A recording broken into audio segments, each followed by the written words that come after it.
Every day, she dissects 8,888 orphan rabbits for experiments. But she never imagined she would face retribution for this. Soft wakes up, finding herself in a freezing land with heavy snowfall. Moreover, she has turned into a soft, fluffy little rabbit spirit. She struggles to climb to the mountaintop from the snow pile. Before her eyes lies a vast, endless lake. Ruan sees lotus pods she can eat. Her mouth waters instantly, like a waterfall cascading down. After wiping her drool, she notices bubbles gurgling in the lake. Just as she's about to go check it out, she hears the voices of two young men in the distance, sounding very anxious. Suddenly, with a loud boom, the water explodes from the center. It turns out a demon has broken through its seal. With a wave of his pointed fingers, the two young men die on the spot. Seeing him kill people, Soft is terrified. She runs away as fast as she can, rushing into a hidden cave. She thought she would be safe here, but unexpectedly, the next second, the Demon King holds a knife to her throat. She holds her breath, raises her hands, and begs for mercy, trying to escape from under the knife. But her foot gets caught on something, and she falls right onto the knife. Of all the ways she could have died, she never imagined it would be by her own clumsiness. The Demon King looks bewildered as well. He didn't expect this woman to be a powerless waste, so he begins to cultivate. At this moment, memories of his past flood his mind. He was the son of the Demon Queen, born with the 5-elemental body, making him an excellent experimental subject. If humans could capture them, they would be rewarded with 10,000 spirit stones. Due to human greed, their clan was slaughtered one by one. His mother barely managed to escape with her son, but the son was still caught by humans. Seeing her child captured, the Demon Queen rushed to fight against them. In the end, she tragically died in a sea of blood. He could never forget this painful memory, which is why he has hated humans since childhood. Recalling this scene, the Demon King suddenly opens his eyes, only to find that the little rabbit spirit isn't dead, but is nuzzling his foxtail. Seeing this, the Demon King takes out his dagger, ready to kill the little rabbit spirit. But before he can act, he surprisingly discovers that Soft's neck shows no trace of being cut by the dagger. He looks on in disbelief. He raises her arm and makes another cut. Although blood flows, it quickly heals. This scene puzzles the Demon King. He had poisoned the dagger with demon venom, which should be fatal with just a scratch. Yet this little rabbit spirit remains unharmed. He takes the dagger and makes another cut on Soft's neck. Again, the result is the same. The Demon King is surprised that during his 300 years of imprisonment, the demon race has evolved to achieve immortality. The next morning, Soft is still clinging tightly to the fox's tail. All night long, no matter how the Demon King tries to avoid it, she always manages to touch his foxtail.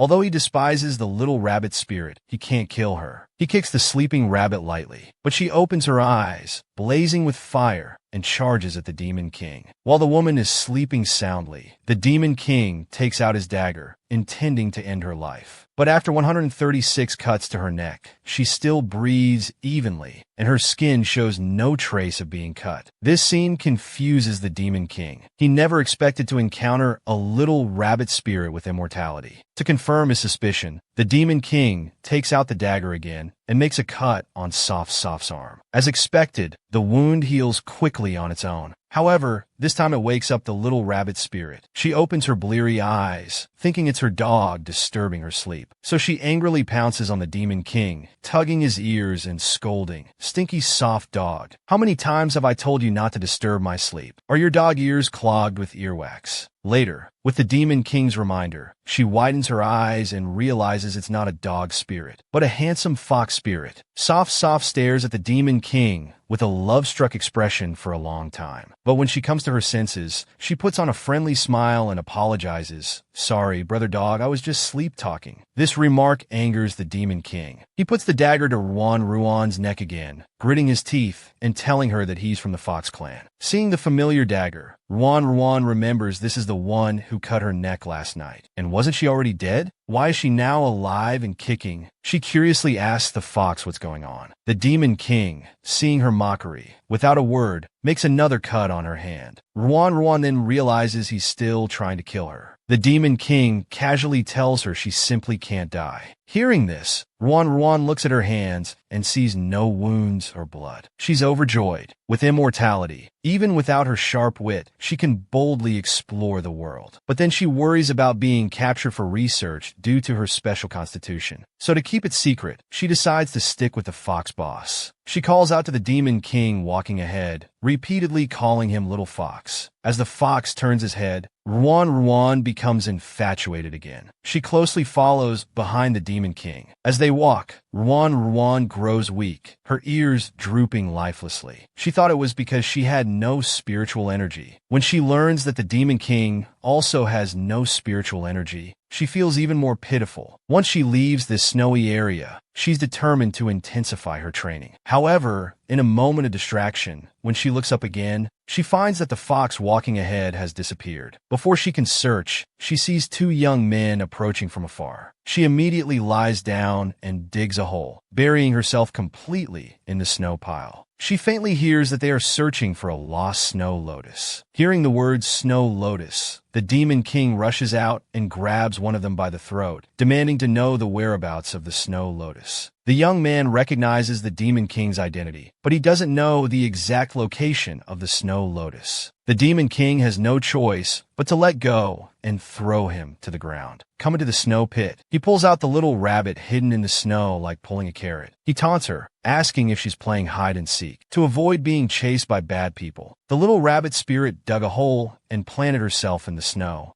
When she wanted to come out, she found her body wouldn't obey her. So, she was stuck in the snow alone in the cold wind for 48 hours straight. Just as she was about to become one with the snow, the Demon King pulled her out like a carrot. Seeing the fox arrive, tears of grievance stream down her face. She complains that the Demon King came too late, saying if he had come any later, she would have turned into a frozen rabbit. The Demon King looks at the shivering rabbit, speechless. In his 300 years of life, he's never seen such a stupid demon. He lets out a deep sigh and leads the rabbit towards the direction of a cave. Finally back in the cave, Ruan's body is freezing cold. She clings tightly to the fox's tail, refusing to let go. Looking at the foolish rabbit, the Demon King rests his chin on his hand and teasingly asks Ruan if rabbits abandoned her in this icy place because she's too stupid. Hearing the word stupid, Ruan can't bear it. She retorts word by word. After venting, she carefully crafts another explanation, claiming she was born here. The Demon King raises an eyebrow, completely disbelieving her words. Ruan seriously states that she was born from heaven and earth. Her mother is the sky, and her father is the earth. Seeing the Demon King's expressionless face, Soft seems to understand his meaning. She laughs awkwardly, explaining it was just a joke. Then, sitting on the ground, tightly hugging the fox's tail, she tells the Demon King that she doesn't know where she came from either. She just woke up in this place. Moreover, in this icy place, there's nothing to eat except water. She finally found a lotus flower, but it only had one seed, so she had to eat the whole flower along with it. Hearing about the lotus seed and flower, the Demon King stares directly at Ruan.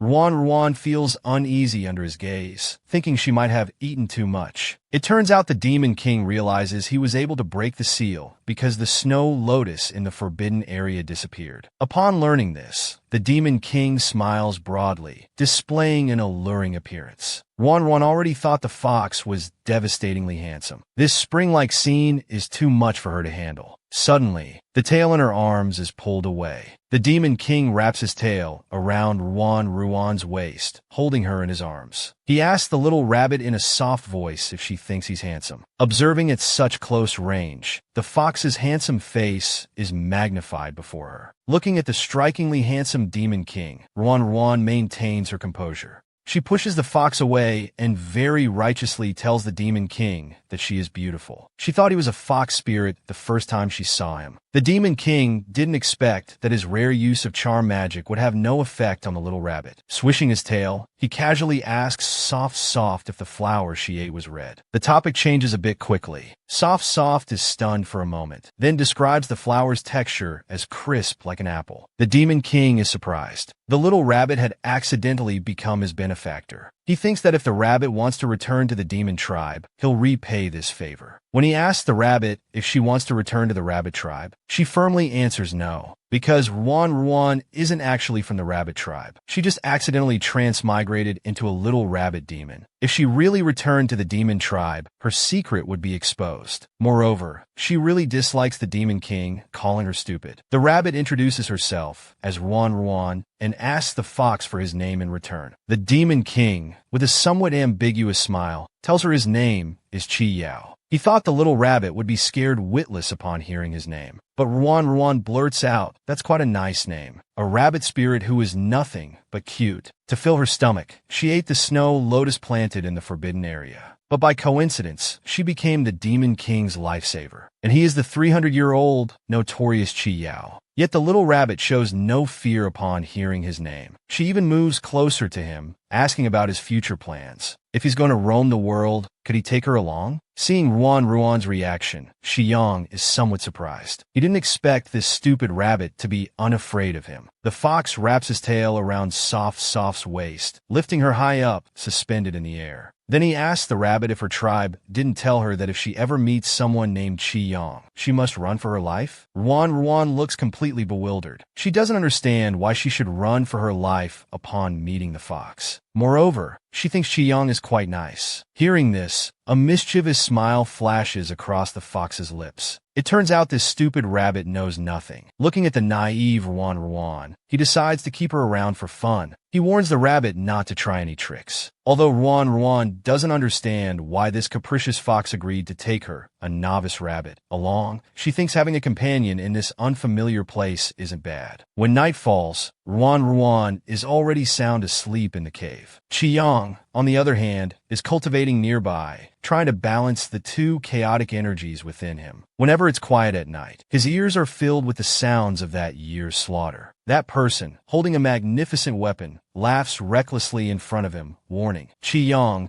your stubborn father has finally paid the price for his foolishness." At this moment, red smoke begins to seep from his body, and his snow-white fur gradually turns red. Suddenly, Qiyang opens his eyes. His eyes have turned blood red, and a murderous intent flashes in their depths. Just then, Ruan is also startled awake from her sleep. As soon as she opens her eyes, she sees Qiyang standing straight, his white long hair flowing in the wind, looking almost divine. Ruan is stunned. She pinches her chubby cheeks hard. The real pain makes her realize this isn't a dream. When she opens her eyes again, Qiyang is already moved in front of her. His slender fingers lift her chin. He leans close to Ruan's ear and whispers that she smells good. Then he reveals his sharp teeth and bites down on her neck. The pain in her neck makes Ruan cry profusely. She never thought this stinky fox would turn out to be a vampire. After a while, Xiyang's vision becomes increasingly blurry until he collapses on the stupid rabbit's shoulder. The next morning, when Ruan wakes up, she's alone in the cave. She reaches up to touch the neck where the fox bit her, but feels nothing. It's still very smooth and delicate. But thinking about Qiyang sucking blood, she just wants to escape quickly, because she doesn't want to be the fox's human blood bag. But before she can run out of the cave, Qiyang appears at the entrance. He asks Ruan where she's going, and mentions that there's a strong wind outside. If she goes out, she might get blown away. Ruan feels very guilty. She immediately changes the subject, asking the fox if he remembers what happened last night. Hearing that Qiyang doesn't deny it, she calms herself down and carefully asks if he needs to suck blood every day. Qiyang doesn't answer her. Instead, he takes out a pill and tells Ruan to take it. The stupid rabbit, without any spiritual power in this fantasy world, only wants to cultivate properly. This day, the Demon King hands her a pill that supposedly aids in cultivation. As a result, the stupid rabbit believes it's true. She brings it to her nose and sniffs, feeling there's no strange smell. She licks it and swallows it directly. She thanks the Demon King profusely for giving her the cultivation pill, claiming she will definitely repay him in the future. Before she can finish speaking, Qiyang's face breaks into a subtle smile. "No need to thank me," he says, "stupid rabbit. What I gave you is actually poison." Hearing this, Ruan instantly turns to stone on the spot. Looking at the adorably stupid rabbit, Qiyang can't bear to tease her anymore. He honestly tells her that the pill only contains a bit of his essence, which will allow him to control the stupid rabbit. That's all. Hearing this, Ruan feels that the fantasy world's plot is a bit deep. She just wants to go home to find her mother. However, with a snap of the fox's fingers,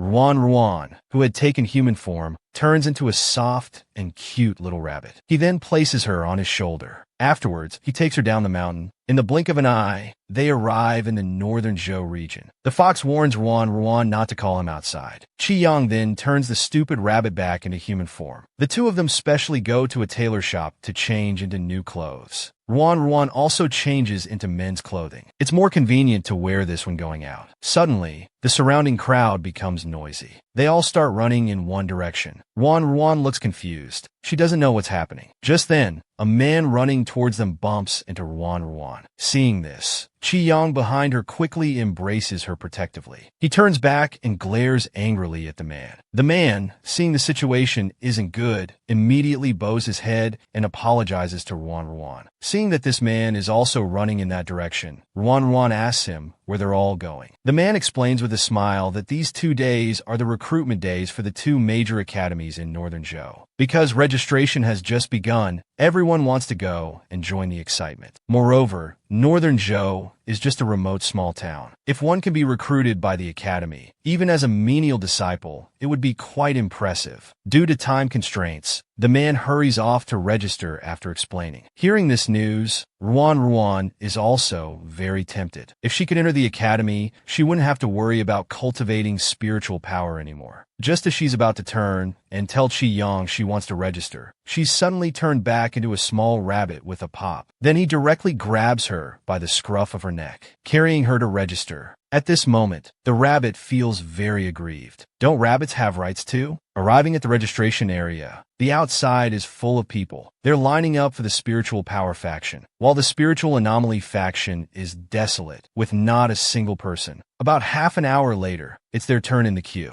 When Qi places his hand on the stone begins to flicker. It even emits a 5-colored light. Seeing this scene, the crowd starts to discuss. After spending 2 days and 6 nights with the chaotic demon king, the little rabbit spirit didn't know he was a hidden big shot. Until they came to northern Zhou to register for the spiritual power faction, he places his hand on the spiritual power stone. The stone emits a dazzling 5-colored light. It's at this moment that the little rabbit realizes he's not ordinary. This scene unfolding before them is witnessed by more than just him. Everyone present is extremely surprised. This is the rare 5-colored spiritual power that only appears once in a century. They're all very curious. No human has ever been known to possess all 5 elements. They only remember that the last time 5 colors appeared was 300 years ago, and it was a demon. Hearing this, Ruan feels proud to be hugging this big shot fox. But before she can recover from her joy, another wave of sighs rises from the crowd. They can't believe that achieving a 5-colored spirit body could be so easy. The light in the stone grows weaker and weaker until only a faint yellow color remains. Although only a single element remains in the stone, it still meets the leanly sex standards. Seeing Qi being accepted, the little rabbit reluctantly tugs at his clothes. Qi strokes her soft head,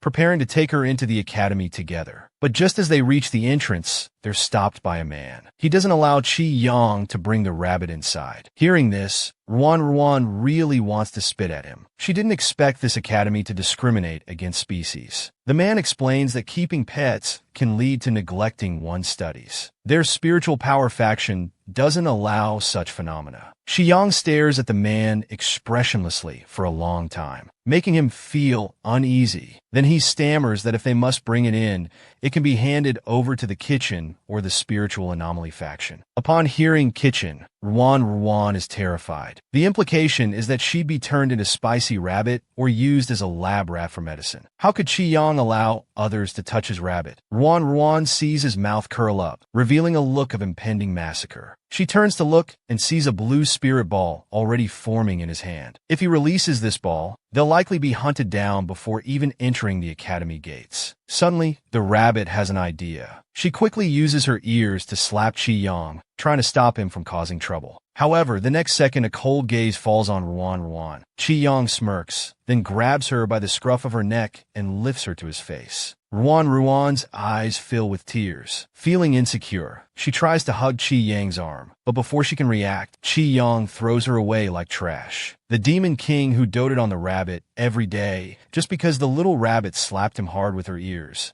he heartlessly throws the rabbit away like garbage, causing her to roll several times on the ground, even hitting her cute face. The bunny rubs her painful forehead, cursing the stinky fox in her heart. The man nearby, seeing the bunny abandoned, wants to adopt her as his pet. But how could Ruan submit to him? So she slaps away the man's hand with a paw. She's furious that he wouldn't let her in earlier, but now wants to take her away. Then she scampers away on her little legs, running to an open space. Xiyang transforms into human form. It turns out that the previous scene was all an act. When he picked up the rabbit, he quietly told her to go sign up for the spiritual anomaly faction. But Ruan didn't expect him to make her look so miserable. However, she doesn't hold grudges. Taking small steps, she confidently runs over. After all, she's a medical student. Studying medicine should be no problem. Soft knocks on the table of the spiritual anomaly faction. The person in charge of registration is leisurely taking a beauty nap. He initially thought she was coming to ask about other factions. Ruan clears her throat softly, stating that she's here to sign up for the spiritual anomaly faction. The person in charge suddenly opens his eyes, stunned for a moment. Looking at the person before him, he stands up with great excitement, confirming that Ruan really is here to sign up for the spiritual anomaly faction. He happily grabs Ruan's arm and runs inside. Ruan is bewildered, wondering if there's no test required to enter the spiritual anomaly faction. The person in charge, with a face full of smiles, explains that the spiritual anomaly faction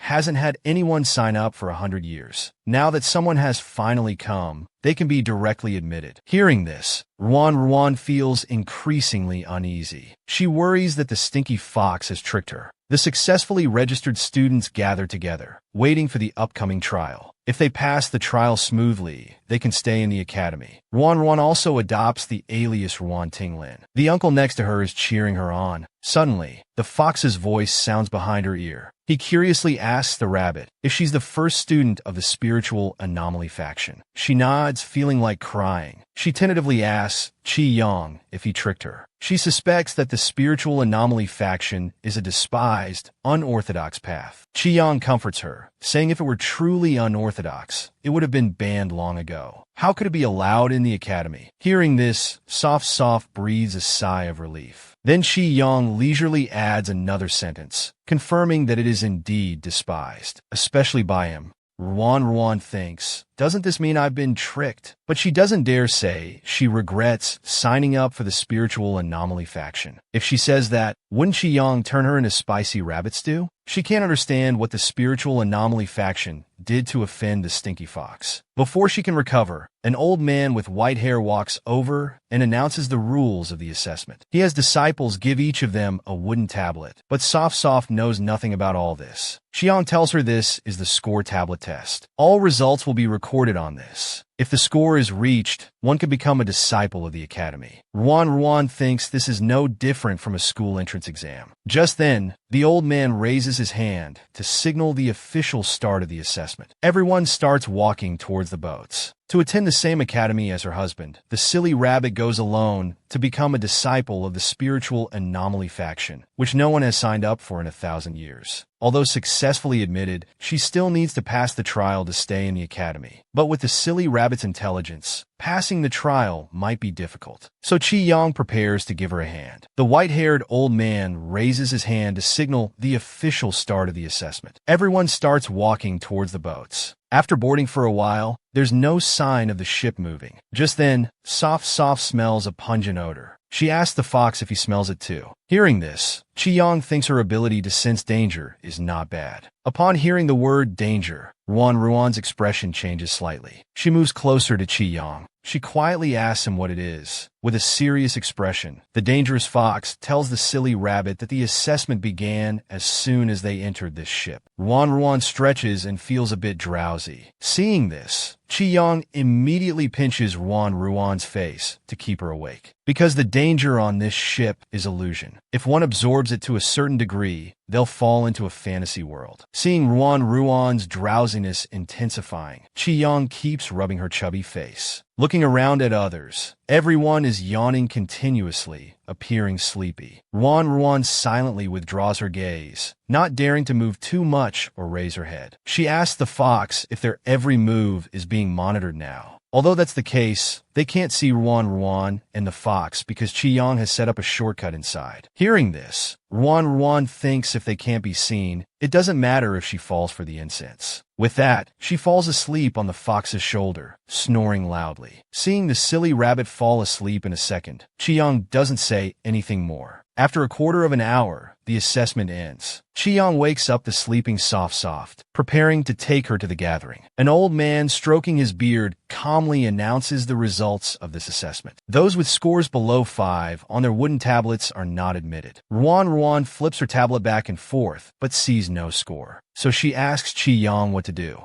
In response, he makes a gesture with his hand. A number 7 appears on the wooden tablet. Seeing this, Ruan's eyes light up. She thinks the stinky fox is just a walking cheat code, able to change anything. She definitely didn't make a mistake in clinging to him. Then she looks at those who were eliminated. Although they didn't bring glory to their ancestors, each of them is holding a bag of snacks. Ruan is stunned. Not knowing what's in the bags, she's about to ask Chi-Yang, but she sees him walk to the edge of the boat and look down. Seeing Chi-Yang look for so long, Ruan thinks there must be some treasure below. But Chi-Yang doesn't answer directly. Instead, he tells her to find a place to hide in a while. He'll come back for her after he finishes his business. Hearing that Chi-Yang is leaving, Ruan looks confused. She doesn't want the stinky fox to leave her. If he leaves, she'll be left alone as a useless little thing, surely doomed. Chi-Yang also notices Ruan's worry. He reaches out and rubs her soft head. Before Ruan can ask when he'll be back, he disappears in a flash. The pink rabbit droops her ears, cursing the stinky fox for always being so mysterious when leaving. Before she can recover from the pain of separation, she hears a bang from afar. The pink rabbit thought she had just embraced an all-powerful fox king she could rely on for life. However, the next second, the fox was about to leave her. Before she could recover from the pain of separation, she heard a bang from afar. Hearing this sound, everyone in the cabin became panicked. The next moment, Ruan's face froze. She saw a thin crack appear on the cabin wall. Everyone hurriedly ran out of the ship. Although Ruan knew she was immortal, falling from here would still hurt a lot. She turned to run towards the exit, but was violently bumped by a burly man. This caused her to slip. She fell directly through the crack in the ship, accompanied by a scream. The ship exploded with a loud bang on the spot. Soft landed on a tree branch, getting all dirty. She tried to slowly climb up from the tree, but accidentally pulled something on her body, causing her to grimace in pain. She leaned against the tree, waiting for the stinky fox to come pick her up. But instead of the fox, a few men arrived. One of the men was directly kicked to the ground. They said this guy always had a dead face. If it weren't for his grandmother's serious illness and desperate pleas, they wouldn't have brought him along. Another person laughed foolishly and agreed, saying he heard the guy was famously unlucky. They should just abandon him halfway and see who would die first, him or his dying grandmother. Hearing this, the man gritted his teeth in anger. He stood up, took out a dagger, and stabbed at them, but his wrist was grabbed by one of them. Then he was kicked against the tree. Ruan, who was in the tree, was also shaken down by the strong impact. Seeing this scene, the 3 men present were also stunned. After a moment of silence, Ruan wanted to protect the bullied man behind her. She smiled and waved, greeting the 2 men. She introduced herself as someone who had applied to the Southern Dipper Academy. Then, she flatteringly praised the 2 brothers in front of her. Suddenly, one of the men remembered that Ruan was the one who applied for the paranormal faction. As soon as he said this, the man next to him changed his expression. The paranormal faction was the culprit behind the Human-Demon War 300 years ago, which caused countless deaths in the human realm. Seeing that Ruan had applied for this faction, they thought she must not be a good person either. He waved his spiritual power, intending to kill her. The protected man saw the situation was not good. He directly rushed over to shield Ruan. The man told her that he had summoned a spirit beast to help them. He also told Ruan to run quickly first. But while dodging just now, she had accidentally sprained her foot and could no longer walk. Ruan told the man to run first, then come back riding the spirit beast to save her. But the man mumbled and didn't leave immediately. So Ruan forcefully pushed the man away, leaving him alone to hold them off. Seeing that person still gathering spiritual power, she panicked inside. Then she pretended to be dead. She didn't know when the stinky fox would return. If he still didn't come, Ruan feared she might really die here. Seeing Ruan lying motionless on the ground, the man had no intention of sparing her. Instead, he raised his foot again, wanting to kick her hard. At this moment, Ruan's body began to glow. The two men looked at what was happening in front of them with bewildered faces. The man gathered spiritual power in his hand.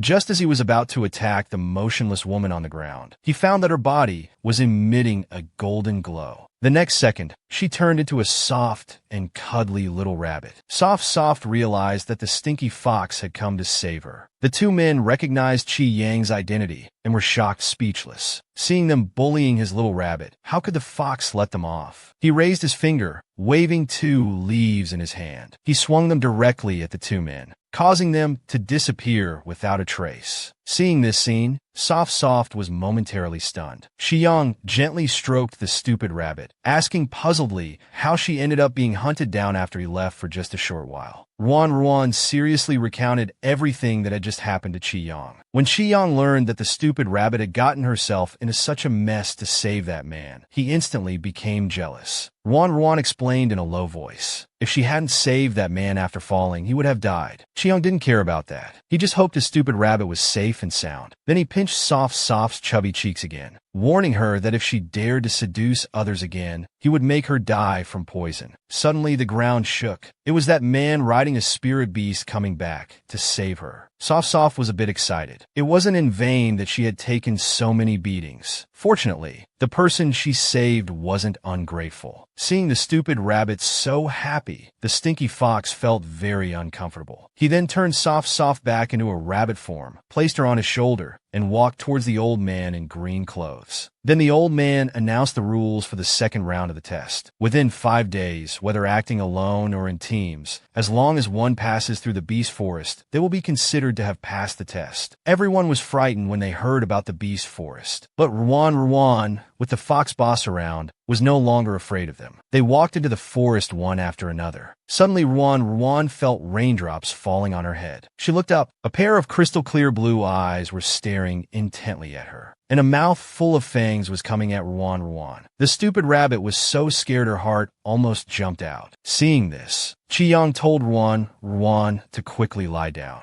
Then he gathered spiritual power in his hand and swung it at the fierce beast. With a loud bang, that fierce beast fell to the ground, barely alive, while Qiyang also coughed up blood, severely injured. Seeing the stinky fox about to faint, Ruan immediately ran over and held him in her arms. Even so, he didn't want to make Ruan worry. But who could understand what this stupid rabbit was thinking? She actually tore open the stinky fox's clothes in a few moves. Looking at the severely injured man, the woman didn't say a word. She directly tore open his clothes forcefully and saw his muscular chest. The man grabbed her wrist, asking the stupid rabbit what she was doing. It turned out Ruan wanted to check Qi Yang's injuries. If it was an external injury, as a medical practitioner, she could still treat it. But the stinky fox had internal injuries, which Ruan couldn't treat at all. Qiyang tidied up his robe and sat down, starting to cultivate and adjust his energy. But the stupid rabbit hoped the stinky fox could hurry up. If he couldn't recover his spiritual power, wouldn't they fail the test relying on just a useless little rabbit? But Qiyang seemed indifferent because they had a total of 5 days. Suddenly, Soft's stomach growled with hunger. Qiyang heard the sound. He waved his hand and took out a spirit fruit. The stupid rabbit took the fruit. She started munching on it with crunching sounds and looked very satisfied. However, this stupid rabbit had quite an appetite. She wasn't full after eating one spirit fruit and wanted another one. Seeing her longing gaze, Qiyang helplessly took out a ring and put it on Soft's finger. This was the legendary storage spirit item, containing all the fruits and other food. Soft stared happily at the ring on her hand, very pleased. But she couldn't use it for now, because all spirit tools needed spirit stones to open. And Ruan was now just a little useless rabbit without spiritual power. She could only use this sword after cultivating spiritual power. Hearing this, Ruan felt a bit disappointed. Seeing the stupid rabbit looking dejected, Qiyang comforted her, saying he would teach her to cultivate. Ruan was so excited that she threw herself into the fox's arms. She even claimed that once she cultivated, Ling would definitely protect Qiyang well. After some time passed, in a daze, Ruan smelled a foul odor. This unpleasant smell made both of them instinctively hold their breath. She glanced sideways. There was a big demon wolf squatting with its big butt pooping. Seeing this, Ruan started to retch. The next moment, Shiyang wrapped his tail around the stupid rabbit and brought her to the treetop. He didn't expect this big demon wolf to relieve itself in public. The fresh air was all polluted by it. He was about to change locations when the fox stopped him. Shiyang wanted Ruan to take this opportunity to practice a bit. He pointed at the demon wolf on the ground. Ruan's face suddenly changed. She cried with tears streaming down her face, begging the stinky fox not to make her eat the demon wolf's excrement. Although demon beasts are full of treasures, if she really had to eat its poop, Soft would rather never cultivate abilities in this life. The little rabbit, who was eager to cultivate spiritual power, finally got personal guidance from the fox boss, but she cried with tears streaming down her face. She thought the stinky fox wanted her to eat demon beast feces to be able to cultivate. Hearing this, Shiyang tapped the stupid rabbit's head. He really couldn't understand what Ruan was thinking in that little head of hers. The fox explained that the demon wolf behind them was not an ordinary demon beast. If Soft could take this opportunity to subdue it, it would greatly help her future cultivation. And Soft's blood could cure all diseases. If she could cure the demon wolf's diarrhea, it would be relatively easy to subdue it. The stupid rabbit heard she only needed her blood. She immediately rolled up her sleeve, asking Shiyang to make a cut for her. The pain on her wrist made Ruan frown. Soon, the bowl was filled with blood to half a finger's height. The fox handed her the bowl. Ruan held the bowl, nervously walked to the big demon wolf, and asked if it had diarrhea. The big demon wolf looked at her with fierce eyes. This time Ruan wasn't scared, but smiled and said she could cure it. Hearing this, the demon wolf looked at her with disdain. Suddenly, its nose twitched. It smelled a very delicious aroma.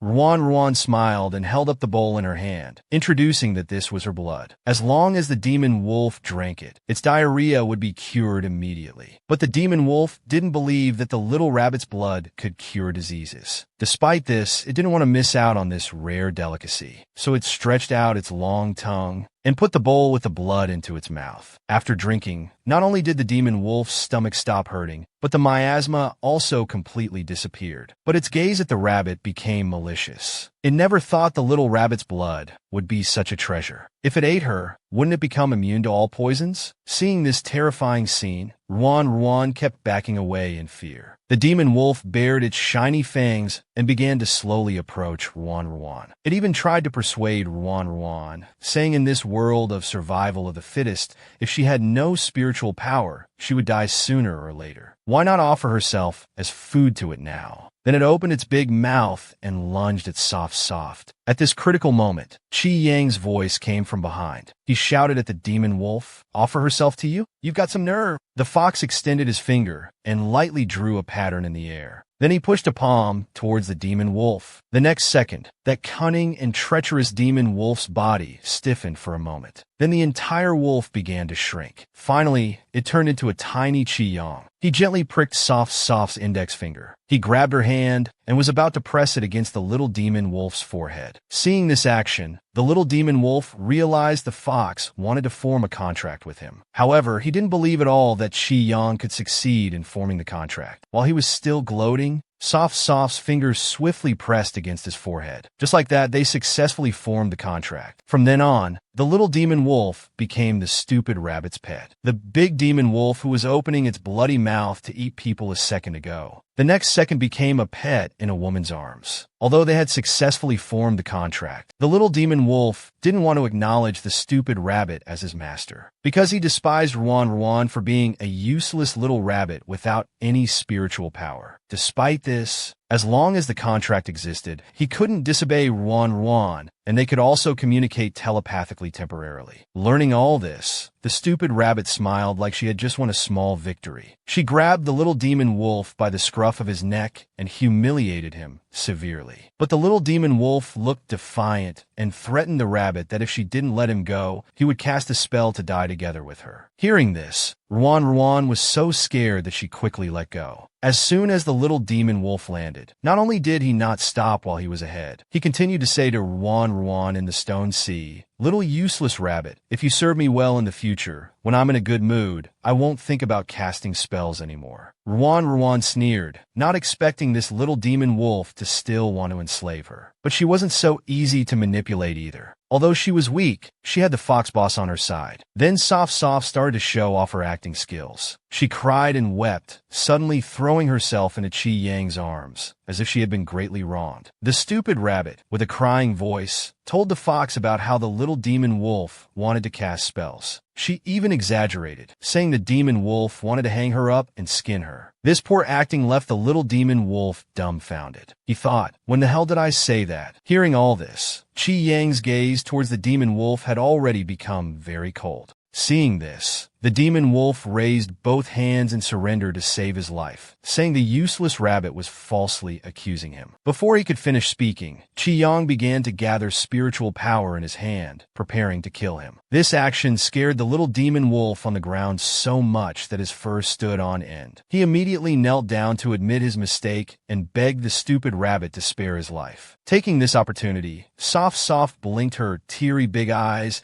and demanded the little demon wolf swear that he would listen to her well in the future. If he broke his word, he would be struck by lightning. The demon wolf hurriedly nodded and shouted out his oath loudly. Ruan was satisfied. Qi Yang also decided to let him off for now. The stupid rabbit even named the demon wolf Big Black. Having dealt with Big Black, Ruan also breathed a sigh of relief. She thought she could start learning to cultivate now. But Qi Yang asked the demon wolf what he had eaten that caused the diarrhea. Learning that he had eaten grass near his den in the forest, causing gastrointestinal discomfort, so they all went together to investigate. When Soft saw the appearance of the grass, she was greatly surprised. This king of the forest, the demon wolf, had now turned into a little puppy. What he didn't expect was that in the next second, he was threatened by the little rabbit again, causing his fur to stand on end. What was going on now? Ruan finally succeeded in forming the contract. The demon wolf then asked Qi Yang, "Does the contract mean he will listen to me from now on?" Qi Yang explained it. "Yes. With the contract in place, you can communicate telepathically. He cannot disobey you." Ruan immediately breathed a sigh of relief. Now, like a smug little person, she put one hand on her hip and started lecturing the little demon wolf. Through telepathy, she asked the wolf, "Didn't you just say you were going to eat me? Why are you so cowardly now?" Ruan heard the little demon wolf's voice in her mind. "You useless little rabbit, just borrowing the fox's power. Do you believe I'll cast a spell to die together with you?" Ruan was scared by the threat of dying together and immediately let go of the little demon wolf. The wolf demon that landed on the ground, satisfied, said in the stone sea, "Not bad, you know your place. Useless rabbit, if you serve me well in the future, when I'm in a good mood, I naturally won't think about casting spells." Ruan sneered, looking expressionlessly at the smug demon wolf on the ground. "I still want to enslave me? Do you really think I'm easy to bully? Although I'm weak, but I have a powerful backer, you know." The next second, the scene changed. Soft's green tea bitch mode activated. She suddenly started crying and weeping, throwing herself into Qi Yang's arms, as if she had been greatly wronged. The little demon wolf was bewildered, thinking, "What is this girl up to?"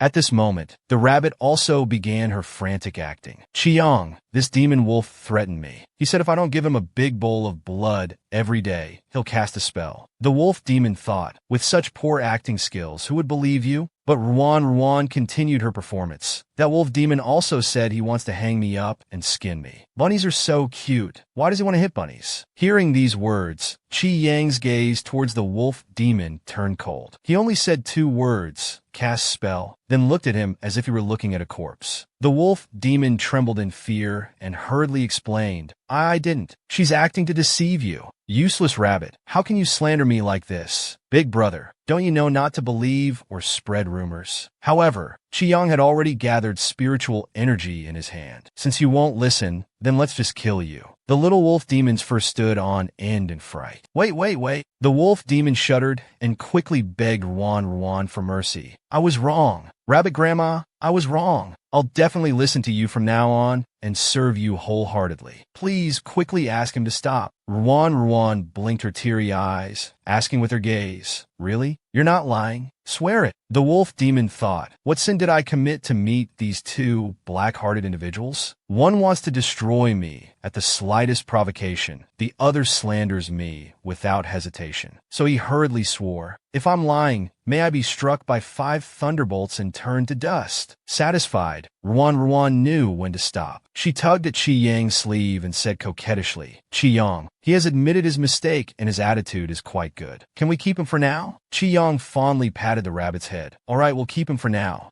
Ruan, having succeeded in her scheme, happily picked up the little wolf and decided, "From now on, I'll call you Big Black." Ruan quickly asked Qi Yang again, "Now that we've subdued Big Black, can you teach me how to cultivate spiritual power?" Qi Yang said, "No rush. First, let's ask him about his stomach problem." Big Black grumbled, "I just ate some grass near my den, and I ended up like this." Ruan asked confusedly, "Eating grass gave you a stomachache? What kind of grass does a wolf eat?" Big Black grumbled, "I had no choice. I was starving." Led by Big Black, the two of them came to the place where he ate the grass. Ruan's eyes widened as she looked. The appearance of this grass. Wasn't it the star-shattering grass they were supposed to find for this test? Unexpectedly, what everyone thought was a small vegetable turned out to be a cultivation genius. Big Black led Ruan and Qi Yang to the place where he ate the grass. To their surprise, the grass that gave him a stomachache was actually the heartbreaking grass that the white-robed elder had asked them to find. Ruan was a bit excited and quickly bounced in front of Qi Yang. Qi Yang took a look and confirmed it was indeed the heartbreaking grass. "Let's collect more of it. After we're done, I'll teach you how to cultivate." At nightfall, in Big Black's cave, a bonfire was lit in the center of the cave. Qi Yang was examining Ruan's cultivation aptitude. Ruan nervously asked Qi Yang, "How is it? Can I cultivate?" Qi Yang looked at Ruan with a complex expression. He was undoubtedly very shocked inside. He didn't expect the little rabbit to have a constitution suitable for both demonic and spiritual cultivation. It must be the effect of that snow lotus. Qi Yang calmly replied, "You can cultivate. Which type do you want to cultivate?" Soft had a face full of question marks. "Which type? Are there different types?" Qi Yang explained, "Cultivation is divided into spiritual cultivation and demonic cultivation. Spiritual power can be cultivated by both humans and demons. Demonic power can only be cultivated by demons." Then Qi Yang took out 2 cultivation manuals. The white book is for cultivating spiritual power. The black book is for cultivating demonic power. Soft thought to herself, "I don't have a foundation in either spiritual or demonic power. I really don't know which one is better." So she asked the fox, "Which one do you cultivate?" She thought that since this fox was so powerful, following him couldn't be wrong. Qi Yang only said the word demonic. Ruan, following the principle of always standing on the same side as the big shot she wanted to rely on, decisively chose to cultivate demonic power. This silly rabbit had no idea what cultivating demonic power meant at this moment. At this point, Qi Yang firmly said, "No, you need to cultivate both. We can't waste your constitution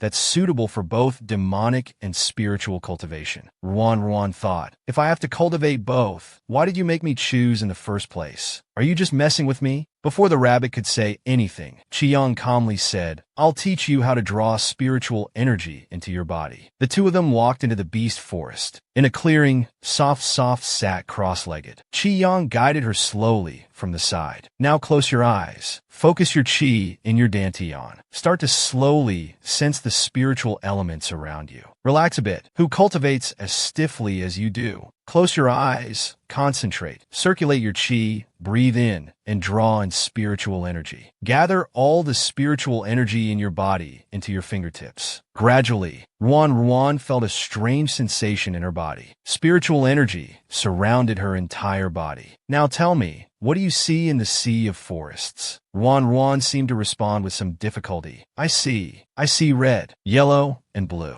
green, and brown." Ruan asked the fox, Is there something wrong with my cultivation method? Why am I seeing so many colors? Big Black, who was lying nearby, was stunned when he heard this. What? This little useless rabbit is actually a 5-color system genius? No one expected that the little useless rabbit in everyone's eyes would turn out to be a cultivation genius. Not only did she have a constitution suitable for both demonic and spiritual cultivation, but she was also a 5-color system genius. The stray dog lying nearby was stunned. What a joke. She could see all 5 types of spiritual elements. Only one person had ever been a 5-color system genius before. No, it's not certain yet. Maybe she can only absorb one type. Qi Yang, expressionless, continued circulating spiritual energy behind her and asked, which type of spiritual element can you absorb? Ruan continued to sense, unsure which one she could absorb. She just felt that the blue one was the cutest. She really liked blue. The next second, blue element spheres surrounded her body. Ruan shouted, Fox, I think I can absorb the blue element. They're all running into my body. Qi asked with disappointment, can you only absorb one type? Ruan looked again and again. It seemed she could only absorb one type. The next second, Ruan shouted out loud.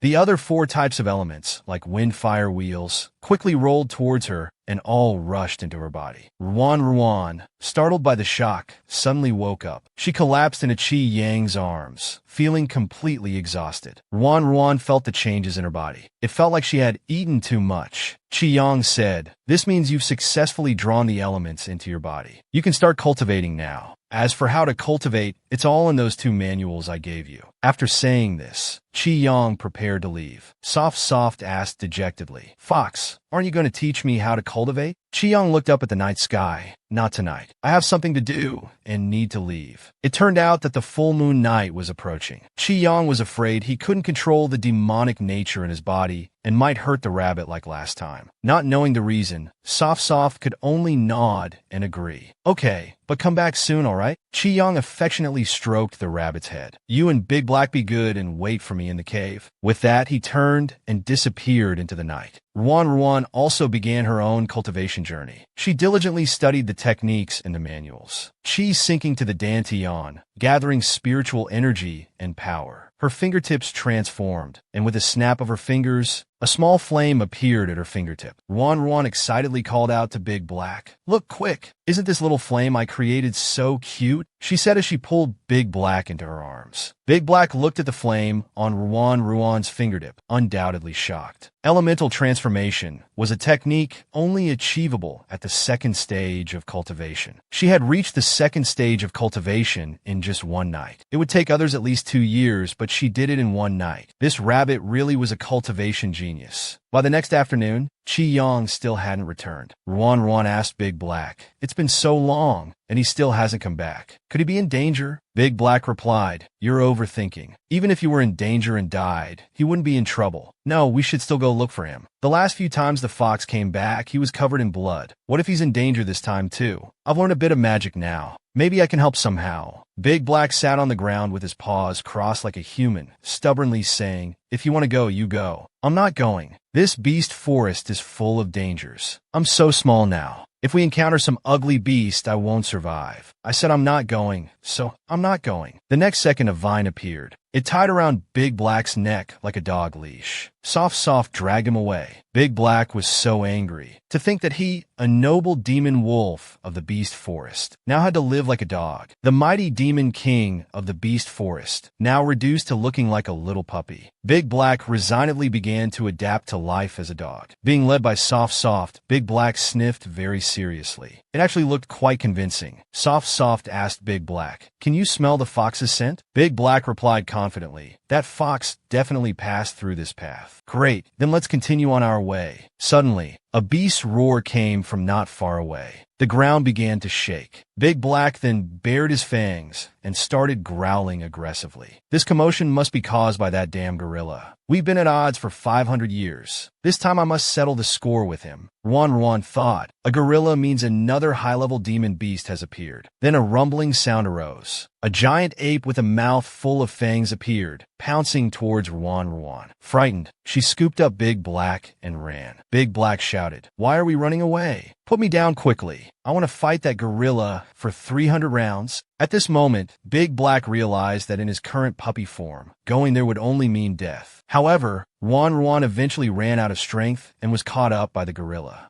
A large hand reached out to grab her head. At this critical moment, suddenly Soft's vision changed. She turned into a rabbit and was held in someone's hand. The gorilla's descending palm missed its target. It turned out Chi-Yong had returned. Chi-Yong gently rubbed the rabbit's head. "How are you being chased again? Looks like I'll have to take you with me, wherever I go from now on." The gorilla sized up Chi-Yong, looking at him like trash. Inwardly, he was cursing his bad luck. He had encountered a big shot. If he had attacked earlier, he would have been instantly killed. Feeling emboldened, Soft perched on Chi-Yang's shoulder and started taunting. "You bully coward gorilla. Come fight me face to face if you dare." The next second, the gorilla turned tail and ran. "I'm out of here. Can't win.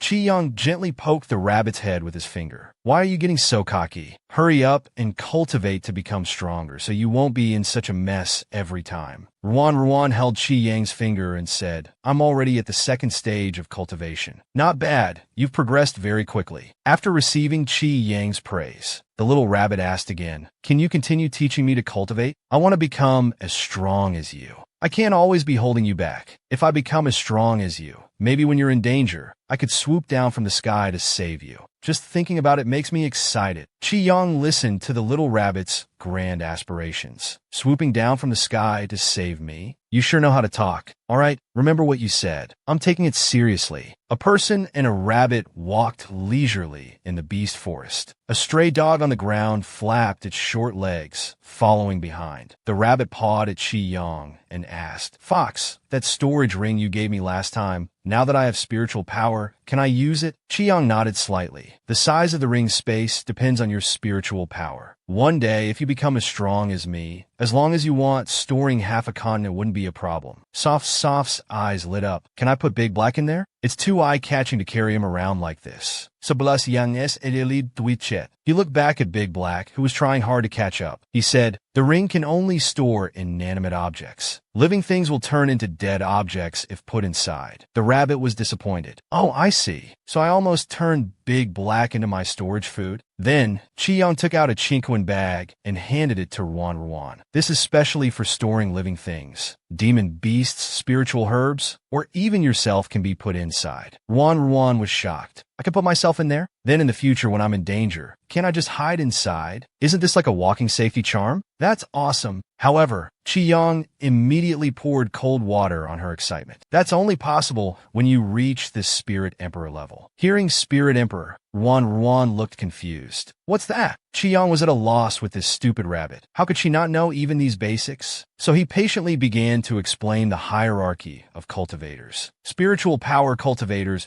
continuously advance in strength. Spirit Practitioner is the lowest level from stage 1 to 9. After that, you enter Spirit User stage 1. After Spirit User comes Spirit Master. After Spirit Master stage 5 comes Grand Spirit Master. After Grand Spirit Master stage 5 comes Spirit Lord. After that comes Spirit Emperor, and then Spirit God. After hearing this, Soft felt dejected. "How long will it take me to cultivate to Spirit Emperor?" Chi-Yong encouraged the rabbit. "At least you have a goal now. Keep cultivating." That night, after being discouraged by Chi-Yong, Ruan cultivated very diligently. Big Black was also dozing nearby. The next second, Ruan suddenly opened her eyes. With a thought, the Chinquan bag appeared in her hand. She shouted, "Big Black, come in!" Big Black, who was still dozing, was directly sucked into the Chinquan bag. Inside, Big Black cursed. "You stupid rabbit, what did you do to me? Why is it so dark in here? I was still sleeping." Soft ignored Big Black, happily thinking to herself that she wanted to tell the fox some good news. "I've advanced again." She hurriedly ran outside and saw Chi-Yong sitting on a tree. At this time, Chi-Yong was covered in blood all over his body. Even his eyes and tail had turned red. He turned his head to look at Ruan. Ruan was startled. "He looked like this last time when he sucked my blood, didn't he?" Ruan instinctively covered her neck. This fox is having a blood-sucking fit again. Should I run or just wait here to be sucked? So she turned to run. But after a few steps, she found herself suspended in the air. Chi-Yang had used his tail to lift her up and bring her close, holding her tightly. The next second, a cold voice came. "Little rabbit, why are you running?" Ruan stiffly replied, "I am not running. I was just exercising a bit." Chi-Yang said seductively,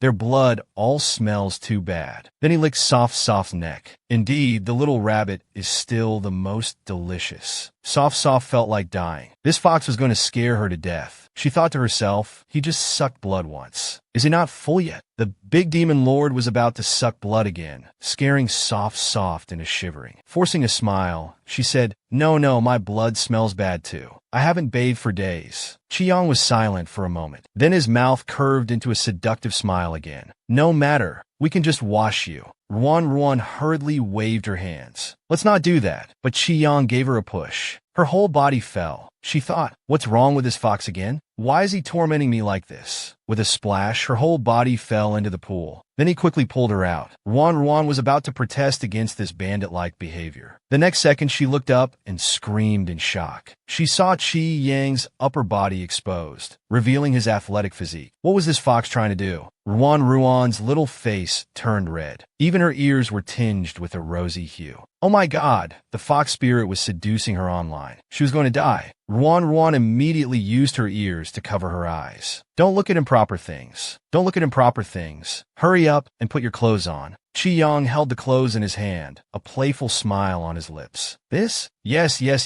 Hurry up and put it on. Then he threw the clothes on the ground. Damn it, this stinky fox was definitely doing it on purpose. This fox's cultivation was too high. He must be using charm techniques on her again. So she silently chanted a few more times. Form is emptiness. Emptiness is form. I can't see anything. Chi-Yang was also amused by this stupid rabbit. Actually, just now, Chi-Yang had already sobered up. He just wanted to tease the rabbit a bit. Seeing that his goal was achieved, he stopped teasing her. Let's go. I'll take you to a fun place. Ruan asked confusedly. What fun place? If you want to cultivate, then stop talking nonsense. Just follow me. Chi-Yang took Ruan to a tree. Below the tree, several people were fighting. Ruan asked the fox in confusion. What are they doing? Fighting. After saying that, he casually handed her a bottle of drink. You're all sweaty. Have some drink to cool off. Besides, you'll need to exert yourself later. It'll be your turn after they finish fighting. After a round of fighting, only one person was left standing on the ground. Chi-Yang urged, all right, you go down and fight him. Ruan quickly gulped down the drink. Could this novice rabbit defeat the man below? To test the little rabbit's cultivation results, the demon lord had specially found an opponent for her, arranging a real fight. Before Ruan could prepare herself, Chi-Yang pushed her down. With a thud, she fell to the ground. The man alertly asked, what? Do you also want to snatch my heartbreak grass? Ruan awkwardly waved her hands. Brother, you misunderstood. I'm just passing by. She thought to herself, who wants your heartbreak grass? I have a basket full of my own. Well, this man who had already gone berserk wouldn't listen to explanations. He raised his sword, ready to finish her off. Ruan was startled and quickly dodged the attack. She thought, has this big brother gone completely mad with bloodlust? The man mockingly said, can you only dodge? Looks like you're just another useless waste. Before Ruan could react, he was about to attack again. This time Ruan didn't dare to be careless. She prepared to counterattack with full attention. She quickly started reciting the cultivation mantra. She caught the opponent's sword with her bare hands. The man was surprised. Zero form transformation. It's actually spirit practitioner level 2.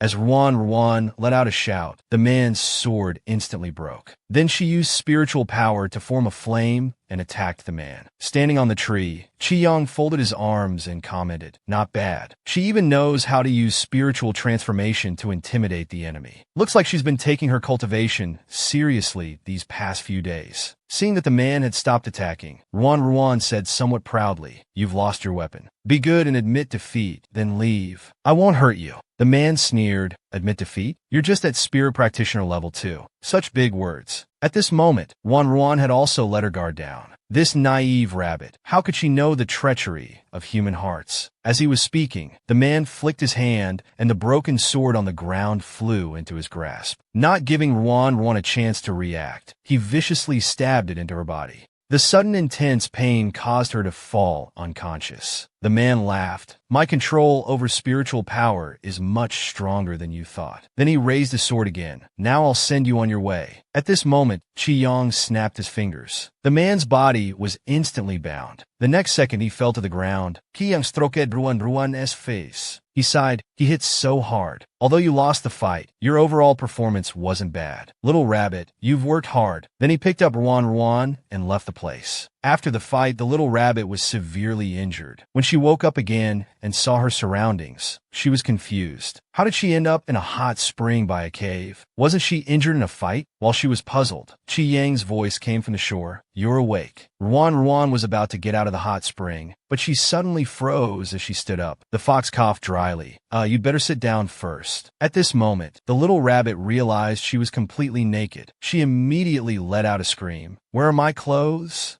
Qi Yang was about to say something, but Ruan quickly scolded. Fox, don't move. Don't come over here. Qi Yang said with interest. Oh, why can't I come over? Ruan suddenly lost her confidence. Well, I'm not wearing any clothes. It's not appropriate to be seen. Qi Yang didn't care about that. He moved closer. He grabbed a strand of Ruan's hair and brushed it against his lips. What? Are you shy? Ruan submerged half her face in the water. I'm still a female rabbit, and you're a male fox. It just feels weird, Qi Yang teased. What's there to be shy about? When I was treating your wounds yesterday, I've seen everything there is to see. There's not much to look at anyway. Ruan was furious inside. If there's nothing to see, then fine. But did you have to say it out loud to embarrass me? Then Qi Yang threw her clothes over, grumbling, hurry up and put them on. After getting ashore, Ruan asked, Wu Li, today is the last day of the breakup. When are we going out? If we stay any longer, I might not make it. All right, let's go now. The two leisurely walked towards the South Do Academy. At the academy, congratulations to all of you for passing the test in the Beast Forest. Now you are officially disciples of South Do Academy. Next, there will be a month-long intensive training. After that, based on your training results, you'll be divided into inner and outer disciples. All right, please enter the academy and rest for now. A group of people started walking towards the academy's dormitory area. Ruan nervously said, Wu Li, we'll still be together at the academy, right? You can't leave me behind. Haven't you already cultivated spiritual power? What are you afraid of? I've only just started cultivating, you know? Besides, there are so many powerful people in the academy. If something happens, I'm still a bit scared. Qi Yang put his arm around Ruan's shoulders and said, What are you afraid of? Just stay with me. They walk into the academy together like this. Little did they know, a mutual affection was gradually developing between them. After living in the cave for a few days, they finally moved into the academy dormitory today. Ruan lazily lay on the bed, thinking how nice it was to finally sleep on a bed. She was about to fall apart after living in the cave for days. Qi Yang, on the other hand, was quite displeased. He covered his nose and fanned away the dust in the air. It's dirty and messy. They might as well call it the Poor Academy. Ruan sat up and giggled. This is perfect to try out the purification spell I learned. Let's see how it works. Let's see how effective it is. She then started chanting the spell. However, after a few seconds, the dirty parts of the room remained unchanged. What's going on? Why isn't the purification spell working? It worked fine in the cave. Qi Yang looked at her like she was an idiot. During the training session earlier, that old man said spiritual power would be restricted during the intensive training. Did you forget? Then Qi Yang waved his hand. A stream of light flashed by, and instantly the dirty room became spotlessly clean. Ruan asked enviously, Wu Li, why isn't your spiritual power restricted? They're not qualified enough to restrict me. Indeed, this is the aura of a big shot. Just then, there was a knock at the door. A man came in and said, The elder orders each room to send one person to the gathering point to collect this month's food and water. Ruan turned to Qi Yang and said, Wu Li, I'll go get the food then. Qi Yang said worriedly, If anything happens, remember to message me. Just as she was about to close the door, two men blocked her. Ruan asked confusedly, Do you need something? You're Ruan Tiniu from Lini's sect, right? Hand over your stuff. Ruan looked bewildered. Hand over what? The tuition fee? The man pointed at the basket on the ground and scolded. The food and water you just collected. Better hand them over obediently. Ruan understood now. Oh boy, I'm being bullied as soon as I enter the academy. Ruan chuckled. You have hands and feet. Can't you go get your own? Without further ado, she tried to close the door, thinking, if you want to fight, bring it on. With the fox here, you'll be crushed in no time. As expected, the leading man stuck his foot in to stop her from closing the door. Are you deaf? I told you to give me the stuff now. You still have some fight in you, huh? Seeing the man wouldn't back down, Ruan got angry too. She slammed the door shut, trapping the man's foot in the doorway. Immediately, there was a scream of pain. My foot, let go. Ruan put on an innocent face and said, Oh, I'm so sorry. Who's the idiot who put their foot there? The man saw Ruan's challenging expression. He couldn't save face anymore. You're asking for death. He raised his fist, about to punch Ruan. Suddenly, a blue light flew out from the room. The next second, the man was lying on the ground like a dead dog. Chiyang walked out and coldly snorted, I think you're the one asking for death. The little rabbit had just arrived at the academy on the first day and unexpectedly was bullied. The two men deliberately picked a fight, demanding Ruan hand over the food she had collected. They were beaten away by Qian. The other man was incredulous. How can you still use spiritual power? Ruan chuckled, surprised. Such childish techniques to restrict spiritual power are nothing to us. All right, what were you saying earlier? You wanted me to obediently hand over the food, right? The man immediately waved his hands with a flattering expression. No, we didn't say anything. Little brother, you misunderstood. We were just passing by. We didn't say anything. Ruan thought to herself. Now they're denying everything. That wasn't their attitude earlier. Then Ruan's foot stepped on someone's hand. The man in pain yelled, What are you doing? Let go quickly. Oh, I'm so sorry. I was just passing by. Didn't see you standing here. You clearly did it on purpose. Ruan snorted coldly. Yes, I did it on purpose. Weren't you also trying to rob me of my things earlier? She then kicked the man away. I've had enough fun for today. If you ever get tired of living, feel free to come provoke me again. Trash disposed of. Fox, let's go to sleep. It feels so good to have a big shot backing you up. Early the next morning, the new disciples gathered for training in an open area. Ruan, who hadn't rested well, stood listlessly beside Chiyang. Chiyang looked at Ruan. Didn't sleep well last night? No, it's all because of those two idiots who bothered me. Wasted my sleeping time. Chiyang let Ruan lean on his shoulder. Sleep for a while first. I'll wake you when the training starts. At this time, a man walked to the center of the field. Everyone, thank you for waiting. I am Ling, the head disciple of Elder Lin Lifeng, in charge of this new student training. Today's training content is simple. It's to test your perseverance. He took out something called lock swallow incense. The scent of this item can interfere with your mind. Those who can stay standing until the incense burns out will pass the training. Now please sit down and begin the training. Chiyang saw that Ruan was already asleep, so he cast a spell to create a barrier, enveloping her inside. After taking care of Ruan,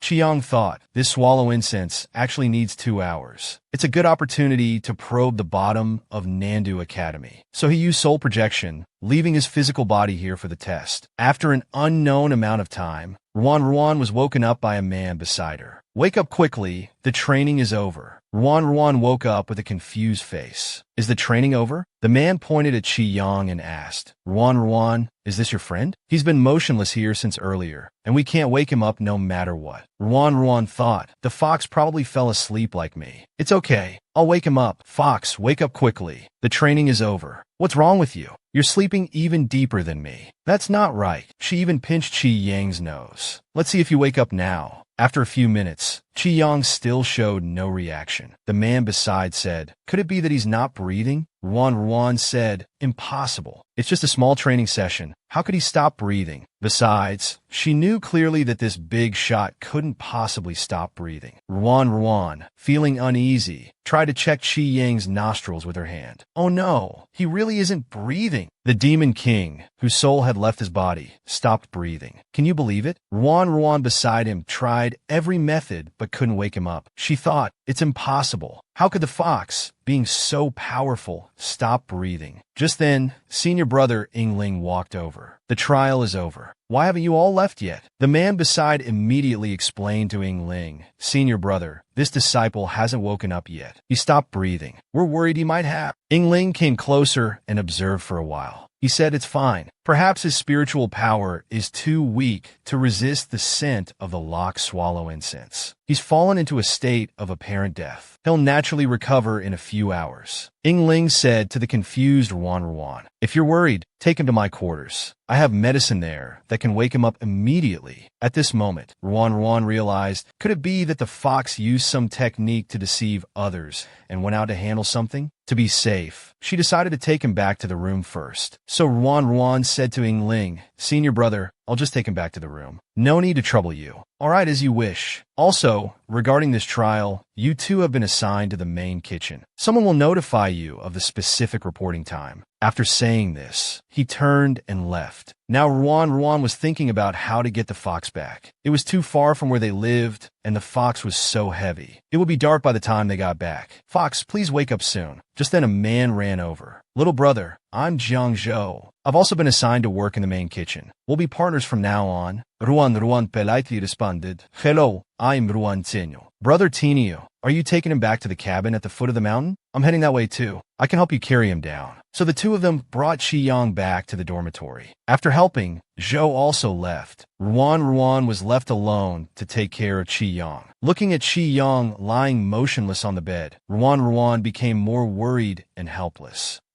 Why haven't you woken up yet? Senior brother Ling clearly said you'd wake up in a few hours. Why aren't you awake when it's almost evening? Without realizing it, the exhausted Ruan also fell asleep leaning next to Qiyang. Not long after, a purple light streaked into Qiyang's brow. The next second, Qiyang opened his eyes. With some indescribable emotion, coming to his senses, Qiyang looked at Ruan beside him and understood what had happened. Qiyang gently stroked Ruan's face with his hand. Just then, Ruan also woke up. Fox, you're awake. Before Qiyang could say anything, Ruan threw herself into Qiyang's arms, crying, You stinky fox, you're finally awake. You weren't breathing earlier. You almost scared me to death. Qiyang said sorry, with an indulgent expression. If you're going to do this again next time, tell me in advance. I was really worried about you. All right, I'll definitely tell you next time. The two gazed at each other at such close distance, the air seemingly filled with a sense of affection. The next moment, Qiyang's lips curved slightly upward. Little rabbit, why is your face all red? The bunny was shy again. Being gazed at so tenderly by Qiyang, her rabbit face turned as red as an apple. Hey, my face isn't red. It's just because you made me angry. She quickly turned her head and pulled down her rabbit ears to cover her face. Before the rabbit could say anything else, Qiyang said, Rabbit, I need to leave for a while. You should stay at Nandu Academy and cultivate well. Hearing that Qiyang was leaving again, Ruan immediately became dejected. We just got here. Why are you leaving again? There's no choice. Some things require my personal attention. It's always like this. Why won't the fox tell me anything? Is it because I'm too weak and can't help much? Then Qiyang took out a jade pendant and handed it to Ruan. Wear this. It will help you avoid spells that disable spiritual power. Just in case, don't take it off during the training. Soft's eyes were teary, wanting to say something more. Qiyang spoke, I know what you're thinking. When the time is right, I'll naturally tell you. Okay. Ruan looked up and asked, Then when will you come back? Qiyang said with a playful look in his eyes, When it's time to suck blood, I'll be back. Damn it, then leave quickly. Better not come back at all. Well, I'm going. Be good. Soft stomped her foot coquettishly. I won't be good. I'll make you angry. But there was no response. She knew Qiyang had already left. She muttered to herself, Fine, I'll be good. Since the fox left, Ruan had been distracted and listless all day. Bored to death, she let Big Black out. Excited to see the light again, Big Black immediately started jumping around. Seeing the dispirited Ruan, Big Black started to assert his presence. How come you stopped cultivating just because that fox left? What happened to your determination to become stronger? Ruan was also provoked by this earth dog. She suddenly sat up. Of course I'll cultivate. I was just feeling down for a moment. I'll perk up right away. Big Black walked a few steps nobly, looking like a lofty hermit. He said to Ruan, Come with me. I'll take you to cultivate. Although your cultivation speed was fast before,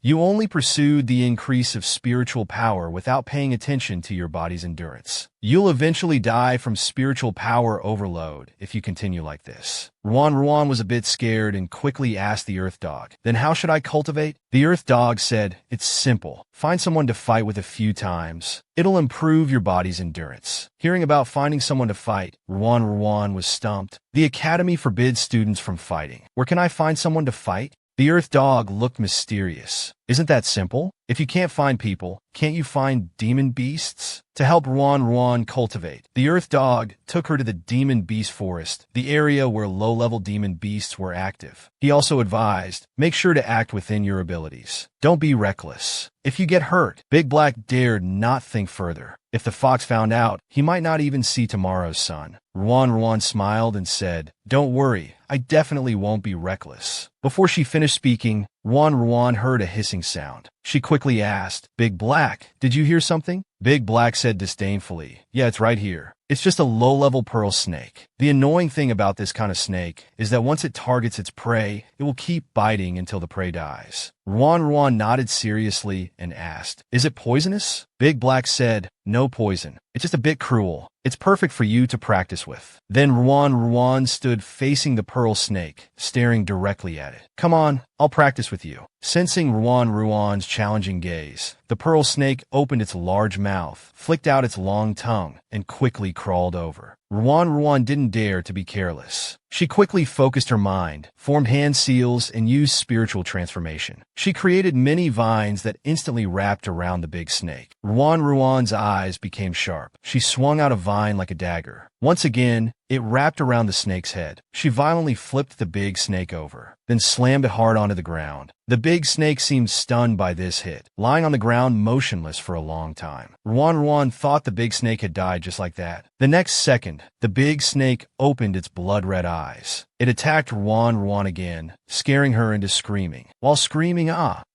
she kept swinging the vines back and forth. After about a dozen rounds like this, the big snake was slammed to death on the ground. Ruan was panting heavily. Looking at this brutal battle scene, Big Black said, I don't think this snake died from your slamming. It probably died from your noise. I didn't want to either. Who told it to suddenly scare me? Inferior battle tactics. Not bad, though. Suddenly, a voice came from behind. Turning around, it was Senior Brother Ling who had come over. Ruan asked nervously, Senior Brother Ling, why are you here? She thought to herself, it's over. You just said yesterday that we're not allowed to leave the academy during the intensive training period. Today I'm caught red-handed. How unlucky. Ling looked at the pearl snake on the ground, thinking, this pearl snake is at Earth rank level 2, equivalent to a human cultivator at Spirit Practitioner level 6. Yet this disciple, who's only at Spirit Practitioner level 4, could kill the big snake above her level. Although she violated the rules by leaving the academy without permission, if properly guided,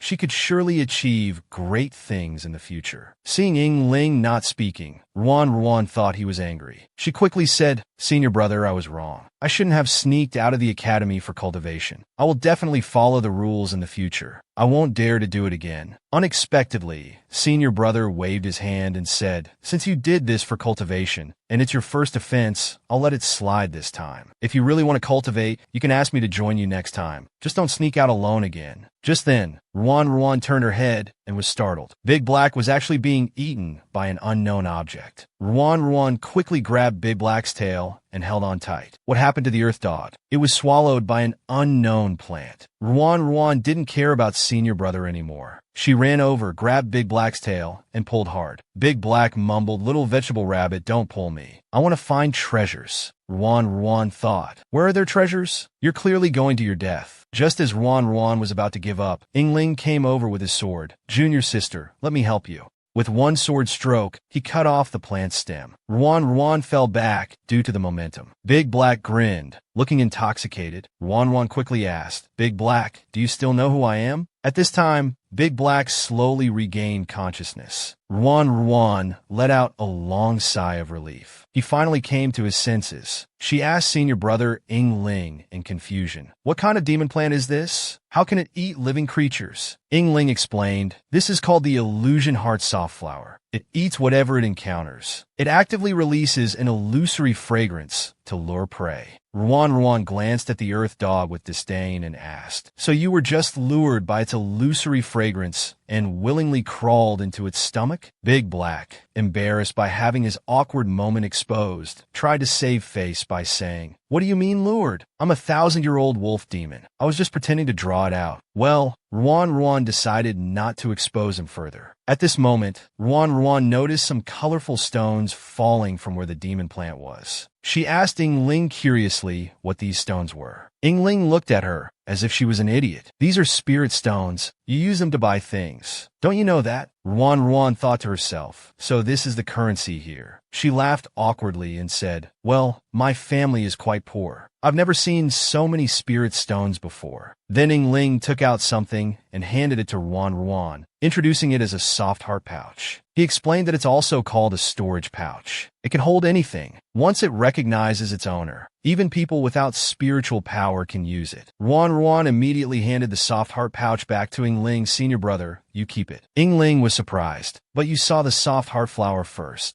Big Black in her arms suddenly became alert. He said to Ruan telepathically, little vegetable rabbit, are you crazy? Do you know how valuable this soft heart pouch is? You're just giving it away. Ruan replied, I already have a chinquin bag and a storage ring from the fox. What do I need this for? Big Black, a dog, shouldn't be too greedy. The earth dog buried his head in Ruan's arms, giving up. He was afraid he couldn't resist wanting it if he kept looking. Ruan then said to Ling, the soft heart flower was defeated by you, senior brother Ling. I'll just take some spirit stones. Seeing Ruan's genuinely indifferent attitude, Ling stopped insisting. All right, I'll consider this a favor from you. If you encounter any troubles in the academy in the future, you can come to me for help. It's getting late. Let's hurry back. I'll lead the way. Then the two of them walked towards the academy. In the evening, Ruan was enjoying a relaxing hot bath, wondering how the fox was doing. Suddenly, she felt something tickling her feet. Then a tail emerged from the water. It looked like a fox's tail. While Ruan was stunned, a voice came, little rabbit, it hasn't been that long. Don't you recognize my tail anymore? Ruan, tired from a long day, was preparing to enjoy a comfortable hot bath. Suddenly, a fluffy tail appeared in the water. It turned out to be Chi-Yang, who had returned. Ruan hugged the tail and happily exclaimed, Fox, you're back. Chi-Yang had a mocking expression. What, feeling guilty seeing me? Ruan looked confused. What guilt? Why are you saying such strange things as soon as you're back? Chi-Yang sneered. The tail swaying in the water wrapped around Ruan's waist, pulling her close. He lifted her chin with his hand and said coldly, during the days I was away, weren't you laughing and chatting happily with your senior brother Ling? Ruan looked at him as if he was an idiot. What do you mean laughing and chatting? We were just talking normally. Besides, he helped me. I couldn't just give him the cold shoulder, could I? Chi-Yang, still unsatisfied, said, men and women should keep their distance. Even if you're a rabbit, you should understand the principle of avoiding suspicion. Ruan retorted irritably. Foxes are natural predators of rabbits. Why don't you tell me to stay away from you? After saying that, she couldn't help but hug the fox's tail with a satisfied expression. This fluffy big tail is so comfortable. I haven't pampered you for a long time. Today, I must pet you to my heart's content. Chi-Yang thought to himself, this stupid rabbit has learned to talk back now. He snorted coldly and pulled his tail out of Ruan's arms. Immediately putting on a seductive expression, he said, Rabbit, does my tail feel good? Ruan nodded honestly and said, it feels good to touch. I've never touched such a big, comfortable tail before. Chi-Yang's mouth curved into a smile. He actively moved his tail towards Ruan's hand. So, do you like my tail very much? Ruan nodded again. I like it super much. Chi-Yang said with a warning look in his eyes. Then if I ever see you being intimate with someone else again, I won't let you touch my tail anymore. Ruan thought to herself, look how capable you think you are. You're not the only one with a tail. Big Black has a tail too. I'll go touch his, even if it doesn't feel as good. Chi-Yang said, you dare. The little rabbit was speechless. This isn't allowed. That isn't allowed. How can you be so domineering, Fox? As long as you don't have physical contact with other people of the opposite sex. You can touch my tail as long as you want. Ruan thought for a moment. That's not a big deal. So she said, deal. After saying that, she hugged the tail with an intoxicated expression. Chi-Yang snorted coldly. Smart of you. At this time, Ruan asked confusedly, Fox, didn't you say you were going to leave for a while? Why are you back? Chi-Yang said, didn't I tell you? I'd come back when it's time to suck blood. Ruan shuddered reflexively, thinking that the fox came back specifically to suck her blood. But seeing that the fox looked very uncomfortable without sucking blood, and since she had an immortal body, she thought it wouldn't be a big deal to have a little blood sucked. So Ruan steeled herself, closed her eyes, tilted her head, and said, come on then, Better to get it over with quickly. I encourage you to be quick about it. Seeing the little rabbit being so cooperative, Qi Yang's smile deepened. He reached out to hold her and said, "Sleep. It won't hurt if you're asleep." Ruan hadn't yet understood what he meant. She just felt her head become fuzzy and finally fell into a deep sleep. Qi Yang satisfiedly supported Ruan's head, letting it rest on his shoulder. He lowered his eyes slightly. Indeed, a delicious little rabbit can be addictive. When Ruan woke up again, it was already the next morning. She opened her eyes to see Qi Yang beside her. Ruan was somewhat surprised. "Fox, you're still here? I thought you had left again." Qi Yang said he wouldn't leave for a while and would stay here to accompany her. Ruan was immediately delighted. Great. She thought to herself, with the fox around, she wouldn't have to worry about being bullied at the academy. She could walk around confidently now. Qi Yang rested his chin on one hand and said sourly, "Just now, your senior brother Yingling sent a message saying he wasn't feeling well. Today's group training is canceled and changed to reporting to the main kitchen." Ruan laughed awkwardly. "What do you mean, my senior brother Yingling? He's everyone's senior brother Yingling? Okay." Ruan didn't want to explain further to the fox about this matter. She quickly changed the subject. "Fox, time is tight. Let's hurry to report to the main kitchen." After saying this, she pulled Qi Yang to leave. Before the two had entered the main kitchen, they heard, "Iron Bull brother, over here." It was Jiang Zhou, who had also been assigned to the main kitchen. Jiang Zhou looked at Qi Yang and asked confusedly, "Isn't this the disciple who fainted from the lock swallow incense before?" Qi Yang's face immediately darkened. He thought to himself, "Who is this guy again?"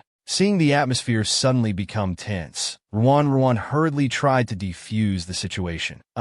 He's my brother, Ruan Daniel. He's also been assigned to help in the main kitchen." Jiang Zhou laughed. "Oh, so he's Iron Bull brother's older brother." Just then a voice came from behind. "Is everyone here? I'm in charge of all matters in the main kitchen. You can call me Uncle Zhuang. Since everyone is here, let's go in and get to work." He then assigned Ruan and Jiang Zhou to tend the fire. He told Qi Yang to cut vegetables. "You all get busy. I have something to attend to. I'll be back soon." Ruan sighed. She had thought coming to help meant training, but it turned out to be actual work. Jiang Zhou explained to Ruan that the kitchen helpers had the toughest job. They were responsible for preparing meals for all 4 peaks, and had to prepare different foods according to each peak's requirements. Ruan was surprised to hear about the 4 peaks and asked confusedly what they were. Jiang Zhou explained that the 4 peaks included Spiritual Power Peak, Spiritual Longevity Peak, Spiritual Energy Peak, and the main peak. Ruan asked curiously why there wasn't a Ling E peak. Jiang Zhou lowered his voice mysteriously and said that Ling E peak was right beneath their feet. "Beneath our feet? You mean this kitchen?" Ruan wanted to inquire further. Suddenly, there was a loud slap. Qi Yang, with a dark face, said, "You, come here and switch with me." Jiang Zhou hadn't yet understood what was happening. Qi Yang spoke in a threatening tone. "Not switching." Seeing the situation, Jiang Zhou quickly said, I'll switch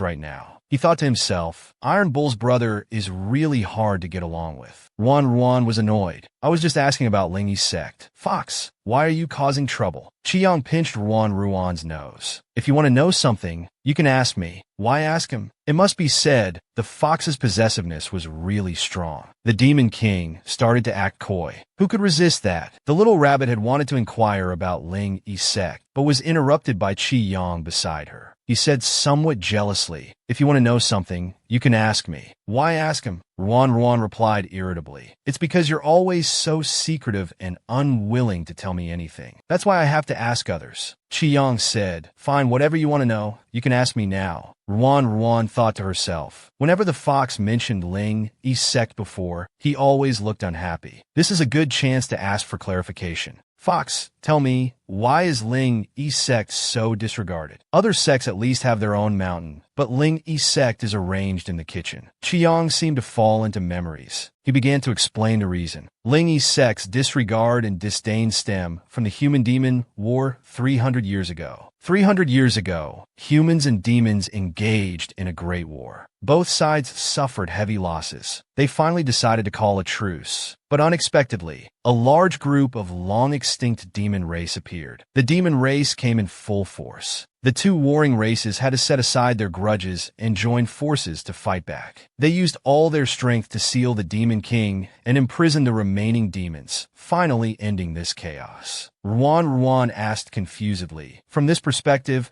it seems all the blame should be on the demon race. How did Ling Yi sect end up taking the blame? Qi Yang said mockingly. Because the demon race was created by Ling Yi sect through human experiments. Hearing human experiments, Ruan was shocked. That's too cruel. Suddenly, as if realizing something, Ruan turned to look at Qi Yang. She thought, since entering the academy, the foxes disliked Ling Yi sect. Could it be that he... Just then, a voice from outside the door interrupted Ruan's speculation. I'm back. It turned out to be Uncle Zhuang who walked in. Iron Bull, come out for a moment. Come with me. After saying that, he turned and left. Ruan was about to follow, but Qi Yang grabbed her. Where are you going? From outside, Zhuang Shu's urging voice was heard. Little Iron Bull, why haven't you come yet? Seeing Qi Yang being so clingy, Soft didn't know what to do for a moment. So she had a sudden idea. Uncle Zhuang, can my brother come along? He's been clingy since childhood. He'll cry if he's separated from me for a while. Before she finished speaking, Qi Yang immediately put on a coy act, leaning into Ruan's arms. Sister, you can't leave your brother alone. Brother will be scared. Ruan felt extremely uncomfortable, feeling like her rabbit skin was crawling. Still, she pretended to be calm and went along with Qi Yang's words. Don't worry, brother. Uncle Zhuang is so kind. He surely won't bear to let me leave you behind. Right, Uncle Zhuang? Uncle Zhuang was slightly stunned. After a brief consideration, he said, All right then, you can both come along. In no time, Uncle Zhuang led the two to a large tree. There was a hidden door outside the tree. After entering, it was surprisingly spacious inside. Soft asked curiously, Uncle Zhuang, what is this place? Uncle Zhuang explained to Ruan, this is the Great Spirit Tree. It's another core location of Ling Yi sect besides the main kitchen. I learned from the Wind Master that you, Iron Bull, are the only disciple who signed up for Ling Yi sect this year. As an elder of Ling Yi sect, I must take good care of you, our only seedling. Ruan also laughed awkwardly. Uncle Zhuang, are you afraid I'll run away? Then, Uncle Zhuang introduced the environment to Ruan. This is the study of Ouyang Huai, the former elder of Ling Yi sect. All his previous research results are here. Upon hearing the name Ouyang Huai, Qi Yang, standing behind, immediately darkened his face. Zhuang Shu then introduced to Ruan, this is the workbench. The knives are used for experiments, and these books are all records of various experiments by Elder Ouyang Huai. Suddenly, Ruan saw a door here and asked Uncle Zhuang what it was. She was about to open it and take a look. Uncle Zhuang beside her was startled and quickly stopped her. Ruan stopped and looked at him with confusion. What's wrong, Uncle Zhuang? Can't we go in there? Uncle Zhuang waved his hand nervously. It's just Elder Ouyang's storage room. Nothing interesting to see. He then pulled Ruan away. Come here, little Iron Bull. Uncle Zhuang will give you some entry-level secret manuals of Ling Yi sect. At this moment, Uncle Zhuang's unusual behavior also caught Qi Yang's attention. Qi Yang narrowed his eyes, looking at that door. He thought to himself, Ouyang Huai's storage room, huh? Ruan suddenly returned to her own time and space. She even ate the delicious food her mother cooked. What was going on? Today was the day to assess the results of the new disciples' intensive training. If they could pass smoothly, they would become inner disciples. Everyone sat cross-legged in the training ground, waiting for their turn to be assessed. Ruan nervously held on to Qi Yang the fox. This illusion array looks so difficult. Why do they all look so pained? Qi Yang said, It's just a mere illusion array. What's there to be afraid of? Besides, haven't you been training diligently for a month? Don't worry, if you can't wake up, I'll come find you in the illusion array. Just then, senior brother Ling on the stage called out, First group, assessment complete. Second group, Xiang Zhou, Ruan, Tainyo. Then Ruan walked up. The assessment began. The examiner said to the candidates, I have set up the illusion array. Now please close your eyes. Because everyone's thoughts are different, the illusion array's experience will also be different. If you can wake up within the time it takes for an incense stick to burn, you pass the test. When Ruan opened her eyes again, where is this place? Then a voice came, soft. Why are you sitting on the floor? There's a perfectly good sofa. Aren't you afraid of catching a cold? Mom, is it really you? Mom was stunned for a moment. What? I just went out to buy some groceries. Did you lose your memory? You don't even recognize your mom anymore. All day eating and sleeping. Look how spoiled you've become. Ruan giggled. I just fell asleep accidentally.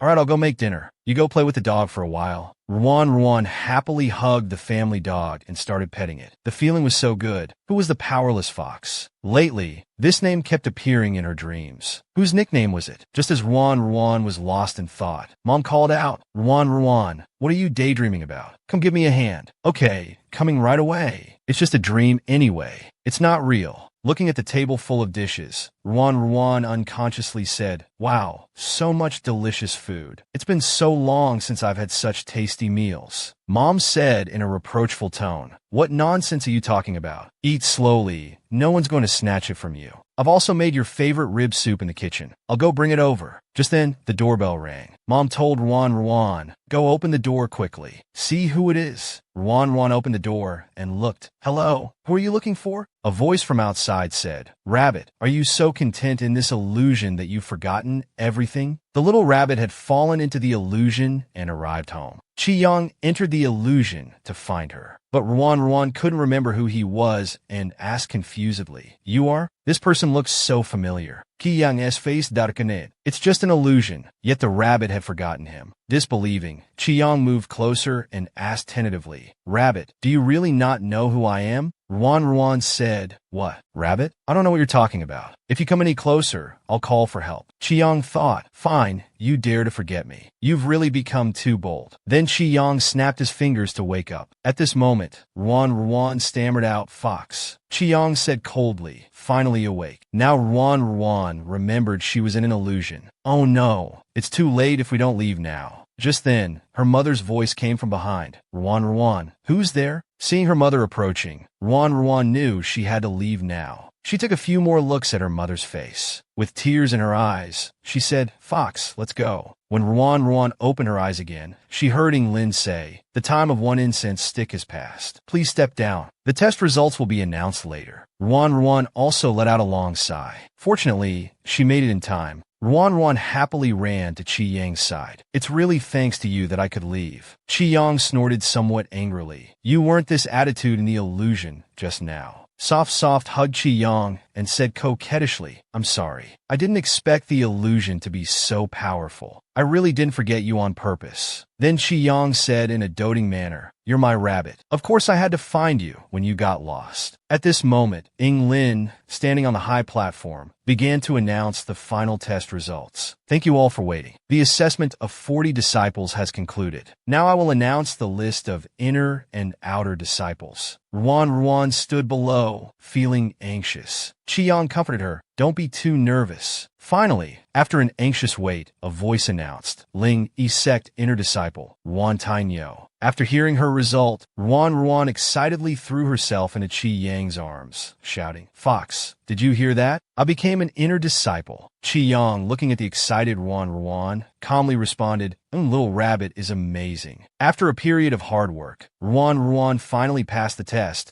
and successfully became an inner disciple of the Ling Yi-sect. Jiang Zhou came over to congratulate Ruan. Brother Tainyo, congratulations on becoming an inner disciple of the Ling Yi-sect. A man nearby said disdainfully, Jiang Zhou, why are you wasting words with Ling Yi-sect trash? Instead of wasting time here, you'd better hurry to report to Spirit Peak. Jiang Zhou's eyes immediately turned unfriendly. What do you mean? The man sneered. Am I wrong? Everyone knows about Ling Yi-sect's evil deeds. What good can come from disciples of such a sect? Chi-young's face immediately darkened. Say that again. The man was suddenly frightened by Chi-young's aura. He hurriedly pulled the man called Xie Yin beside him. Let's go report quickly. Since Jiang Zhou wants to mix with Ling Yi-sect, we don't need to wait for him. Xie Yin, however, kept staring at Ruan nonstop. Then a strange look flashed in his eyes. With a lecherous look, he thought to himself, I didn't expect this Ling Yi disciple to be so fair and delicate, quite pleasing to the eye. Then he was pulled away by the man beside him. No one expected that this lecherous man called Xie Yin would bring considerable harm to Ruan in the days to come. Just as Ruan and the others were about to leave, senior brother Lin also came over to congratulate Ruan on passing the test. Then he took out a communication bell to give to Ruan. Consider it a thank you for the soft heart pouch last time. Also, keep this bell with you. If you encounter any trouble, just shake it a few times, and I'll come to help you immediately. Ruan asked, Fox, what do you think? Qi Yang, with cold eyes, said, What? You want to accept things from other men? The rabbit was instantly startled. No, absolutely not. So she turned to politely refuse, but Lin forcefully pushed the bell into Ruan's hand. Little Junior, just accept this small bell. I have matters to attend to, so I'll leave first. After saying this, he turned and left. Soft looked at Qi Yang somewhat innocently. Fox, look, I really didn't mean to accept it. I promise I'll return it to senior brother Lin next time I see him. Please don't be angry. At a cliff in the Ling Yi sect,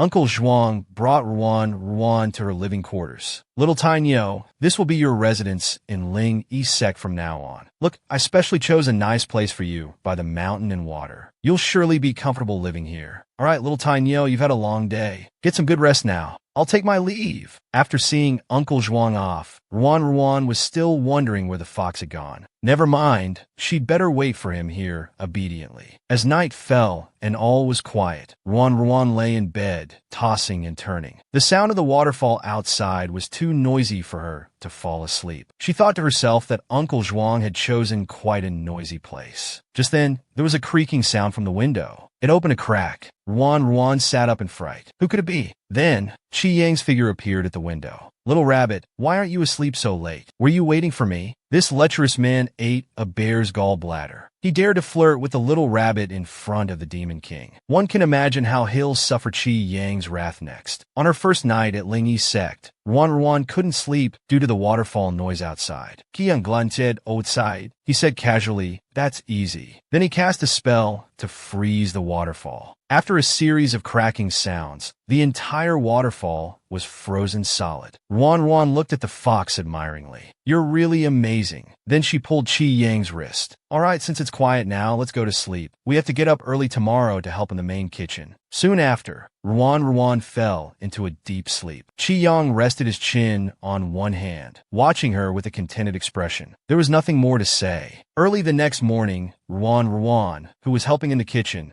finally finished serving breakfast to the academy disciples. Seeing Ruan's exhausted face, Qi Yang carefully wiped the sweat from her face. He said somewhat angrily, This academy is good at exploiting people, but not at teaching. Why don't we tear it down? Ruan quickly stopped Qi Yang. Fox, calm down. We should make the best of the situation. Besides, Uncle Zhuang has taught me quite a lot. Just then, a grating voice came. Hey, I want a bowl of white porridge. It was the lecherous man, Xie Yin, from before. Ruan politely ladled a bowl of white porridge for him and handed it over. At that moment, Xie Yin deliberately touched Ruan's hand without leaving a trace. Frightened, Ruan immediately pulled her hand back. The bowl of porridge fell to the ground. Then the lecherous man questioned accusingly, Did you do that on purpose? You can't even hold a bowl of porridge steady. Ruan quickly apologized. I'm sorry. I'll get you another bowl. Xie Yin no longer concealed his intentions and grabbed Ruan's wrist. With a lecherous expression, he said, What good is just apologizing with your mouth? Why don't you come over and lick it clean for me? As soon as he finished speaking, Qi Yang pulled his hand away from the wrist. What did you just say you wanted her to do? Xie Yin shouted. This is between me and her. What's it to you? Qi Yang showed a wicked smile. What's it to me, you say? He then suddenly used force to break Xie Yan's wrist. Immediately, a scream like a pig being slaughtered rang out. Now it has something to do with me, right? Seeing that the man before him was not to be trifled with, Xie Yan left a threat. I'll remember this. Just you wait. After saying that, he scurried away. Just then, Jiang Zhou ran over. Seeing Xie Yan's expression,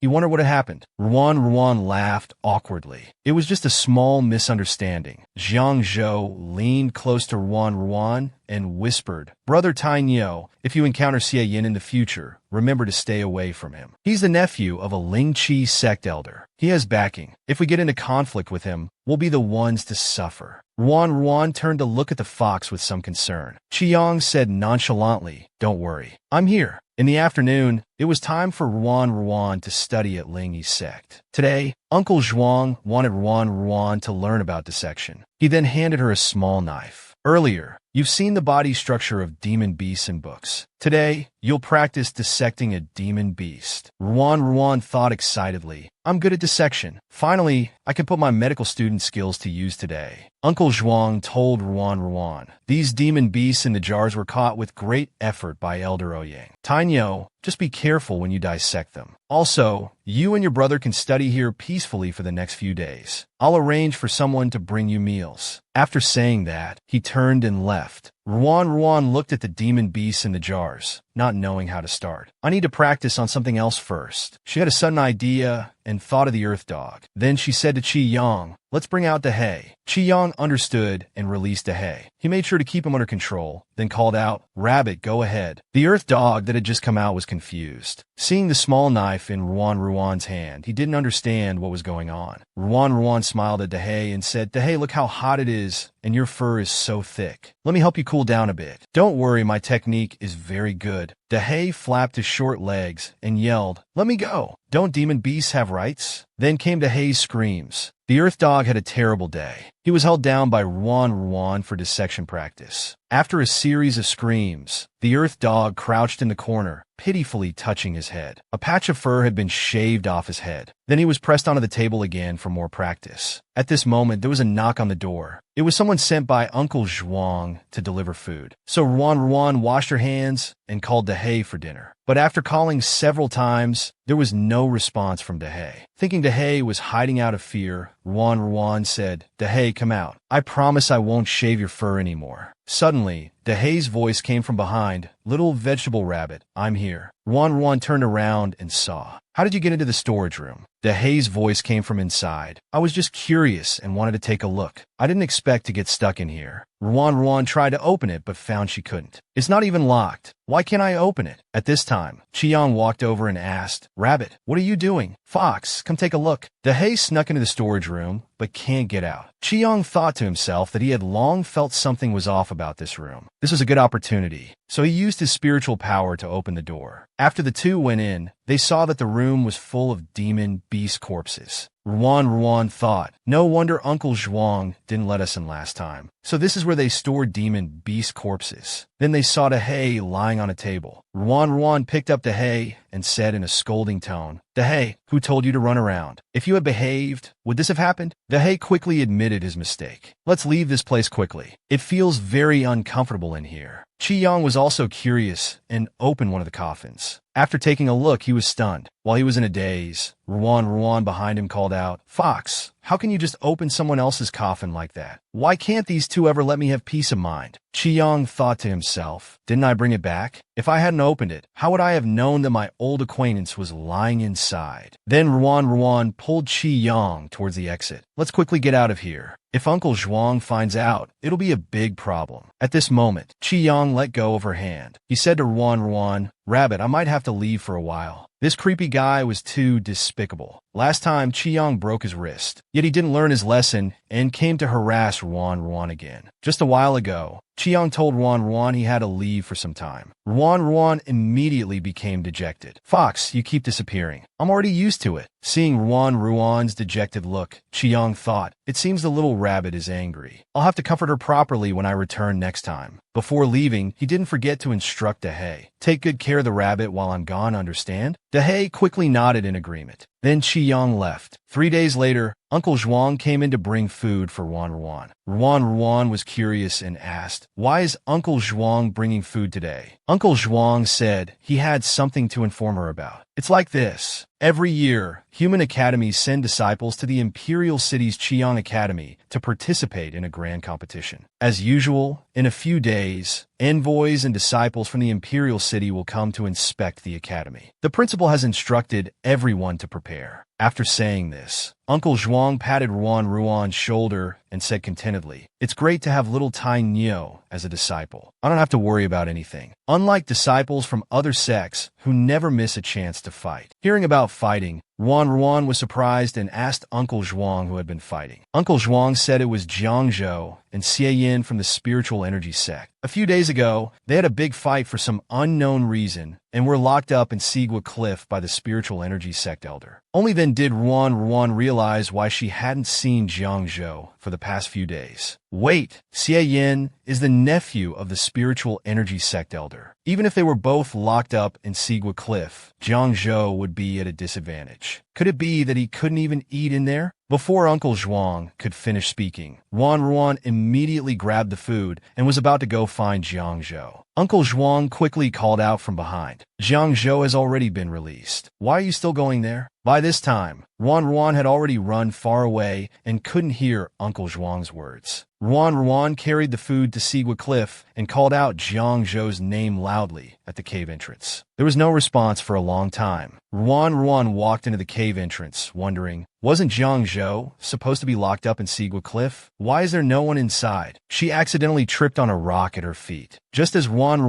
was about to fall, a hand firmly caught her. Ruan was about to say thank you, but when she looked up, she saw it was the creepy guy Xie Yin. Ruan asked cautiously, "Why is it you?" Xie Yin immediately put on a sleazy expression. "What? I helped you. Don't I even get a thank you?" Ruan didn't want to engage with him further. She said a quick thanks and was about to turn and leave. The creepy guy wouldn't let such a good opportunity pass. He immediately blocked Ruan's path. "Aren't you going to stay and thank me properly?" Ruan asked confusedly. "What do you mean?" Xie Yin gently brushed aside a lock of Ruan's hair. "Weren't you looking for Jiangzhou? I had someone release him this morning. I did it for your sake. I'll let that fool go. Don't you think you should properly thank me?" On this day, the little rabbit was cornered and harassed by the creepy guy in the cave. In the cave, Ruan didn't want to engage with him and planned to leave. But the sleazy Xie Yin wouldn't let her go, blocking her way and looking at her with ill intent. Seeing Xie Yin's blatant gaze, Ruan thought this guy must be a pervert. Xie Yin said to Ruan, "I let that fool Jiangzhou go for your sake. How are you going to thank me?" Ruan sneered, looking at Xie Yin warily. "How do you want me to thank you?" Xie Yin chuckled, his gaze roaming over Ruan. "Well, I think you're quite nice." Ruan thought, "This pervert really has his eyes on me, even when I'm disguised as a man. You're truly delusional." She immediately threw a punch at Xie Yan's face, but he easily blocked it. Ruan quickly retreated, warning, "I advise you not to come closer, or don't blame me for being impolite." A knife appeared in Xie Yan's hand. He sneered, "I'd like to see how impolite you can be." He then slashed at Ruan. Unable to dodge in time, her face was cut, leaving a bloody gash. At this moment, Ruan also sensed that Xie Yan's spiritual power level was actually at the second stage of Spirit Master, 3 levels higher than her own. The power gap was significant. She couldn't confront him head-on. Just then, Xie Yin attacked again. In that instant, Ruan immediately leaned back to dodge the attack, taking the chance to deliver a hard kick to Xie Yan's groin. Xie Yin quickly retreated a few steps, kneeling on the ground in pain. Ruan said, "You can play by yourself here. I won't be accompanying you." Just as she was about to leave, she suddenly found herself unable to move. Xie Yin walked over with an evil grin. "Run? Why aren't you running now?" Ruan asked in shock. "What did you do to me?" Xie Yin said, "I didn't do anything to you. It's just that disciples who have entered Sigua Cliff without the mark bestowed by the elders will be affected by the cold energy within half an hour, rendering them immobile." At this point, Ruan realized that Xie Yin had been stalling for time all along, waiting for this moment to come. Xie Yin chuckled, "Don't bother resisting. Just enjoy it." He then leaned Ruan's body against the cave wall. "Come on, baby. Let's start with a kiss." Unable to bear it, Ruan with strength from an unknown source, punched Xie Yin in the eye socket. He screamed in pain. You refuse the easy way? Then take the hard way. Be good and serve me well. Maybe I'll spare your life. After saying this, he pounced on Ruan Ruan again. He tore open Ruan Ruan's clothes. Slowly, Ruan Ruan's consciousness began to blur. Then her eyes turned blood red. In the next second, Ruan Ruan grabbed Xie Yin's neck. She kept shouting die, no matter how Xie Yin struggled. He couldn't break free from Ruan Ruan. Her body emitted a black aura, as if she had turned demonic, until a voice calling Rabbit came from outside the cave. Ruan Ruan regained a bit of sanity. It turned out Qi Yang had rushed over. Qi Yang embraced Ruan Ruan tightly. With a slightly trembling voice, he said, I'm sorry, Rabbit. I came too late. On this day, the little rabbit was bullied by the pervert, but the demonized Ruan Ruan killed him in retaliation. She also passed out. When she woke up again, it was already late at night. She saw Qi Yang gazing at her affectionately. Qi Yang asked, Ruan Ruan, what happened at Sigua Cliff today? What happened between you and Xie Yin? Ruan Ruan's face instantly turned cold. Nothing. He was just a scumbag. I did a good deed by carrying out heaven's will. But in her heart, she was thinking about the disgusting things Xie Yin did to her. How could she tell Fox about it? Qi Yang just looked at her without saying anything. Ruan Ruan felt uneasy under Qi Yang's gaze. Unable to sit still,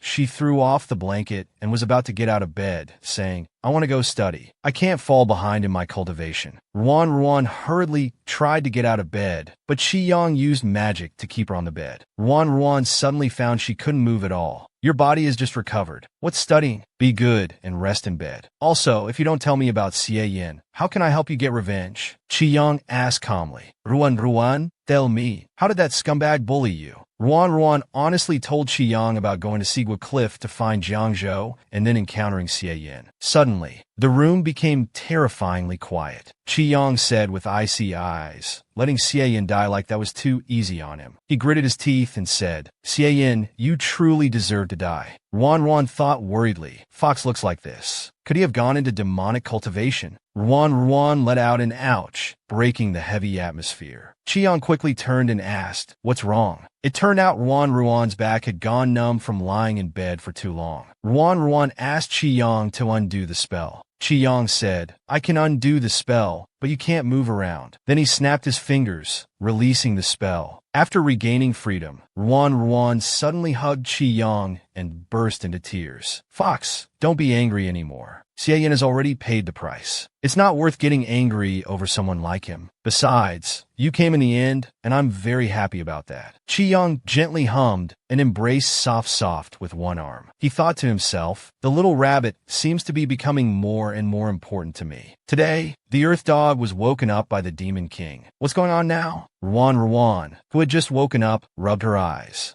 Seeing Qi Yang drinking tea alone, she said, Fox, you're up so early. Qi Yang asked with a dark face, where's that demon wolf? Ruan Ruan was stunned. Dai? He's in the storage bag. Qi Yang leisurely sipped his tea and said, let him out. Ruan Ruan didn't understand what was going on, but did as Qi Yang said, and let Dahei out. Dahei, who had just been released, looked like he hadn't fully woken up. Rubbing his eyes, he said, little vegetable rabbit, why are you disturbing my sleep so early? I haven't even slept until I naturally woke up. When he fully opened his eyes, he saw Qi Yang sitting opposite, looking at him with a dark face. The Earth Dog couldn't help but shudder, thinking, why is this fox here? Qi Yang deliberately said he was hungry and asked the rabbit to go to the kitchen to cook some noodles. After Soft left, Qi Yang looked at the Earth Dog with a sinister smile. Now let's settle our accounts. The Earth Dog was confused. What accounts? Qi Yang asked with cold eyes. Where were you when he was at Sigua Cliff? The Earth Dog hurriedly explained. I was in the storage bag. He blocked our spiritual connection. So you're blaming him? The Earth Dog, frightened, quickly waved his paws. No,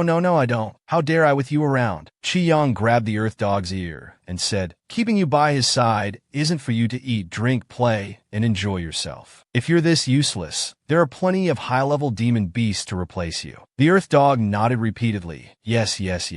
I'll protect the rabbit well from now on. I won't slack off again. At this moment, the earth dog was extremely anxious inside, thinking, Rabbit, please come back quickly. If you don't return soon, I'll be tormented to death by this fox. Just then, Ruan came over carrying the prepared noodles. She thought that the noodles she made, with their color, fragrance, and taste, would surely please the fox. Before she could enter the room, Jiang Zhou came over with a shocked face. Tainyo, so you're here. I've been looking for you for a long time. Ruan was puzzled. What's wrong? Do you need something from me? Jiang Zhou stepped forward and lowered his voice to ask Ruan. Tainyo, let me ask you. Did you go to Secret Cliff to find me? Yes. I wanted to bring you food, but you had already left. Jiang Zhou said. Then did you meet Xie Yin? This morning, the patrolling senior brothers found the bodies of Xie Yin and Elder Wu at the academy entrance. They're looking for the killer now. Ruan was surprised at first, then said, I killed Xie Yin. Jiang Zhou was shocked and asked, Ruan, did Xie Yin do something bad to you? Ruan asked, puzzled. You know? Jiang Zhou waved his hand, saying he didn't. But Xie Yan's way of looking at you was always disgusting, and he relied on Elder Wu as his backing. He often did terrible things to fellow disciples. Xiyan deserve tudi. Brother Tainyo, don't worry about it. I'll keep your secret. At this moment, Ruan was puzzled, thinking, I only killed Xie Yin. Who killed Elder Wu? When Jiang Zhou learned that Xie Yin was killed by Ruan, he couldn't help but worry. He then advised Ruan, why don't you leave for a few days to lay low? It'll be fine once this blows over. At this time, Qiyang came out of the room, calling Rabbit. It turned out Qiyang was worried about her safety, since she hadn't returned for so long. Ruan said she was fine, just took a bit longer to make the noodles. She didn't forget to let Qiyang smell how fragrant the noodles she made were. Then the two were about to return, chatting and laughing. Just then, Uncle Zhuang's voice came from behind. Little Tainyo, let me introduce you.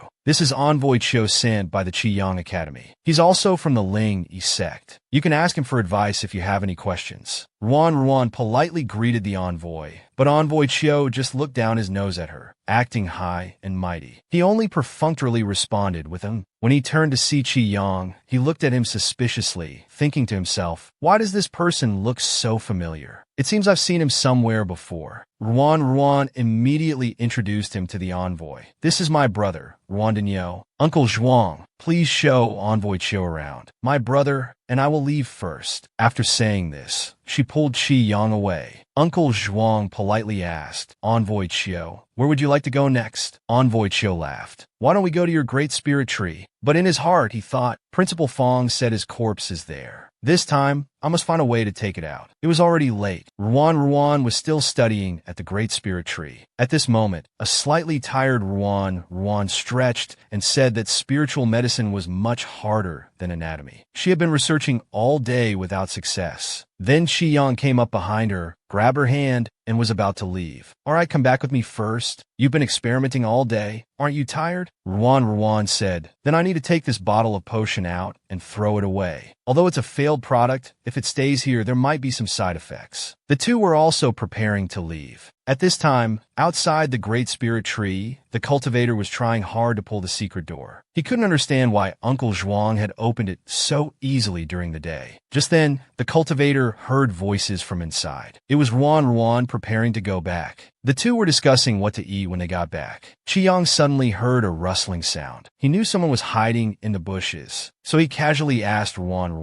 this potion is to be thrown away, right? Let me throw it. Then he used spiritual power to throw the potion into the bushes. Immediately, there was an explosion. The next second, a piercing scream was heard. Envoy Chiu ran out, patting the flames on his body. Ruan was stunned when she saw who it was. Envoy Chiu, why are you in there? Who would have thought that this academy's envoy would be doing such sneaky things? He was discovered hiding in the bushes by Qiyang and blasted out with spiritual power. Ruan was stunned when she saw this. How come it's Envoy Chiu? Envoy Chiu looked miserable, with a large patch of his hair burned off. He turned to question Ruan, did you set the fire? Ruan was about to explain when a voice called out, Master, are you all right? It turned out to be Envoy Chiu's disciple. Tian Liang immediately pointed at Qiyang. Master, I saw it. This person attacked and hurt you. Qiyang calmly said, I'd like to ask the cultivator, What were you doing outside the Great Spirit Tree so late at night? The cultivator actually turned the tables. I was just taking a casual stroll at night. Who would have thought you'd attack and hurt someone? Chiyoung laughed. If Envoy Chio was just taking a stroll, why did he hide in the bushes when he saw us? Could it be that the casual stroll was a lie, and stealing from the Great Spirit Tree was the truth? The young disciple, hearing Chiyoung speak to his master this way, immediately spoke up. You're talking nonsense. How could Master possibly steal anything? Master, don't waste words with them. Let me teach them a lesson. After saying this, he clenched his fist and threw a punch at Chiyoung. It was immediately caught by Ruan with one hand. Tian Liang could hardly believe that this person had easily blocked his attack. Then he was restrained by Ruan. No matter what, fighting randomly in the academy is wrong.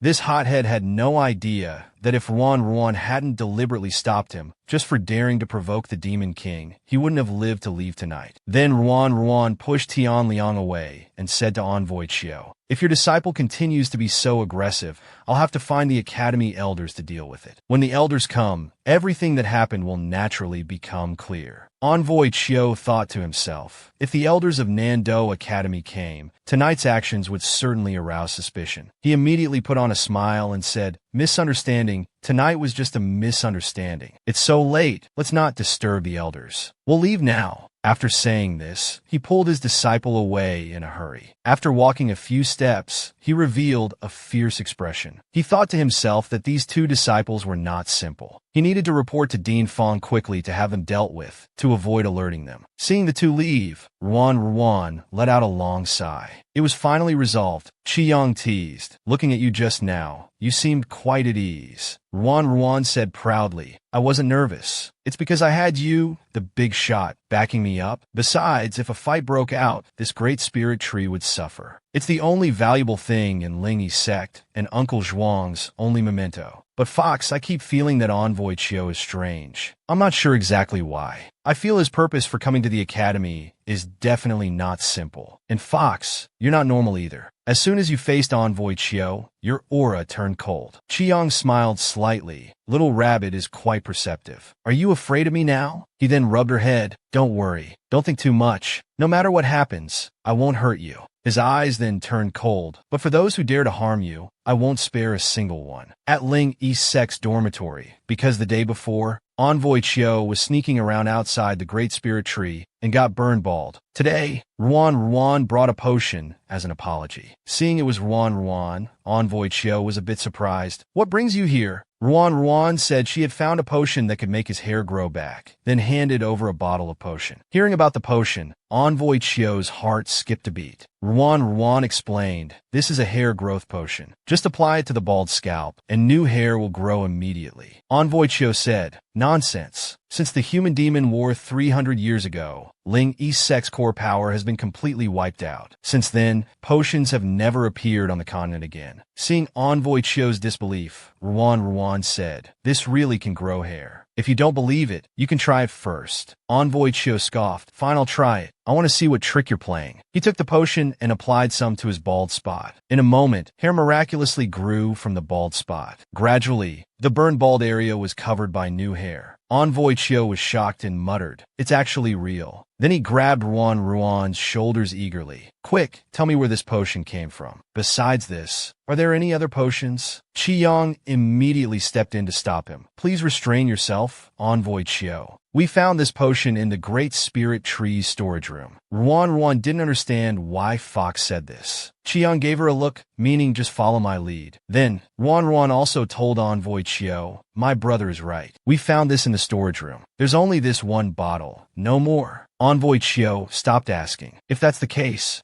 my hair has been restored, so let's consider our matter settled. After saying this, he didn't forget to snatch the potion from Ruan's hand. The rest is mine too. After leaving, Chiyoung advised Ruan, the scarcity of potions on this continent is like that of demons and demon beasts. To avoid unnecessary trouble, don't mention the potion to anyone else except me. Especially don't let others know that you made the potion. On the other side, Envoy Chio was standing respectfully with his head bowed in front of a water mirror in his room. The person in the mirror was actually the Dean Fong that Envoy Chio mentioned. Have you found what I asked you to find? Envoy Chio spoke respectfully. Dean Wei, I haven't found the portrait left in the Great Spirit Tree yet. But I discovered this potion. A disciple from Nandu Academy found it in the storage room of the Great Spirit Tree. Dean Fong sneered. I lived in the Great Spirit Tree for so many years. How come I never discovered this potion? Envoy Chiu immediately understood the dean's implication. It meant this disciple was suspicious. The dean's voice came through the mirror again. Find a way to eliminate this person before the Academy's grand competition. As for Zhuang Qi's side, you should take action too.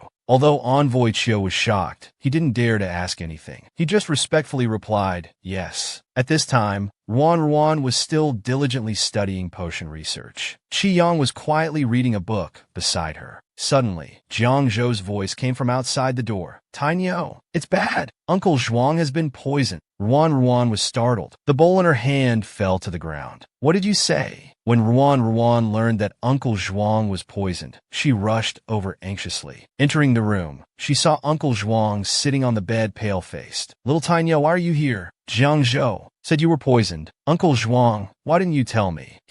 It's not a serious poison. I'll be fine after resting for a few days. Then Ruan checked Uncle Zhuang's pulse. The pulse was chaotic, spiritual energy congested and blocked. It was clearly the symptom of severe poisoning. Ruan asked seriously, Uncle Zhuang, tell me the truth. Who poisoned you? Uncle Zhuang smiled weakly. Silly child, that's not important anymore. Ruan's hands were shaking. She tried to stay calm and said to Uncle Zhuang, how is it not important? If we find out who poisoned you, we can ask for the antidote method. Just then, there was a commotion outside the door. Who do you think you are to stop me? It turned out Envoy Chiu was blocked at the door by Qi Yang. I said you can't enter now. Just as Envoy Chiu was about to force his way in, Ruan came out and asked, Envoy Chiu, what are you doing here? I heard old Zhuang was poisoned. I specially brought a detoxification method to visit him. I didn't expect to be blocked at the door. Hearing about the detoxification method, Ruan was delighted. She quickly asked, what method? Envoy Chiu secretly rejoiced. It seemed the fish had taken the bait. He then said to Ruan, we don't know who poisoned old Zhuang or what the poison is called, but there's a medicinal plant called the purple glaze flower. It has no scent or taste, its flowers don't look like flowers, and its leaves don't look like leaves. Yet it can cure all poisons. The purple glaze flower has its own spirit. It can move according to the amount of spiritual energy in the environment. And the place with the most concentrated spiritual energy, yet undiscovered by people, is only one inside the secret realm. Hearing the words secret realm, Ruan remembered Uncle Zhuang once told her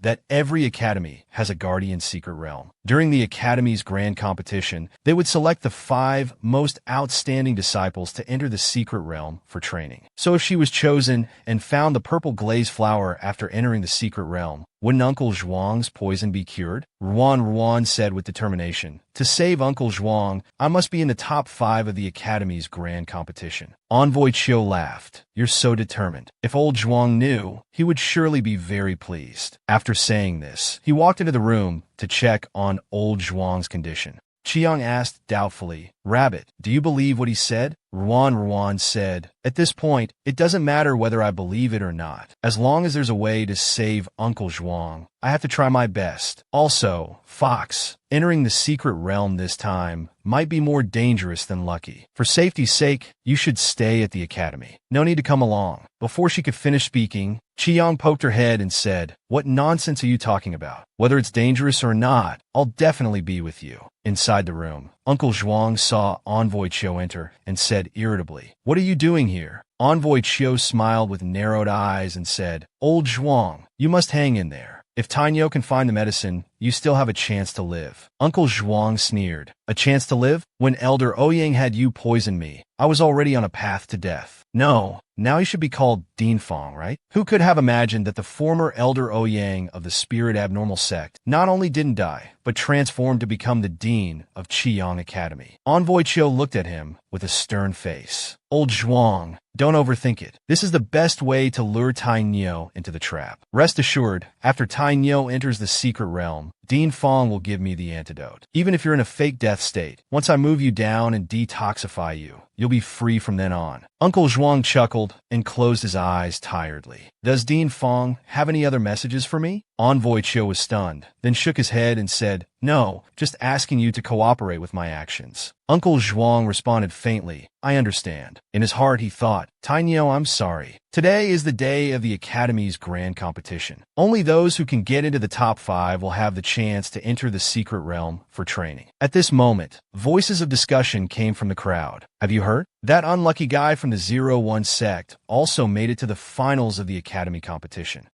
Just a useless person who got lucky. He's the only one from the Spirit Abnormal sect getting to the finals without any incidents. What's so surprising about that? Qi Yang, standing in the middle of the crowd, darkened his face as he heard the sarcastic voices. Ruan comforted him. Fox, don't think too much about it. These people are just jealous of me. Qi Yang lovingly rubbed her head. You really have a big heart. Just then, a voice came from the stage. Next group, 01 sect, Ruan Tainyo versus Spirit Beast sect, Shiqing. Hearing that it was her turn to go on stage, Ruan looked at Shiqing with disdain, appearing eager to try. Just as she was about to go on stage, unexpectedly, someone deliberately tripped her. She stumbled and was about to fall to the ground. At this moment, Qi Yang appeared behind Ruan like a ghost, holding her steady. He asked worriedly, Are you okay? Ruan turned her head to look at Shiqing nearby. It was you who tripped me just now. Shiqing sneered. So what if it was me? Your reaction is so slow. When the competition starts later, it won't be as simple as just tripping. Ruan said with cold eyes. I thought it was someone else. It's just a petty person who likes to trip others. Not worth fearing at all. She snorted coldly and turned to walk up to the high platform. After being ignored like this, Shiqing's expression turned fierce. So arrogant. Watch how I teach you a lesson later. The spectators below cheered for Shiqing. Shiqing, show that 01 sect a thing or two. We're all rooting for you.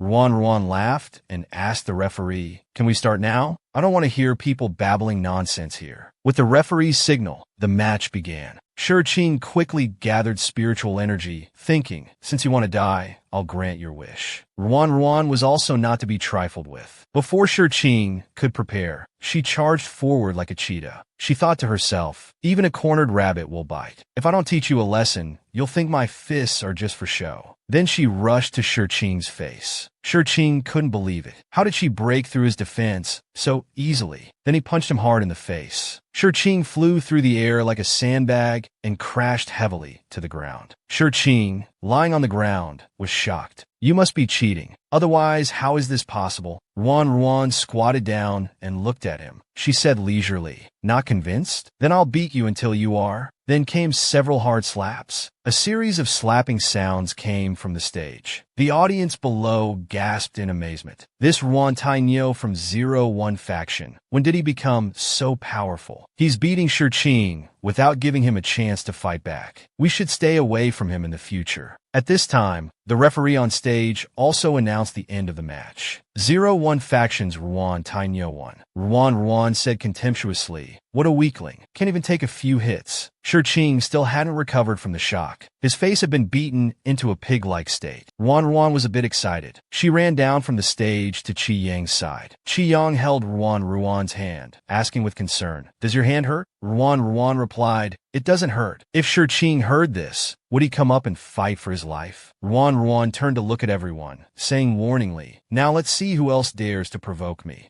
Qi Yang teased, Yes, such a fierce rabbit. Only I dare to provoke you. After several rounds of competition, Ruan successfully obtained the qualification to enter the secret realm. Late at night, Uncle Zhuang called her to his room and asked with concern, I heard from Jiangzhou that you got 3rd place in the competition. How are you? Not injured, right? Ruan immediately rolled up her sleeves, looking proud. I'm fine, Uncle Zhuang. During the competition, I beat them until they cried out in pain. That's good. Then his expression became serious. He said to Ruan, You'll enter the secret realm tomorrow. I called you here today because there are some things I need to tell you. Ruan also became serious. Uncle Zhuang, go ahead. You should have heard from Envoy Chiu before. Each academy has a secret realm it guards. The secret realm and the academy coexist. If one is destroyed, the other will be destroyed too. So for the safety of the disciples entering the secret realm, the elders will give each person a jade tablet. He then took out a jade tablet and handed it over. He instructed, "You must protect this well. You need it to enter and exit the secret realm. Also, there are too many variables inside the secret realm. There are even spirit tools nurtured by the spiritual energy of heaven and earth. You must stay with Jiang Zhou and the others. Don't be alone. Little Iron Bull, I'll be waiting for you to return safely at the academy." Ruan said with determination in her eyes, "Don't worry, Uncle Zhuang. I will definitely find the purple sunset glaze flower and bring it back." Uncle Zhuang waved his hand. "As long as you can return safely from the secret realm, that's enough. We'll talk about the rest later." Then Ruan said goodbye to Uncle Zhuang and left. Early the next morning, at the main peak of Nandu Academy, the 5 people entering the secret realm gathered. Here, the academy elders instructed everyone. "For this journey into the secret realm, you 5 must help each other and not fight among yourselves." Then they gave each person a jade tablet. "All right, the time has come. Everyone, prepare to depart." The 5 stood on the teleportation array. The elder cast a spell and began the teleportation. He then reminded them, "3 days later, I will wait for you here. After all, the opportunities inside are all a matter of fate. Don't force things." The next second, a huge suction force appeared above, instantly sucking in all 5 people. When Ruan opened her eyes again, she was awakened by Qi Yang. She curiously looked around at this strange world. Suddenly she realized, where are Jiang Zhou and the others? Why aren't they here? Qi Yang explained, "There might have been a problem with the teleportation array. When I woke up, I only saw the 2 of us." Ruan said anxiously, "Then let's quickly go find Jiang Zhou and the others. Didn't the elders say it's best to stay together in the secret realm? It's safer that way. But before that, Ruan, can you help me gather these medicinal plants? You can't find such rare medicinal plants outside." Qiyang Chuklet, "I'll do as you say. I'll help you gather herbs." Just as the 2 were seriously gathering herbs, unexpectedly, behind a big tree, a young girl was hiding, watching them. Then, the girl said in a cold tone, "Greedy and shameless humans. Since you dare to waste my spirit plants, I must make you pay the price." Ruan, who had just arrived in the secret realm, saw the ground full of medicinal juices and was overjoyed. She pulled Qi Yang, wanting to pack up and take away all these medicinal juices. By the time the 2 finished collecting the medicinal juices, it was already late. Qi Yang suggested that it's not good to travel at night, so they should find a place to rest first. They would look for Jiang Zhou and the others the next day. Just as the 2 were turning around, suddenly, a hidden weapon shot towards the back of Ruan's head. "No way!" Ruan looked at the little girl in confusion, wondering how there could be a little girl here. The little girl's entire body was floating in midair. She said fiercely, "I am the owner of this secret realm. Which thieves are you? Quickly report your names." Ruan hurriedly explained, "We are disciples of the Southern Dipper Academy. We came to the secret realm for training." The little girl frowned and said, "What training? I think you're just here to steal things." After saying this, a large gorilla and a demon wolf appeared behind her. "Go tie them up and drag them to the cave." Ruan pulled Qi Yang's arm and asked, "Fox, what should we do? Should we fight them?" Qi Yang said in a calm tone, "We won't fight. We'll surrender directly." Hearing surrender, Ruan was also confused, thinking, is the big shot afraid? That doesn't seem right. Then Qi Yang explained, "This little girl's true identity is the spirit of this secret realm, born from it. Bound by the rules of heaven and earth, she doesn't dare to harm the lives of cultivators. Otherwise, she would be punished by the heavenly law." After hearing Qi Yang's explanation, Ruan was immediately delighted. "So, we don't need to be afraid of her?" Qi Yang continued, "Of course not. Where the spirit is, spiritual energy is abundant, attracting various treasures to gather. Surrendering is just to follow her, then find the purple Shao Lioli flower." Knowing the reason, Ruan immediately put on a smiling face, allowing the gorilla to tie her up, saying, tie us up, we surrender." Seeing the 2 being tied up so easily, the little girl snorted contemptuously. Is this all the Southern Dipper Academy disciples are capable of? Not even daring to resist. The naive little girl had no idea they were actually eyeing the treasures in her cave. After tying the two up and bringing them back to the cave, the little girl said in a magnanimous manner, "Considering that you're going to return the medicinal plants, I won't kill you. When the time comes and the secret realm entrance opens, you'll scram back to your academy." Ruan had a sudden idea. "Actually, we have 3 more disciples in the secret realm. Why don't you go catch them too? They love gathering medicinal plants the most. If you go late, they might strip the secret realm half bare." Hearing this, the spirit girl immediately bristled. Strip it half bare? This can't be. How could the medicinal plants she had painstakingly grown for years be wasted like this? She immediately called her subordinates, ready to go catch the others. After the spirit girl left, Ruan let out a long sigh of relief. Finally, she's gone. Qiyang teased. "Not bad. You even know the trick of luring the tiger away from the mountain." Then the two broke free from their bindings. Ruan quickly said to Qiyang, "Fox, hurry and see if there's any trace of the purple Xiao Liuli flower here." Then she took out the communication bell, thinking, "I wonder if it can be used normally in the secret realm. To be safe, I should send a message to Jiangzhou and the others." Just then, Qiyang was slightly stunned, seeing the shape of a flower. Could this be the purple Xiao Liuli flower?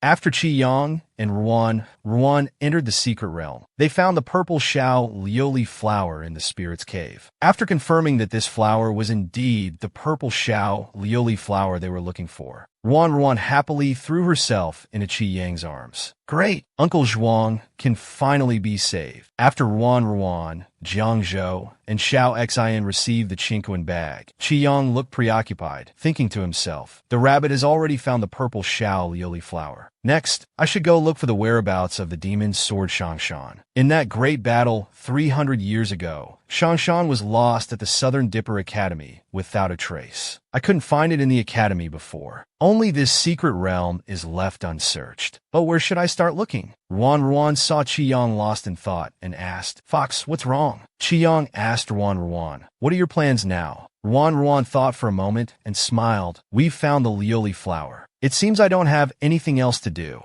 We just have to wait for the spirit to bring back Jiangzhou and the others. When the time comes, we'll return to the academy together." "Why, Fox? Do you have something to do?" Qiyang told Ruan, "I lost a sword in the secret realm before. I want to take this opportunity to find it." Ruan quickly said, "I can go with you to find it." But Qiyang stopped her. "You just stay here and wait for Jiangzhou and the others. I'll go find it myself. Don't worry, you know my strength, right? No one can hurt me." Then he touched her forehead. "I've left a mark on your forehead. If you're in danger, I'll come to you." Before Ruan could say anything, Qiyang turned and left. It wasn't until the next evening that sounds came from the cave. It turned out Jiangzhou and the others had been caught by the spirit and brought back. She casually threw them into a corner. At this time, the little girl's spirit realized one person was missing. Never mind, she alone can't cause much trouble. Then she ordered her subordinates to go search while she stayed to watch. Ruan looked at the tied-up Jiangzhou and asked, "Are you okay?" Jiangzhou's face was bruised, with several big bumps on his head. He cried, "Tainyo, do I look okay to you?" Ruan asked Jiangzhou, "Didn't you receive my message? That girl is the spirit. If you encounter her, you'll only get beaten up." Just then, the jade tablet at Jiangzhou's waist began to vibrate. Jiangzhou took out the jade tablet and said happily, "The jade tablet is glowing. We can finally go back." Ruan looked at her own jade tablet in confusion. Why wasn't hers reacting? But the jade tablets were all given by Elder Chiu. The little girl's spirit saw the jade tablet and said, "This jade tablet has clearly been restricted. It can only enter, not exit." Everyone was suddenly shocked. But at this moment,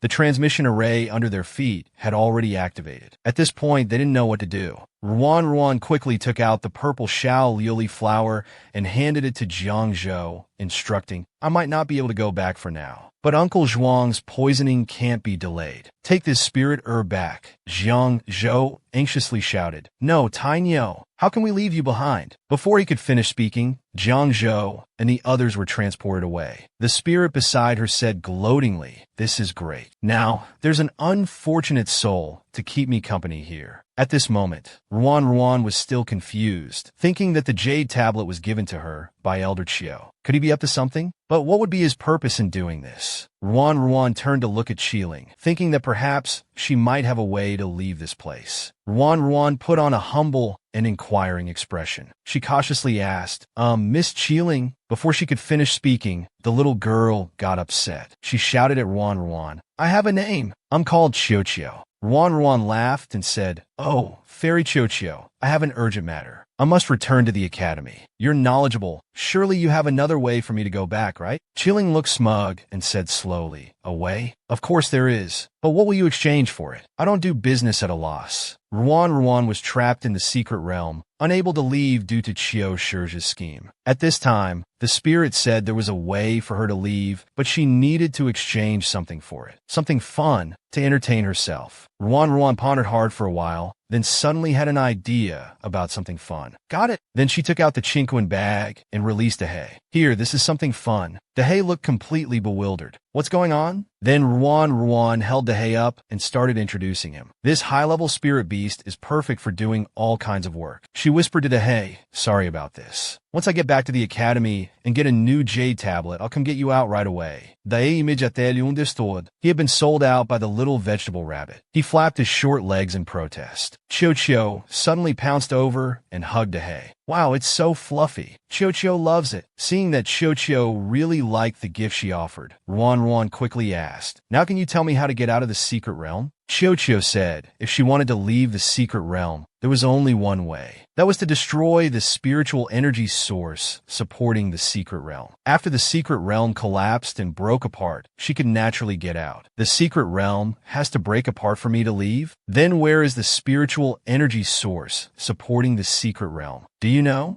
Chio also looked confused. I'm not sure about that. Otherwise, I wouldn't have stayed here for so long. Ruan's face immediately darkened. You're just messing with me, aren't you? Ruan rubbed her forehead and said helplessly, Great. I sold out Dehei and still didn't find a way back. Looks like I'll have to wait for Fox to return before making any plans. Meanwhile, Qiyang was somewhere in the secret realm. Through demonic energy sensing, he felt that the demon sword was nearby. But there wasn't a trace of demonic energy around. Instead, it was full of spiritual energy. Just as Qiyang was puzzled, he suddenly discovered that the demon sword was tightly bound by many chains. In an instant, Qiyang's murderous aura surged. So the captured clansmen from back then were all imprisoned here. Qiyang gave a cold laugh. He recognized this formation as the Spirit Demon Conversion Array. It continuously absorbed demonic energy from the Demon Sword and Fox clan, converting it into endless spiritual energy to nourish the secret realm. No wonder he couldn't sense any demonic energy. Qiyang remembered his clansmen being killed, himself being suppressed. The 300-year-old grudge of clan extermination was unforgivable. Then he grabbed the demon sword. Shanshan had been dormant for many years. It was time for it to drink blood again. On the other side, Ruan was still wondering why Fox hadn't returned. Could something have happened to him? Suddenly, the entire cave began to shake violently. Chio also coughed up blood. It turned out the demon sword was the spiritual energy source supporting the secret realm. The moment Qiyang pulled it out, the entire secret realm began to collapse. Ruan asked Chio what to do next. Chio said, with the secret realm collapsing, you can leave on your own now. As for me, I'm a spirit born from the secret realm, so I naturally have to perish with it. Suddenly, a huge rock fell from the top of the cave. Ruan had no time to think. She immediately hugged Chio into her arms. With a loud bang, the huge rock fell on Ruan. Ruan formed a contract with Chio again. What's going on this time? When Ruan opened her eyes again, it was already a month later. Chio slowly explained, when the secret realm collapsed, you were hit by falling rocks while trying to save me. You fell unconscious. During that time, you somehow figured out some kind of formation. When we woke up, we were at the North Pole Academy. Ruan was suddenly startled. Where's the North Pole Academy? Chio said. The North Pole Academy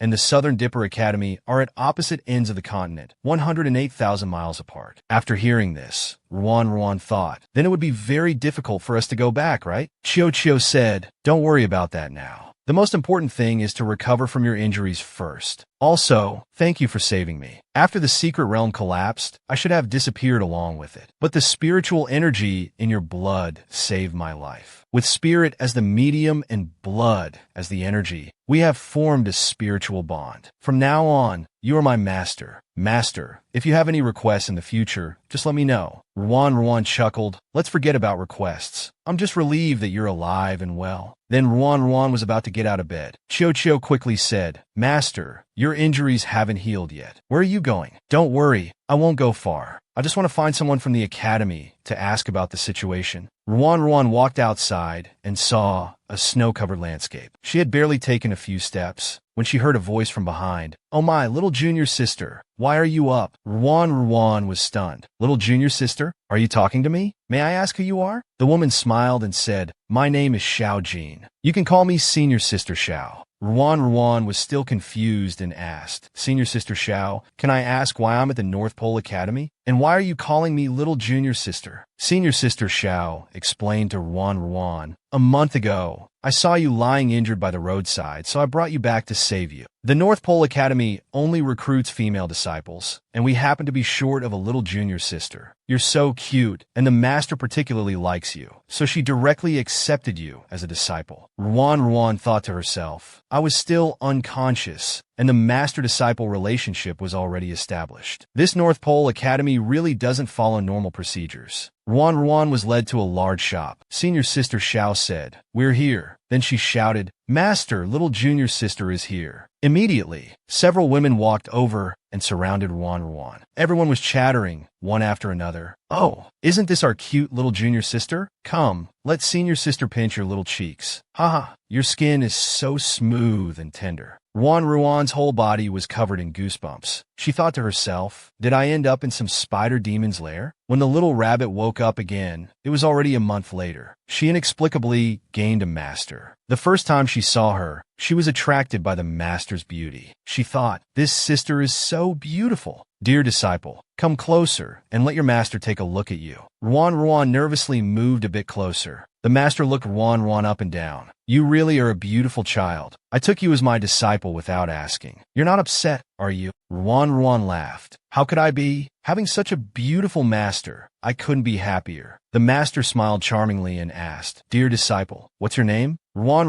replied with a smile, My name is Ruan Yin. Then the master stood up and took Ruan's hand. He walked forward 2 steps elegantly. His voice suddenly became solemn. From today on, Ruan Yin is the youngest female disciple of our North Pole Academy. You senior sisters should take good care of her in the future. Do you understand? The disciples below respectfully answered, Yes, master. Disciple, your injuries have just healed. You shouldn't overexert yourself. Go back and rest for today. Another day, I will introduce these senior sisters to you one by one. Back in her room, Ruan was lost in thought. She had been unconscious for a month. She didn't know if the book had been decoded, and there was still no news from Fox. Ruan touched her forehead and said, Didn't he say he would appear by my side when I was in danger? Stupid Fox, big liar. Why haven't you come to find me yet? Then she vented all her resentment onto Hay. On the other side, Qiyang was resting his face on one hand, lost in thought. Soon, several masked people appeared. Your Highness, we haven't found any news related to Miss Ruan yet. Qi Yang's expression was very calm, but the aura around him increased. If I remember correctly, the deadline I gave you is already passed. Frightened, the men immediately knelt down. Your Highness, we have searched every corner of the secret realm, but still couldn't find her. I spent energy rescuing you from the secret realm, not for you to fool me like this. Just then, a red gas-like substance floated in through the window. It slowly landed in Qi Yang's hand. It turned out to be the demonic mark left on Ruan's forehead. It seemed to be communicating something to him. Qiyang immediately understood. No wonder he couldn't sense the location of the demonic contract mark before. It turned out to be blocked by the barrier of the North Pole Academy. Next, will Qiyang go to the North Pole Academy to find Ruan? When Qiyang learned that the little rabbit was at the North Pole Academy, Jing Xian's heart finally settled down. He then arranged for his subordinates to immediately head to the human imperial city. After disguising their identities, they were to infiltrate various academies and wait for orders at any time. Qi Yang smiled wickedly, ready to go bring his lost little rabbit home. At the North Pole Academy, Ruan was called over by her master. He asked with concern, "How are you getting along with your senior sisters these days?" Ruan replied, "Please don't worry, master. The senior sisters are taking good care of me." Then the master said, "The reason I called you here is because I have something to discuss with you. Tomorrow, I will set off for the Imperial City with your senior sisters to participate in the academy competition. I'm not at ease leaving you alone in the academy, so I thought about letting you come along with us." Ruan asked curiously, "Academy competition?"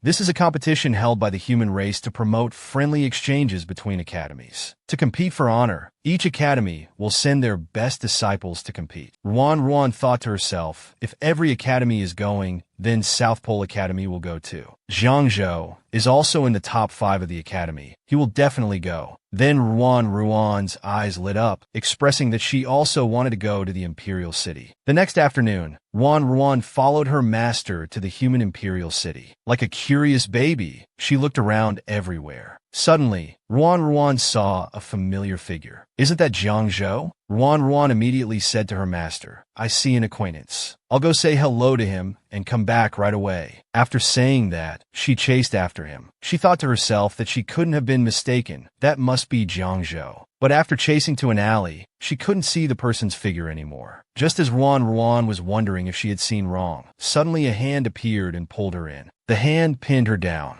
"Who are you? Why are you sneakily following me?" Ruan turned her head in pain. "Zhang Zhou, it's me. The fox kissed the little rabbit. "What's going on now?" When Zhang Zhou realized the person before him was his brother Tainyo, he was shocked. "How are you here? I thought you were dead." Feeling his words were inappropriate, Zhang Zhou awkwardly rubbed his head. "Sorry, Tainyo. I didn't mean it like that." Ruan said irritably, "I'm alive and well. But why are you alone here?" Zhang Zhou replied to Ruan, "I came with the academy elders. Today I was sent out to buy some things. I didn't expect to run into you." Hearing elders, Ruan wondered if Uncle Zhuang was also in the Imperial City. Zhang Zhou opened his mouth, but closed it again. After hesitating several times, he said, "Tainyo, Uncle Zhuang has passed away." Upon hearing this news, Ruan froze, her face full of disbelief. "How could he have died?" Zhang Zhou said to Ruan with a grieved expression. "That day, as soon as I left the secret realm, I went to find Uncle Zhuang with a purple sunset glazed flower. But I learned from the elders that Uncle Zhuang had died from poison the night before. Envoy Chiu died with him." Ruan couldn't believe what Zhang Zhou was saying. She grabbed him and shouted, "Impossible! I calculated the time. Uncle Zhuang couldn't have died so quickly. It must be Envoy Chiu who killed Uncle Zhuang." Zhang Zhou tried to calm Ruan down. "We also felt something was strange before. We wanted to investigate thoroughly, but unexpectedly, the secret realm suddenly collapsed. The academy was destroyed too. Everyone was struggling to survive. This matter could only be left unresolved." Hearing about the secret realm's collapse, Ruan quickly asked Zhang Zhou if he had seen her brother. Zhang Zhou said he hadn't seen him. "Wasn't your brother with you? No wonder it's like this. The fox hasn't come to find her for so long. Could he already be?" She dared not think further. She felt her mind go blank. A wave of pain hit her. Ruan clutched her head, her body emanating demonic energy. Her heart kept crying out, "Why? Why? Why? I couldn't protect anyone I cared about. If only I were stronger. Maybe they wouldn't have died." Suddenly, she coughed up blood. She felt so tired. Slowly, her consciousness became fuzzy. After an unknown time, a voice kept calling from Ruan's remains. "Rabbit, rabbit, come over here quickly." Ruan wasn't sure what was happening. She just felt her body involuntarily floating, drifting towards that blurry figure. The voice sounded again by her ear. "Good girl. Rabbit, you should wake up now. I'm still waiting for you." Suddenly Ruan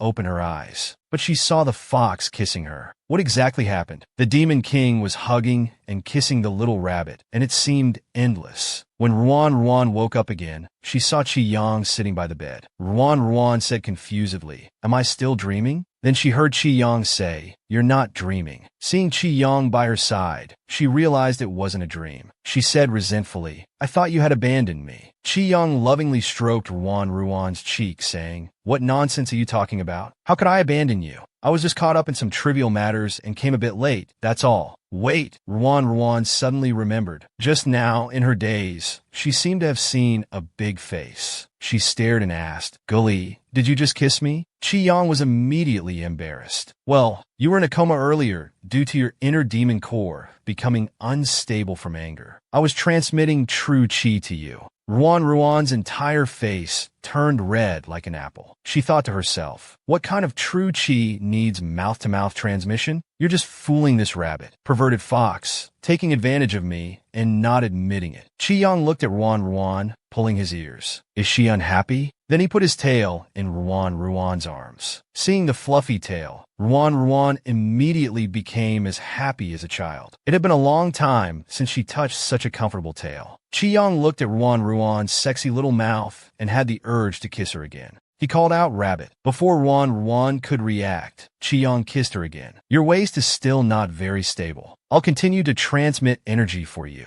In an instant, as true chi was transmitted, the city was invaded. Ruan only had one thought in her mind. Damn it, I've been forcibly kissed again. After who knows how long, Chi-Yang pushed her away and asked, why aren't you breathing? Are you trying to suffocate yourself? At this moment, Ruan's face and neck were completely red. She wondered if she was still dreaming. Otherwise, why would the fox keep kissing her? Ruan immediately pulled the blanket over her head. Oh my, this is so embarrassing. Chi-Yang seemed unwilling to give up. He gently lifted the blanket. He peeked at his rabbit like this. Aren't you dreaming? This is real. Alright, you've consumed too much mental energy today. The demon core in your body is almost at its limit. You shouldn't expend more energy. Then he embraced Ruan and said, let's sleep. Ruan was startled. What the hell kind of suggestive words are these? The relationship between the big demon king and the little rabbit quickly heated up. Even when sleeping, he held her tightly and wouldn't let go. When she woke up, Ruan asked, Fox, what did you mean last night about true chi and demon core? Chi-Yang explained, last night when I was transmitting energy to you, I discovered that the demon core in your body was about to rupture. Then, as if remembering something, he quickly asked, Rabbit, have you noticed anything unusual about your body recently? Ruan was also stunned. She thought carefully and said, it seems that recently, whenever my emotions get intense, my heart would ache painfully. When it hurts badly, I would lose consciousness. Chi-Yang couldn't understand why her heart would hurt. Suddenly, Ruan reacted. She was pulled into his arms. Don't move. Then, purple light flowed from Chi-Yang's palm, slowly circulating around Ruan's back. A quarter of an hour later, Chi-Yang withdrew his hand. His eyes were full of confusion. Ruan quickly asked what was wrong with her body. Chi-Yang said, it's strange. Even the demon cores of the 3 demon races are located in the Dantian, but yours is an exception. The demon core is actually in the position of your heart. Once your demon core has a problem, your heart will be affected. It seems that your previous fainting spells might have been due to this reason. Ruan felt a bit dejected and said, so am I a monster? The next second, Chi-Yang embraced her and said gently, you're not a monster. You're my little rabbit. But in his heart, he thought heavily. In the rabbit's body, there's a strange force eroding her demon core. And this force is actually beyond my control. Could it be because of the blood lotus she ate before? Ruan then asked, Fox, do you know about the destruction of the Southern Dipper Academy a month ago? And Zhuangshu's death? Chi-Yang was silent for a moment, then slowly said, I know. After all, the responsibility for destroying the academy lies with me. But Zhuangshu's death has nothing to do with me. It was done by Envoy Chiu,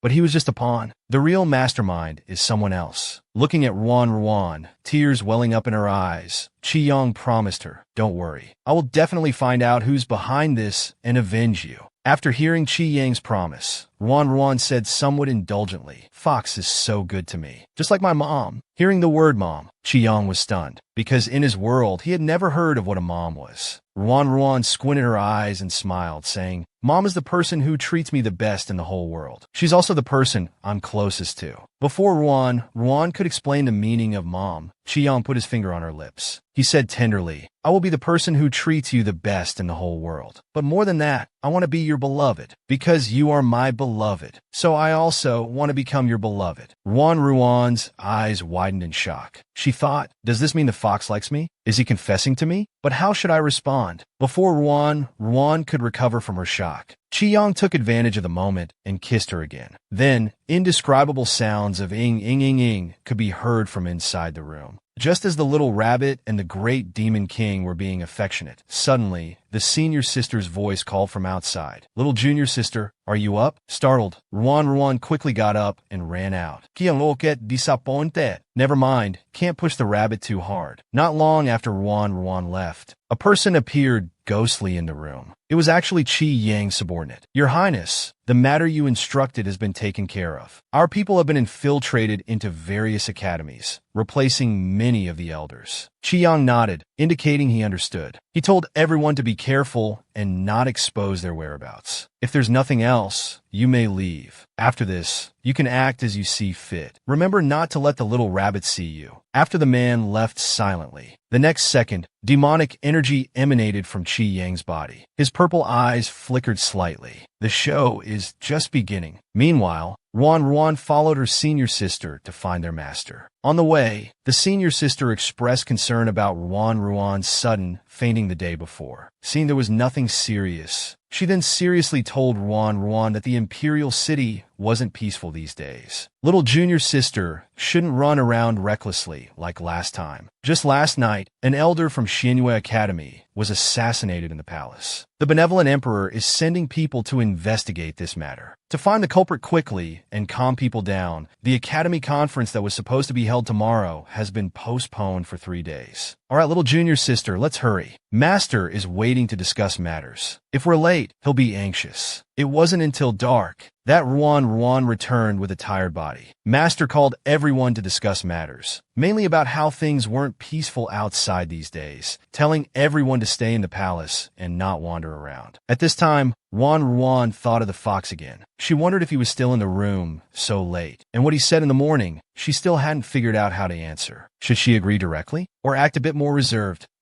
Don't think about it. Let's go see if the fox is still there. So she quickened her pace towards the room. But when she reached the door, just as she pushed it open, she saw a scene that almost made her go berserk. She saw a beautiful woman leaning close to Chi-Yang's face, looking coy, angered. Ruan immediately pushed open the door and walked in. The woman loudly questioned, "Who are you?" But Ruan was thinking, this stinky fox. Today he was hugging me, kissing and coaxing me, and in the blink of an eye he's doing such a shameless thing. He's really a scumbag fox. In just a few seconds, Ruan had already completed a 180-episode trashy love drama in her mind. Seeing Ruan ignoring her, the woman scolded again. Are you deaf? I'm asking you a question. Are you mute or something? Before understanding the situation, Ruan suppressed her raging mood and immediately changed her demeanor. With a smiling face, she said, "Oh, I'm a disciple of the North Pole Academy. My name is Ruan Mianyan. May I ask who this lady is?" The woman snorted coldly. "I am Su Shiwero from the Qingyan Academy." Ruan acted as if she suddenly understood. "Oh, so it's senior sister Shiwero from Qingyan Academy. What brings you here so late at night?" Su Shiwero sneered. "I was about to ask junior sister Ruan Yinyan, what brings you to find our Qingyan Academy's elder so late at night?" Ruan was stunned, pointing at Chi-Yang and asking in confusion, "What? He's an elder of your Qingyan Academy?" The jealous little rabbit. Today, she's going to play the role of a cunning green tea bitch. This kind of plot was something she often saw in her previous world, so she wasn't unfamiliar with it at all. When Ruan heard about the elder of Qingyu Academy in Qiyang City, her face was full of disbelief. But Su Shiwero thought she was just a girl who admired the elder. She immediately showed a contemptuous look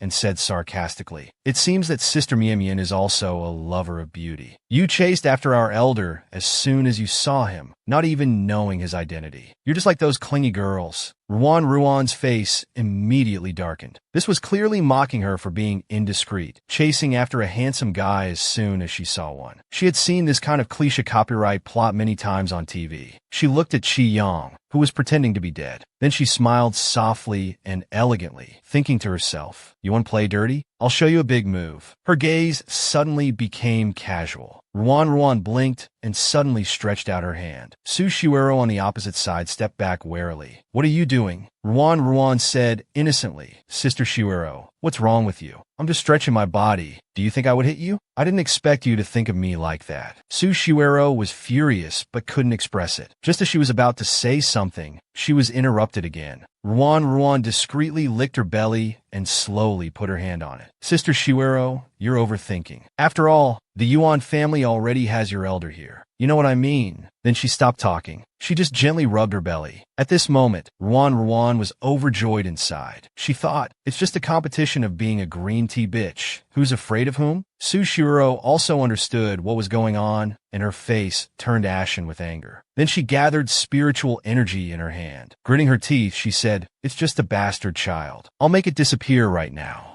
Just as Su Shiwero was about to strike Ruan, the next second, Qi grabbed her by the neck. You dare? If you dare to touch her, I'll make you disappear completely. Su Shiwero instantly felt the panic of suffocation and let out intermittent pleas for mercy. No, don't. My father is the academy principal. Then Qi threw her away. Get lost! Ruan watched Su Shiwero leave, her eyes becoming colder. Ruan had already seen through it. That strike from Su Shiwero just now was clearly aimed at her Dantian position. Killing the bastard child was just an excuse. Destroying her cultivation was the real intention. What a vicious woman. Back in the room, Qi smiled and approached, wrapping Ruan in his tail and pulling her into his arms. He smiled meaningfully. Ruan was startled. The earlier determination to teach this scumbag a lesson instantly vanished. She only heard Qi call out soft bunny and gently place his hand on Ruan's belly. Bunny, did you mean earlier that you want to have my child? The Demon King finally revealed his identity to Ruan. After learning his identity, will Ruan choose to accept him? After putting on a show of being a cunning bitch, Qi touched Ruan's belly and said, Little bunny, do you want to have a child with me? Ruan was stunned. You sly fox, dream on? You were clearly awake earlier, yet you just watched from the side. Qi asked if the bunny was angry. Ruan said sourly, Angry? How could I be angry? I just want to congratulate you too. Hearing Ruan's jealous words, Qi knew the bunny cared a lot about him. He was very happy inside. Then he lifted Ruan's chin. The question I asked you last night, have you thought about how to answer me? Ruan's little face turned red. After a moment of thought, I've decided. Then she pointed her finger at Qi heart. From now on, I'll be your one and only bunny. But here, you must only have me too.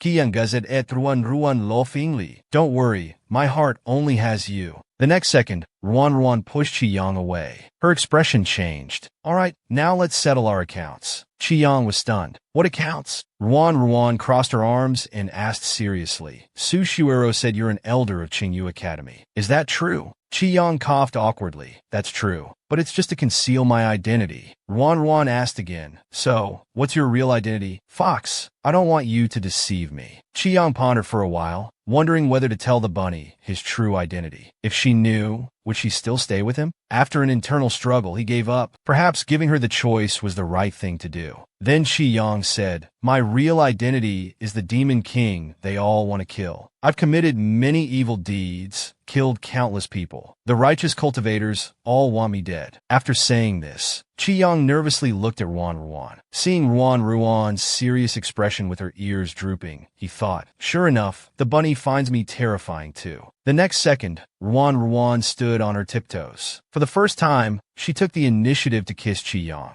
She said seriously, although I don't know what you've been through before, I believe you're definitely not someone who kills indiscriminately. I only believe what I see with my own eyes. In my heart, you're the person who's been kindest to me on this continent. Don't judge others' pain if you haven't experienced it yourself. Besides, if it weren't for your protection, I might have died at the hands of those so-called righteous people long ago. Although Qi was deeply moved, he still solemnly said to Ruan, Bunny, if you don't reject me now, you'll be tied to me forever. You won't be able to escape. I know. I'm willing to be tied to you, and I definitely won't run away. Qi said to Ruan again. After the academy competition is over, shall I take you to the rabbit clan? I want to officially bring you to my side. Ruan was slightly stunned. You've miscalculated. Since I came here, I haven't seen any of my clan members. Qi said, it doesn't matter. You have me now. Today was the day of the Human Academy competition in the Imperial City. Ruan followed senior sister Xiao Jin to the competition venue. Xiao Jin told Ruan. According to reliable information, the academy competition has been postponed for 3 days. It's not because of the assassination of the Xianyue Academy elder last time. Actually, it's because the human emperor left for the Demon King's matter. The Demon King broke out of his seal, and the blood lotus that could restrain him disappeared. The human emperor and the principal of Qiyang Academy went to the demon realm to find the whereabouts of the blood lotus. When Ruan heard about the blood lotus, she thought, could it be the one I ate? Senior sister Xiao saw Ruan in a daze and thought she was worried about the Demon King's reappearance. She then patted Ruan's head and comforted her. Little junior sister, don't worry. This Demon King business has nothing to do with us. We're safe. Then the two of them hurried to the competition venue. The master saw Xiao Jin arriving and said, you've come just in time. Get ready, Xiao Jin. The next match is your competition with Su Shuero from Qingyu Academy.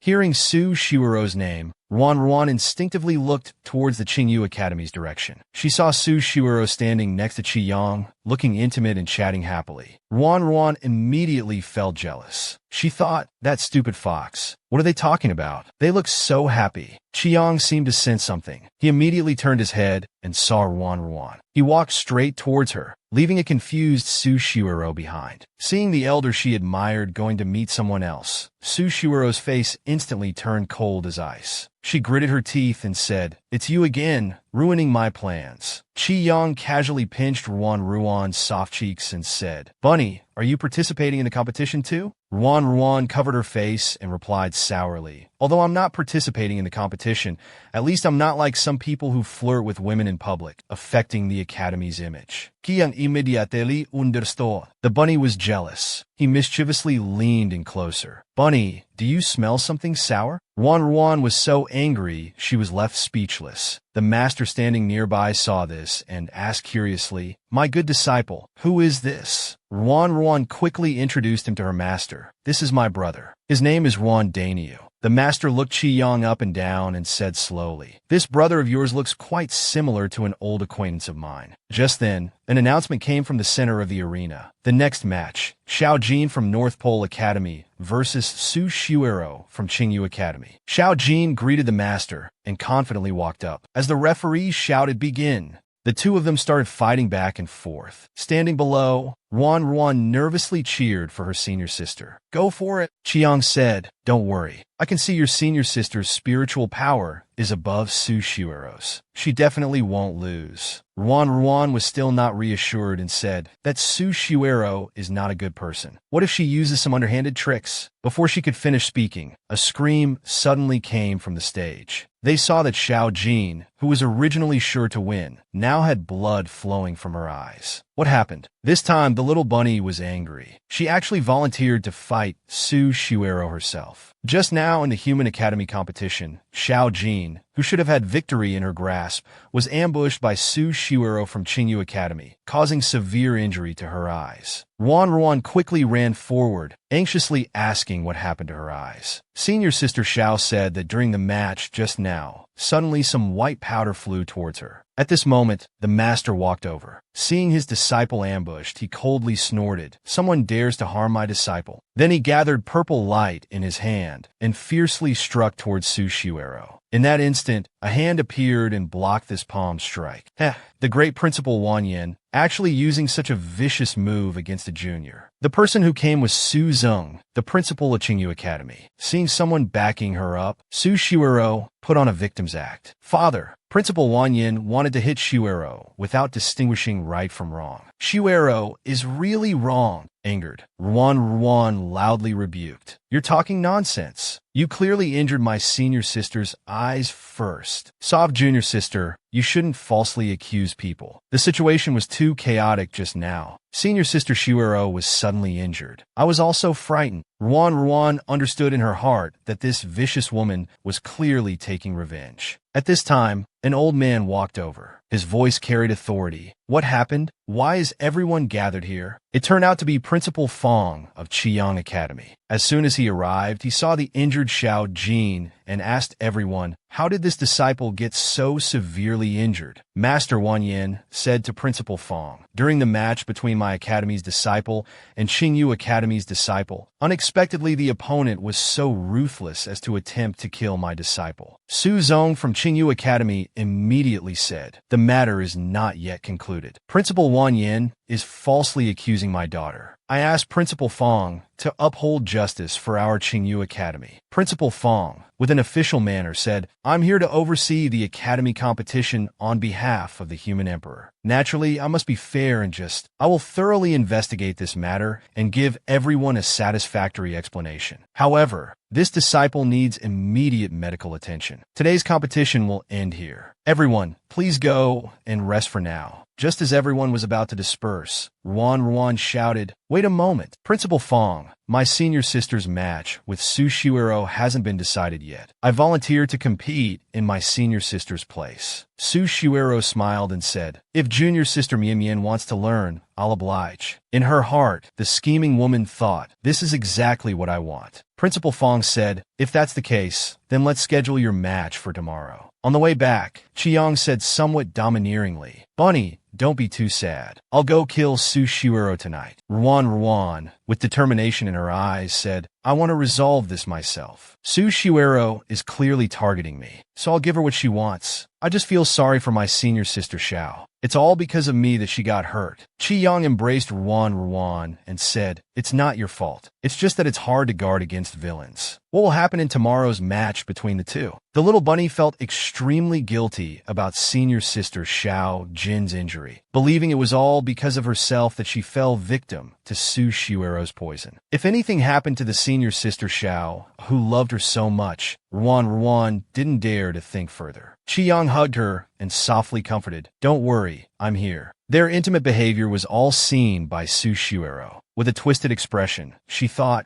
just a little vixen who knows how to seduce men. Tomorrow will be your death day. At the place where Xiao Jin was recuperating, Ruan walked out carrying a basin of bloody water. Her expression was extremely heavy. Senior Sister Xiao's eyes were far worse than imagined. Although treated with spiritual power by the Master and the Fox, it only prevented the poison from spreading further. Just then, suddenly a hand rested on Ruan's shoulder. It turned out to be Principal Fong who had come over. Principal Fong chuckled. No need to be nervous. I'm here at Principal Wanyin's request to check on the injured disciple. If I remember correctly, you're Principal Wanyin's newly accepted disciple, right? Ruan politely replied, yes, that's correct. But Principal Fong had actually already recognized Ruan's identity, just pretending not to know. He looked Ruan up and down, thinking to himself, so this is the disciple that South Pole Academy fought so hard to save. She's indeed a good candidate for learning spiritual medicine. Just then, Qi Yang's voice came from behind. Principal Fong, you're late. Principal Wan Yin is getting impatient. Please go in quickly to help with the treatment. Principal Fong chuckled. Of course, and walked into the room. Then Qi Yang pinched Ruan's cheek, warning her, this Principal Fong has deep thoughts. Stay away from him in the future. Ruan nodded. I understand. I'll listen to you.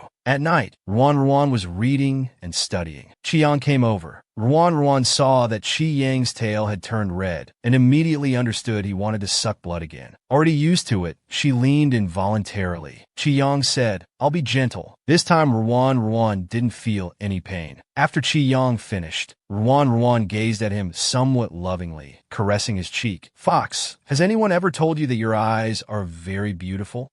My mother said my eyes take after hers. Ruan opened her eyes wide, saying with surprise, then your mother must be a great beauty. Qi Yang said in a flat tone, he was beautiful until he died. Those people didn't even spare him. Ruan's heart ached. She thought about how the fox had never mentioned his parents. He must have suffered a lot too. Thinking of this, Ruan gently hugged Qi Yang. After a moment of silence, Qi Yang said languidly, do you think I don't have parents and are pitying me by hugging me? Ruan was stunned. What kind of strange thoughts are these? Then, with a serious face, she said, "Well, if you're willing, you can treat me as your mother." The next second, Chi-Yang hit her on the head. "I think you've grown too bold. I was just joking." Then Chi-Yang gently kissed Ruan and said passionately, "Rabbit, you can only be my queen." Today was the day of the big competition between the little rabbit and Su Shuero. Even before the competition began, there was already tension between the two, with mutual taunts and veiled insults. Ruan feigned surprise and said, "Senior Sister Shuero, it seems I need to be careful today. After all, my eyes are so beautiful. It would be a shame if someone with ill intentions were to ruin them with poison." Su Shuero squinted and smiled, replying, "Junior Sister Mian, what do you mean? Are you suspecting me?" Then the referee gave the signal, and the competition officially began. Su Shuero's eyes suddenly became sharp. "Junior Sister Mian, you'd better be careful." Ruan's momentum was not inferior at all. She directly raised her sword to meet the challenge, and so the two went back and forth, chasing each other. The fight lasted for a quarter of an hour without a clear winner. At this point, Ruan began to provoke Su Shuero verbally again, trying to make her lose composure. "Senior Sister Shuero is really hardworking. Just one night apart, and you've already advanced to Spirit Master level 5. She thought to herself, "This woman was only at Spirit Master level 1 yesterday. She must have used some forbidden technique." Su Shuero retorted, "That's not true. Do you think everyone is like you, only knowing how to seduce men all day?" Ruan smiled mischievously and replied, "Oh my, Senior Sister Shuero, the sour smell from your mouth is too strong. Could it be that you're still pining for Elder Chi from your academy? It's such a pity. The Elder has already confessed his feelings to me and can't fit any other woman in his heart anymore." This completely enraged Su Shuero. With a gloomy face, she shouted, "You shameless woman! I must cut you into 1,000 pieces. Go to hell!" She then thrust her sword towards Ruan. Facing the now irrational Su Shuero, Ruan's heart was calm. She actively went forward, letting the sword pierce her body. Su Shuero was also stunned, unsure of what this woman was up to. At this moment, Ruan immediately put on a pitiful look. "It was just a competition, Senior Sister Shuero. Why did you suddenly get angry and try to kill me?" Su Shuero seemed unsatisfied and secretly took out a medicine bottle from her bosom. She immediately sprinkled it towards Ruan, intending to use the same trick as last time, but it was firmly caught by a hand. The person who came was Principal Wanyan. "Now we have caught you red-handed. Let's see what you have to say." On the other side, Ruan leaned on Qi Yang's shoulder. Qi Yang whispered,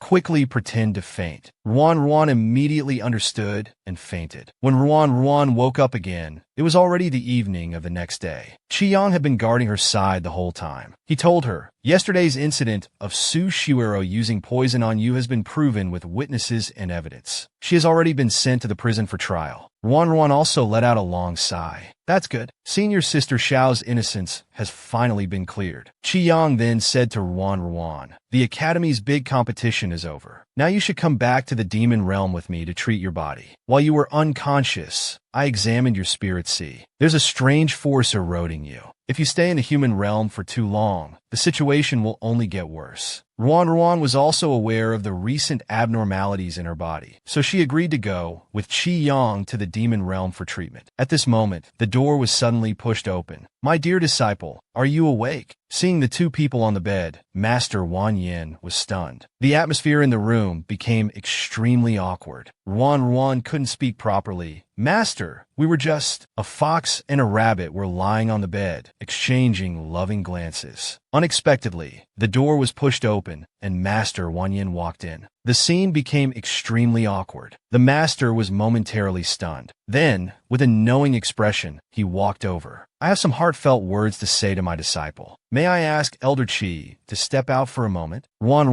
was shocked. "Elder Chi? Has the master already found out about the fox's identity?" Qi Yang remained calm, patting the rabbit's head. "I'll wait for you outside. Call me if you need anything." After watching Qi Yang leave, Master Wanyan looked at Ruan and teased, "Are you two siblings?" Ruan blushed with embarrassment. Master, you already know?" Master Wanyan's tone was somewhat reproachful. He poked Ruan's forehead with his finger. "Do you think your master is blind? Which siblings are like you two, always being so clingy and even sleeping together?" Ruan Ruan no longer tried to hide it. Master, I'm sorry, but Elder Chi is the person I love. The master said, I may not mind Elder Chi's identity, but others might not understand. If you're with him, you'll certainly face many risks. Aren't you afraid? Ruan Ruan said she wasn't afraid. Before you fainted, Elder Chi came to see me. He said he wanted to take you away from the North Pole Academy. My dear disciple, do you really want to go with him? Yes, I will leave with him. Ruan Ruan was a bit worried. She thought that the fox's identity was too sensitive. If they stayed here too long, it might bring trouble to the academy. For the safety of her master and senior sisters, leaving as soon as possible was the best solution. Seeing that Ruan Ruan had made up her mind, Master Wan Yin didn't try to persuade her anymore. This departure might make it hard for us to meet again. Don't worry, my dear disciple. Your master and the North Pole Academy will always be here waiting for you. Feeling her master's concern, Ruan Ruan suddenly felt guilty. She hugged her master and started crying. Next, Ruan Ruan was about to go to the demon realm with Qi Yang. What would happen there? The great demon king was about to take the rabbit to the demon realm. At this time, Ruan Ruan had been turned back into her original rabbit form. Sitting on Qi Yang's shoulder, she was munching on a carrot. Somewhat dissatisfied, she asked Qi Yang, why did you turn me back to my original form? It's not convenient at all like this. Qi Yang placed Ruan Ruan in his palm and explained, in the human realm, maintaining human form would consume your spiritual power and affect the demon core inside you. Once we're back in the demon realm, you won't be restricted anymore. Then he grabbed her by the ears. All right, let's set off for the demon realm now. And so they traveled until late into the night. Finally, they arrived at the demon realm. The rabbit also woke up from her sleep. This time, Ruan Ruan felt her body was light and comfortable, and her heart no longer felt painful. Qi Yang said, in the demon realm, demon energy is abundant. It can alleviate your symptoms to some extent. The next second, Ruan Ruan returned to her human form, held in Qi Yang's arms. They walked into a grand hall. Ruan Ruan curiously looked around the palace. Fox, is this palace yours? It looks so wealthy. Qi Yang said affectionately to Ruan Ruan, this place will be yours too from now on. Just like that, Qi Yang carried Ruan Ruan into the center of the great hall. On both sides stood several people in black, respectfully calling out, welcome back to the palace, Your Highness. Feeling nervous, Ruan Ruan hugged Qi Yang tightly. Qi Yang smiled slightly. Don't be afraid. They're all mine. My subordinates won't harm you. Then Qi Yang told his subordinates, you may all leave. Don't disturb me unless it's urgent. All right, I'll take you to rest now. And about my affairs, if you want to know, I'll tell you everything. When Ruan Ruan woke up, it was already the next day. A voice came from beside her. Miss Ruan, you're awake. A beautiful woman walked over. My name is Yin Yu. His Highness sent me to protect Miss Ruan's safety. If you have any problems in the future, you can come to me. I will do my best to solve them.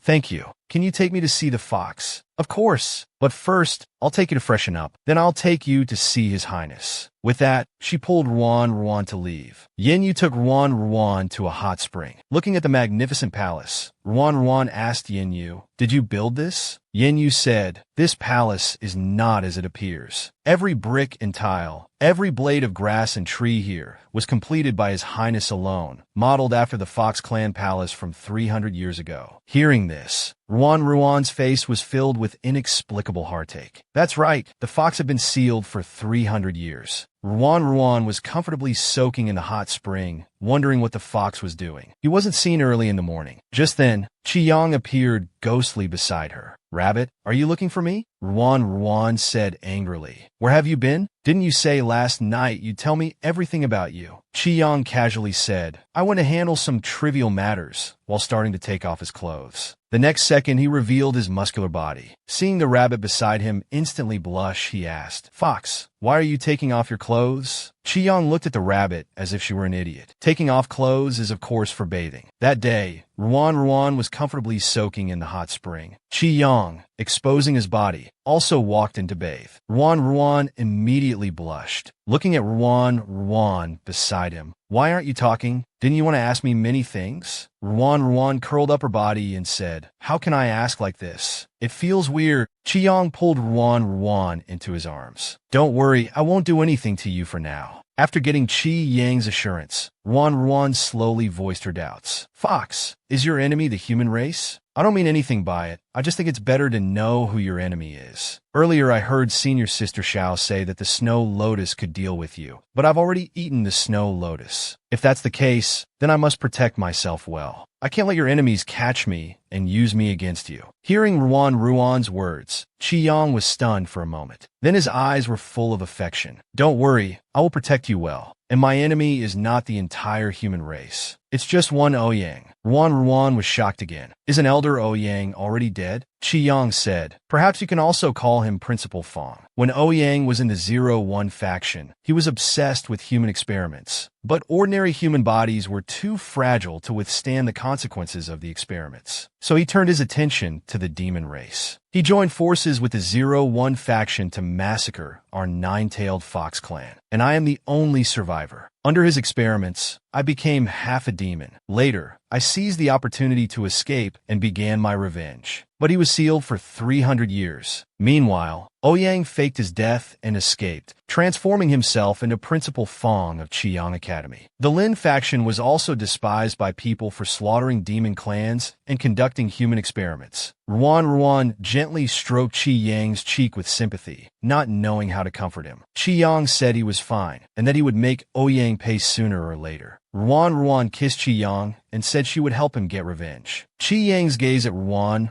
became passionate, creating a somewhat awkward atmosphere. Ruan chuckled, Fox that, I'm hungry. Immediately, Qiyang picked up Ruan. All right, we've bathed enough. Let's go fill our stomachs then. Seeing the table full of delicious food, Ruan started eating without regard for manners. Qiyang said to Ruan, Bunny, before leaving the academy, your master asked me to find a spirit herb called Fire Star Flower. It said that Fire Star Flower is miraculous for treating eyes and only grows in demon territories. Do you want to come with me to find it? Hearing it was for treating Senior Sister Xiao Jin's eyes, Ruan immediately expressed that Xiao Jin's eyes were injured because of her. If Fire Star Flower could cure her eyes, she would do anything. Qiyang said, All right then, I'll have people prepare, and we'll set off in a few days. 3 days later, Qiyang brought Ruan to the demon market. Looking at the lively scene, Ruan was extremely happy, pulling Qiyang along. Just then, a subordinate approached. Your Highness, our people have discovered Ouyang's whereabouts nearby. Upon hearing Ouyang's name, Qiyang's face immediately turned cold. Have our people intercept him first. I'll be there shortly. Then he said to Ruan, I have something to deal with. I'll come find you when I'm done. He then ordered Yin Yu to take good care of the queen before hurriedly leaving. The little bunny was caught by rabbit soldiers as a deserter. What's going on now? Qiyang left in a hurry after discovering Ouyang's whereabouts, leaving Yin Yu to protect Ruan. Yin Yu asked, Miss Ruan, are you hungry? I just saw a food stall over there. Wait here, I'll be back soon. Ruan looked around, thinking, they say Fire Star Flower grows in demon territories, but we've been walking around for half a day and haven't even seen a common medicinal plant. Just then, someone suddenly patted her shoulder. Ruan was startled. She turned around to see an old woman. The old woman had a kind smile on her face. Young lady, this old woman has something to ask you. May I trouble you? Are you a child of the Rabbit clan? Ruan touched the ears on her head and nodded slightly. I am. What's the matter? After hearing Ruan's answer, the old woman's expression immediately became serious. In that case, you'll have to come with me. Since you're a member of the Rabbit clan, you naturally can't be a deserter. Come back with me right now. Ruan was completely confused. Just as she was about to ask what this meant, she suddenly felt dizzy. Then her consciousness became blurry.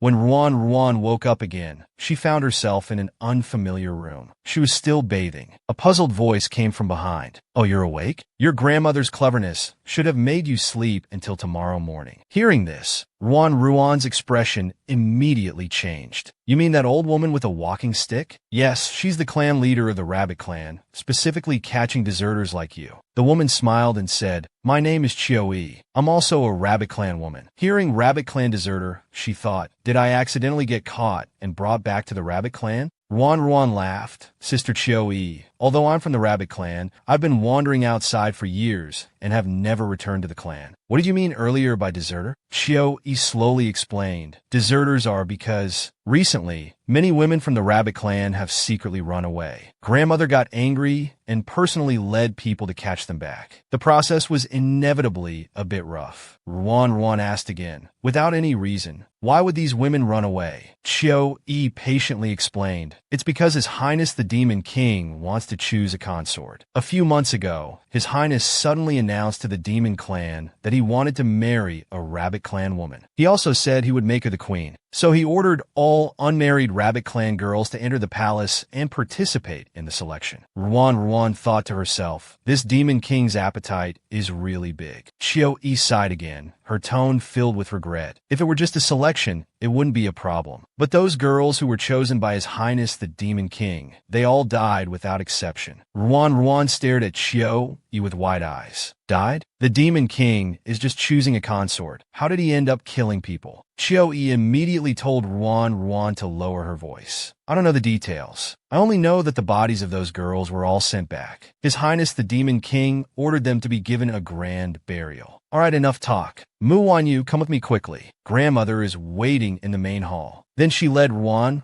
to a grand hall. Inside stood many young girls. The old woman stood in front addressing them. Tomorrow is the day you enter the palace. Each of you, perk up. We of the Rabbit Clan are not cowards who fear death. Standing in the line, Ruan thought to herself, this is clearly going to the palace to die. What does it have to do with being afraid of death? The little rabbit was stunned by this old woman and brought back to the Rabbit Clan. It turned out that the Demon King wanted to find a consort from the Rabbit Clan. The old woman was indoctrinating many young girls of the Rabbit Clan. You all must seize this opportunity to enter the palace for selection. If anyone thinks of running away, I will not let them off lightly. All right, all of you go and rest well tonight. On the way back, Ruan thought to herself, I've been missing for a whole day. I wonder if the fox has noticed. I need to find a way to send him a message later. Late into the night, after seeing that Chio-e was asleep, Ruan took out a communication bell from her storage bag. She tried to send a message to the fox, not knowing if he could receive it. Just then, there was a thumping sound outside the window.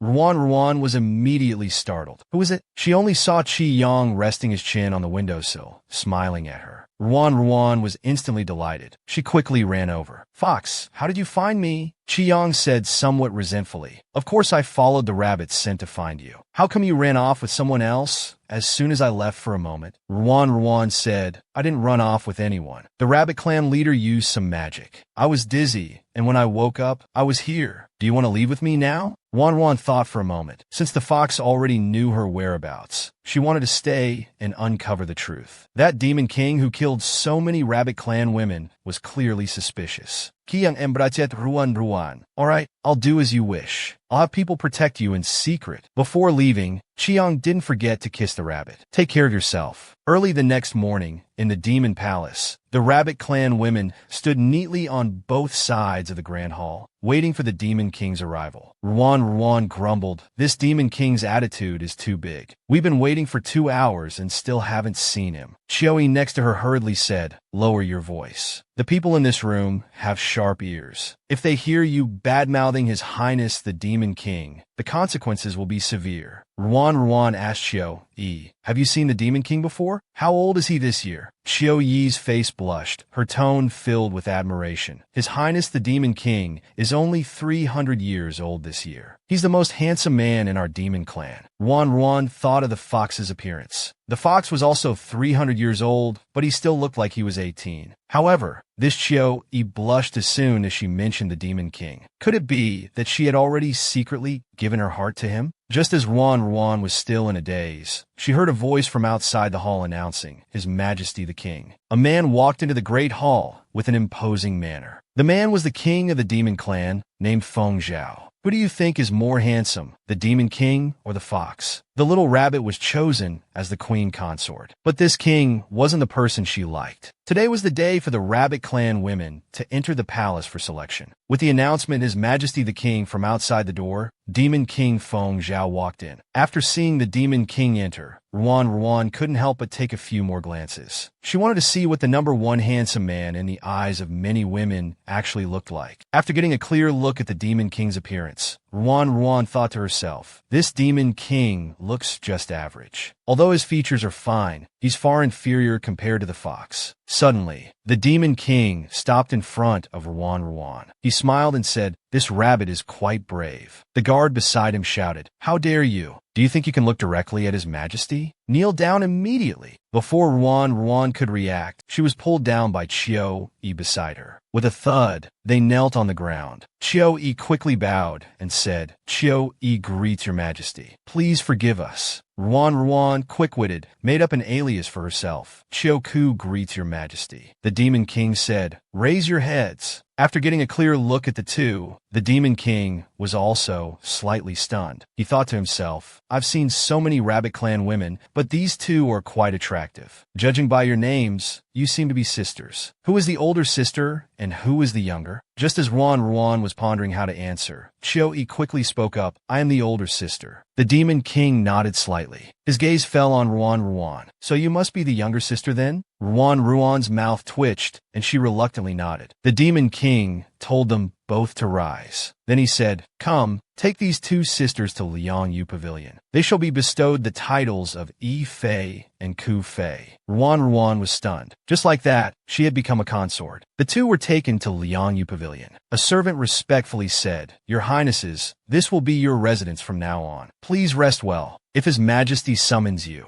we will send someone to notify you." Just as the young guard was about to leave, he was called back by Ruan. She smiled and said, "Little guard, I want to ask you something. Are there many treasures in this demon palace?" The young guard immediately spoke with pride. "Of course. Our Lord Feng Zhao is the king of the entire demon clan. Almost all rare treasures are in this palace." Ruan was delighted and quickly asked, "So you're saying there are precious spirit plants too?" "Certainly. I don't know which spirit plant Your Highness is looking for, but many are grown on the back mountain of Liangyu Pavilion. If Your Highness needs any, just order this servant to fetch them." Ruan laughed. "No need. I was just asking out of curiosity." But in her heart, she thought, what a coincidence. There are spirit plants on the back mountain of Liangyu Pavilion. I wonder if I can find the fire star flower. The little rabbit sneaked to the mountain at night to search for the fire star flower. Unexpectedly, she overheard two men in black discussing in secret and finally learned the reason for the Rabbit Clan women's deaths. At the back mountain of Liangyu Pavilion, Ruan snuck out late at night to search for the whereabouts of the fire star flower. But after searching for an hour, she hadn't even found a few ordinary Lingji mushrooms. She thought to herself, could that little guard have been lying to me? I'll go back for tonight. Tomorrow I'll look in other places. Just as Ruan turned to leave, voices came from the forest. That demon king is simply outrageous. Ruan was stunned. She thought, who's talking here so late at night? It seemed they also mentioned the fox. So she hid behind a tree to eavesdrop. She saw two people wearing black cloaks. The voice continued. That demon king brought his army to attack. Our forces couldn't hold them off at all. Does the shop owner have any countermeasures? The other person said, not yet for now. The man angrily said, if we had killed that beast 300 years ago, we wouldn't have today's troubles. The man revealed that the purpose of this trip was to obtain a large number of corpses. Recently, to deal with the Demon King, we need to speed up our research. We're consuming them too quickly. Hearing their conversation, Ruan almost cried out. They were conducting human experiments. I must tell the fox about this as soon as possible. Just as Ruan was slowly backing away, she accidentally stepped on a twig, making a sound. The two men immediately became alert and called out, "Who's there? Who's hiding back there playing tricks? Come out now!" Just as she was about to be discovered, suddenly a hand appeared and covered her mouth. The men in black searched for a long time, but found nothing. They thought, it must have been a beast passing by in the mountain. Don't worry, no one knows about our whereabouts. Then the two men in black left the place. The scene shifts to Ruan. It turns out Qi Yang had used an invisibility technique to hide their presence. Ruan was delighted and quickly asked, "Fox, how are you here?" "Kian gently poked Ruan es nose." "If I hadn't shown up, wouldn't you have been caught red-handed?" Ruan hurriedly said with concern, "Fox, those two men in black just now. They're doing human research. It seems to be to deal with you." Chiang said, "Don't worry. I've known about their schemes for a long time. Letting them be is just allowing them to willingly take the bait." Ruan still asked worriedly, "So have you been busy fighting with humans recently?" Chi Yang's eyes turned cold. "Not just humans, but demons too. Those who participated in the massacre of our nine-tailed fox clan 300 years ago. I won't let any of them off." Ruan, somewhat emotionally, stroked Chi Yang's cheek. "Fox, I'm just worried about your safety. I know you're very capable, but no matter when, you must put your life first. I like you very much. I don't want to lose you." The little rabbit's identity was suspected by Principal Fong, who deliberately cut Ruan's arm with a knife. This morning, Ruan, who hadn't woken up yet, was awakened by Chiao Yi, who anxiously said, "Come with me quickly. The king just sent an oral order. Today we need to receive envoys from the human realm. He wants both of us to attend." Ruan was shocked. She thought, envoys from the human realm? Could it be people sent by the academy? If I meet someone familiar, won't I be exposed? So Ruan came up with an idea. She put on a veil on her face. Facing the Demon King's confusion, Ruan explained that she suddenly had a rash on her face and was afraid of disturbing the guests. The Demon King, believing her, didn't ask further about this matter. He just told Ruan, "I'll have the royal physician take a look at you later." At this time, the human envoy below proposed, "There are urgent matters to discuss in private. I wonder if the two consorts could step aside for a moment." This person was Principal Fong, whom Ruan knew.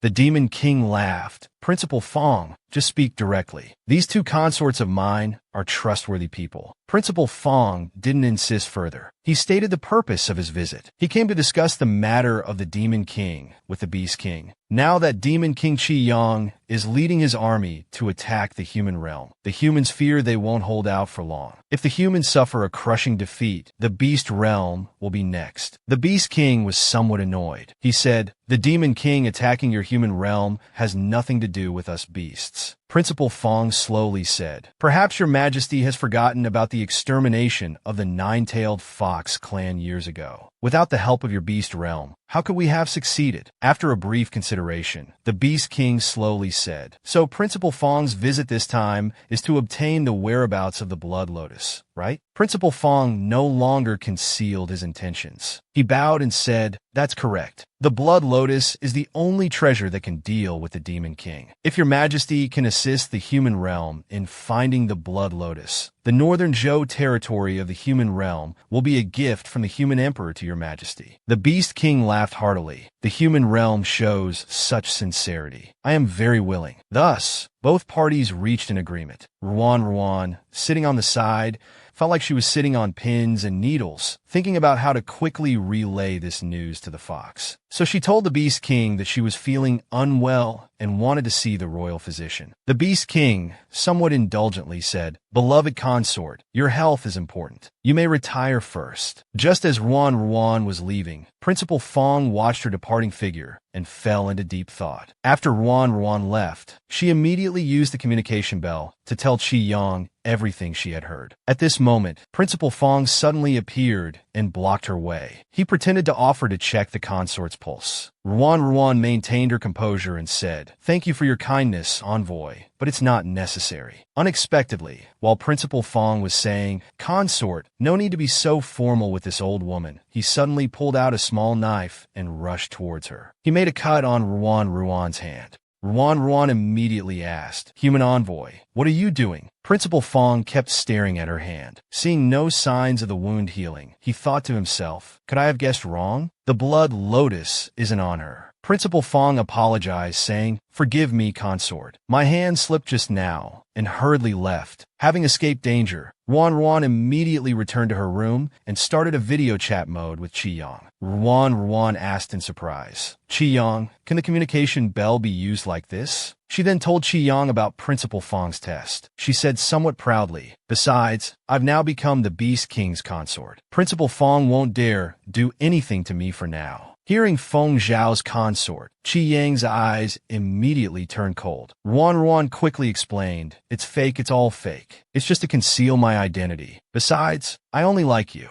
I absolutely won't cheat." Chi Yang coldly snorted. That Feng Zhao choosing a rabbit tribe girl as his consort. This matter is suspicious in itself. You must be very careful. Avoid him if you can. Once I finish dealing with things on the human side, I'll come to bring you back immediately." Just then, a voice came from outside the door. "Chio-yi, are you there?" Ruan immediately cut off the connection with Chi-Yang. It turned out to be Chio-yi who entered. Chio-yi smiled and said, "You left early and didn't eat much. I brought some pastries for you to fill your stomach." Ruan happily started eating the pastries, but she didn't notice that Chio-yi was examining the back of her hand at this moment. Then, smiling, Chio-yi said, "Chio-yi, eat slowly. There's more in the kitchen. I'll go get it for you." As Chio-yi turned around, her face immediately turned into a grimace. She thought to herself, "Eat up. After all, once you've eaten this meal, there won't be a next one." Who could have imagined this seemingly graceful young lady actually had a viper's heart? To gain the exclusive favor of the Demon King, she actually betrayed her best friend. When Chio-yi learned that Ruan's hand had no wound, she immediately went to Principal Fong and said she had looked carefully and there was no wound on Shioku's hand. Principal Fong clearly knew how deep the wound he had inflicted was. Even with spiritual power, it couldn't have healed so quickly unless it was the effect of the blood lotus. He then laughed coldly. "It seems this Chioku is the rabbit girl that both humans and demons are looking for. Once I get the blood lotus from her body, then Demon King Chi-Yang should prepare to die." Principal Fong then said to Chio-yi, "I will inform His Majesty the Demon King about this matter and let him deal with Chioku." Chio-yi anxiously asked Principal Fong, "Then, sir, what about what you promised me before?" "Don't worry. Once we capture Chioku, you will be a great meritorious official. The position of Martin Queen will naturally be yours."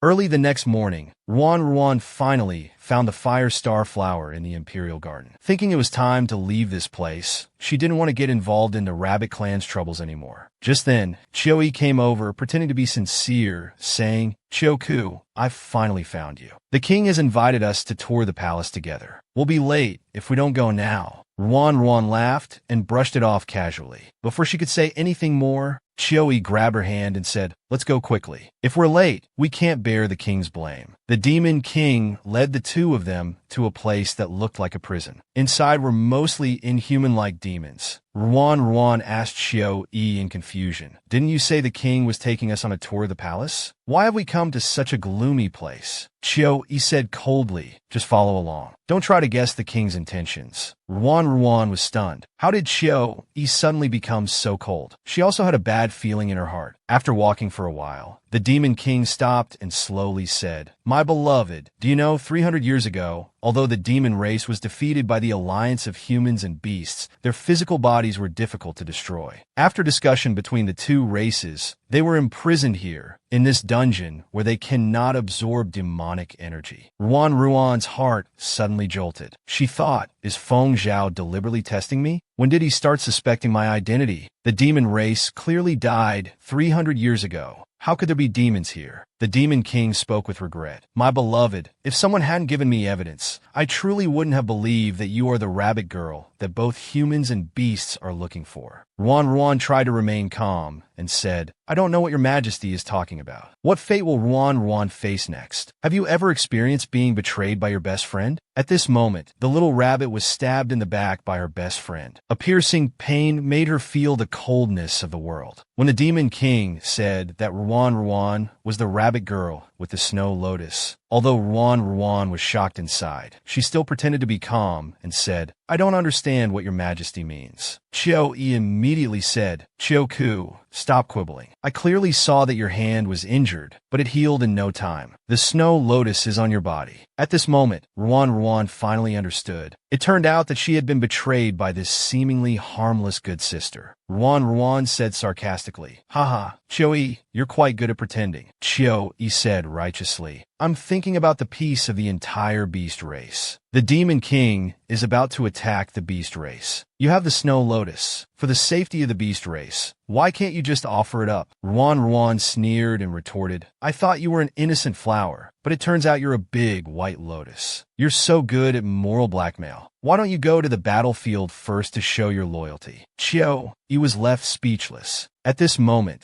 the Demon King made his move. "My beloved, be obedient and surrender. I won't take your life." Ruan shouted fiercely, "I'd rather die than be captured by you." Suddenly, At this moment, Chou-yi, standing behind, stabbed a knife into Ruan's back. Ruan turned her head to look behind. Seeing Chou-yi's pleased yet twisted face, she coldly smiled and said, "Well done. You really didn't disappoint me." The intense pain in her back also made her lose consciousness. At this time, Chou-yi thought she would receive praise from the Demon King. Unexpectedly, the Demon King's face was like frost. He shouted angrily, "How dare you? Who told you to do this? If you've disrupted my plans, your life won't be enough to compensate." On the other side, Qiyang had already conquered the human Qiyang Academy. Bodies were lying all over the ground. At this time, a subordinate came to report, "We haven't found any trace of Principal Fong in the academy. He should still be in the demon realm." Qiyang thought. It had been over 10 days since he visited the demon realm. He still hadn't returned. Could he have discovered something? Qiyang suddenly became alarmed and asked if there was any news from the queen on Yen Yu's side. The subordinate said not yet. Qiyang thought the communication bell hadn't moved at all. Given the rabbit's personality, it was impossible for her not to send a message for so long, unless the rabbit's identity had been exposed and she had been captured. He immediately ordered his subordinates to bring a team of soldiers to accompany him to the demon realm. The remaining troops were to guard various states in the human realm. "Keep a close watch," he ordered. Meanwhile, Ruan, imprisoned in the dungeon, was bound by chains. She wondered how the fox was doing. A voice came from outside the cell. "Chioku, are you all right?" It turned out to be Principal Fong who had come over. Ruan said in a weak voice, "I'm not called Chioku." Principal Fong sneered. Ruan or Ruantiniu.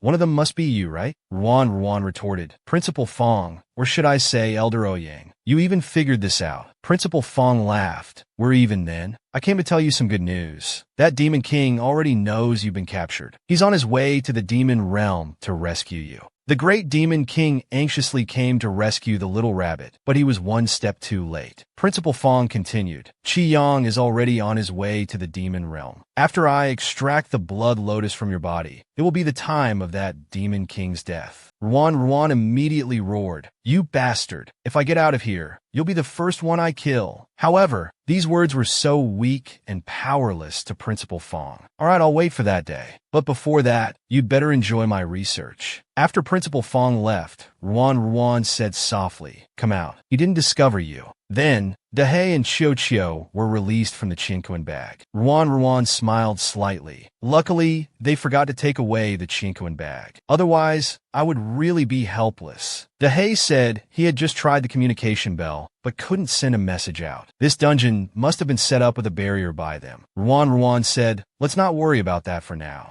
Last night, Master and Senior Sister were also captured by Principal Fong. It's probably to threaten me. It's all because of me that they got involved. I want to rescue them. Dehei looked helpless. Little Kai too, you can barely save yourself. How can you rescue them? That's why I need you and Chio to lend me some spiritual power, so I can return to my original form. After understanding Ruan's intention, they quickly transferred spiritual power into her body. In the next second, Ruan transformed into her rabbit form, also breaking free from the chain's restraint. Using her body's advantage, Ruan found her master imprisoned in a cell. At this moment, her master finally understood that his little disciple was the rabbit girl who had eaten the snow lotus. Ruan guiltily said to her master, "I'm sorry. It's all because of me that you were captured." Wan Yin, her master, stroked the little rabbit's head and smiled, saying, "Good disciple, it's not your fault. It's that Principal Fong's wild ambition, wanting to obtain things he shouldn't. Master and Senior Sister will stand by your side." Ruan told her master that the most urgent task was to restore spiritual power. Her Chinquan pouch contained Fire Star Flower to treat Shiji's eyes, as well as some other spiritual medicines. It should be enough. 3 days later,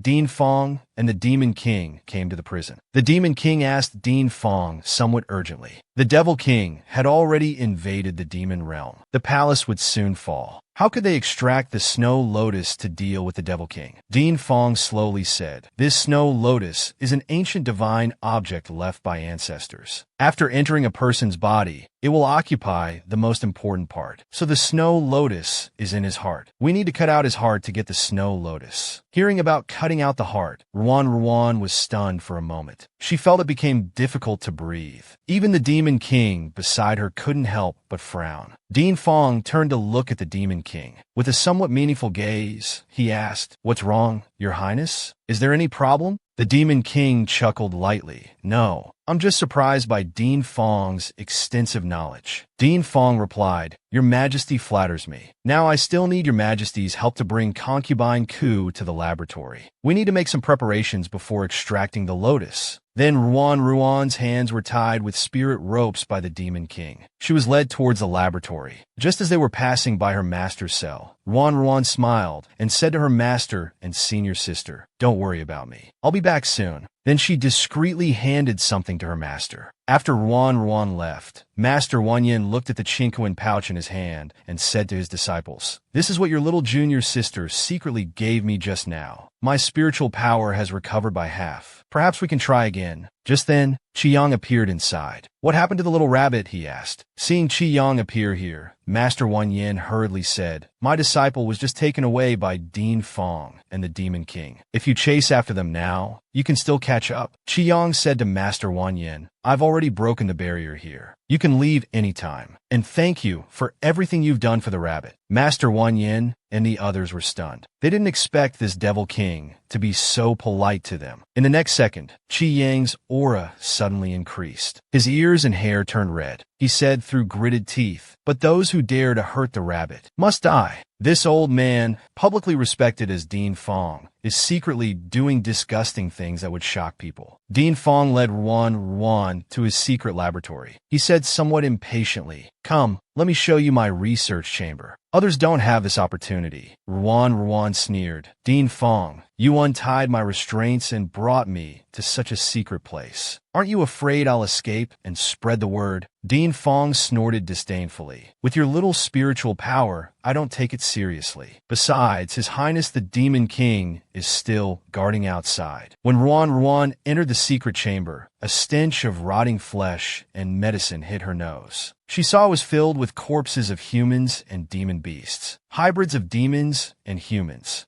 She instinctively asked, "What kind of experiments are you doing?" Dean Fong said, "Naturally, it's an experiment to fuse the three races of humans, demons, and devils into one. Devils are born with the 5 elements body, able to be immortal and live forever. If I can integrate this advantage into the bodies of other races, wouldn't it benefit all beings?" Ruan sneered. "Your so-called benefit is to capture them, drain their blood, peel their skin, and then chaotically fuse them into monsters that are neither human nor beast." Dean Fong suddenly turned his head, his smile becoming somewhat ferocious. "You call them monsters? Do you know how many people want to become such monsters?" Ruan defiantly mocked back. "You hide in this dark place to do experiments. It's just to satisfy your disgusting and despicable desires. Shut up." Dean Fong struck Ruan's chest with his palm. Ruan fell to the ground and coughed up blood. She sneered, "What's wrong? Angry because I hit the nail on the head?" Dean Fong immediately calmed down. He took out a curved knife and said,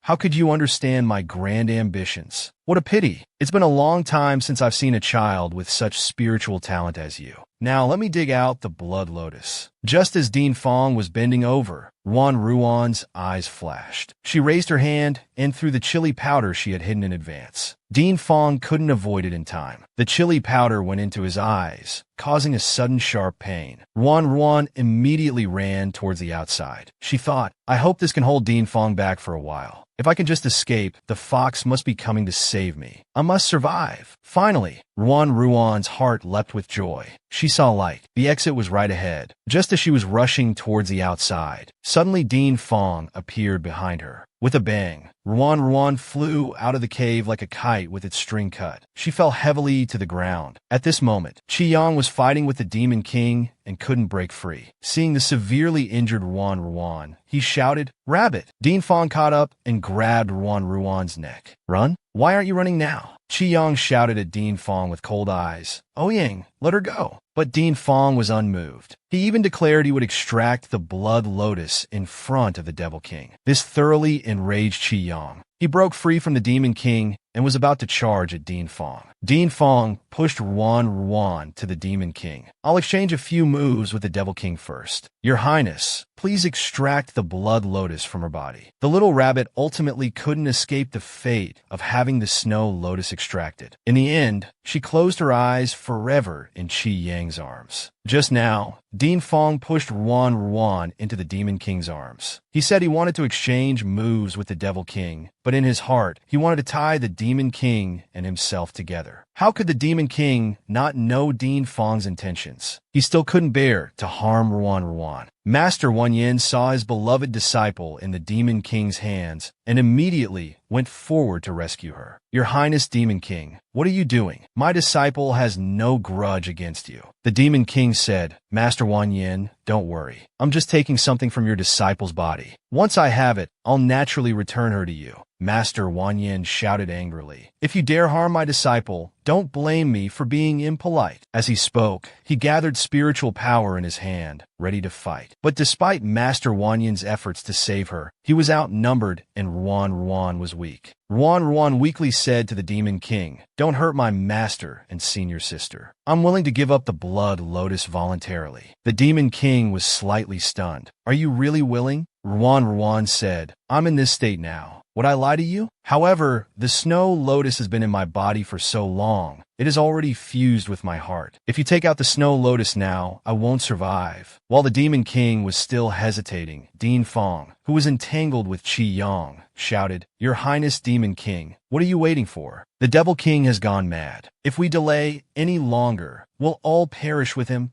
Hearing Dean Fong's words, the Demon King thought, Dean Fong is right. 300 years ago, my Phoenix clan also participated in the slaughter of the nine-tailed fox. That's how we got the current position of Demon King. Qiyang definitely won't let me off. So a hint of ruthlessness appeared in his eyes. Finally, he dug out the snow lotus from Ruan's body. Upon seeing the snow lotus in his hand, the Demon King's gloomy expression instantly vanished. His face then turned manic. Haha, snow lotus. The snow lotus is finally mine. At this moment, Ruan collapsed powerlessly on the ground. Her life signs were gradually fading. The enraged Qi Yang stabbed Dean Fong with his sword, shouting, Get out of my way! He appeared by Ruan's side like lightning, shouting, Rabbit! Rabbit! Wake up! Wake up for me! Ruan, mustering her last breath, weakly said, You came. Qi Yang said sorrowfully, I'm here. I'm sorry, I should have come earlier. After speaking, he was about to use all his spiritual power to heal Ruan. Rabbit, don't be afraid. I will definitely save you. Ruan gave a bitter smile, holding Qi Yang's hand and saying, No need. Fox, I'm so tired. I want to sleep well. When I wake up, I'll be your queen. Okay. Qi Yang's eyes filled with tears, his voice filled with sorrow. No, I won't let you sleep. I want you to stay with me. Become my queen right now. Ruan used her last bit of strength to say brokenly, Okay, when I wake up, I'll be your queen. Then Ruan lost consciousness. She fell into Qi Yang's arms and left this world. At this moment, while battles raged outside, Qi Yang's world fell into complete silence. The next second, Qi Yang completely demonized. At this moment, the true Demon King Qi Yang had returned, and he was even more powerful than 300 years ago. Qi Yang's body emanated energy as he slowly said, Rabbit, I'll make them accompany you in death right now. When the blood lotus was extracted from the rabbit, she perished in Qi Yang's arms. At this moment, the Demon King fully awakened, his body emanating a murderous aura, intending to make Dean Fong and the others accompany her in death. Thus, this great war among humans, demons, and monsters lasted for 3 days and 3 nights. The battlefield was strewn with corpses, like a hell on earth. In the end, Dean Fong and the Demon King were slain by Qi Yang's sword. From then on, Qi Yang became the new king of the demon race. Time flew by, and 100 years passed in the blink of an eye. Since Ruan left, Qi Yang had been gloomy every day.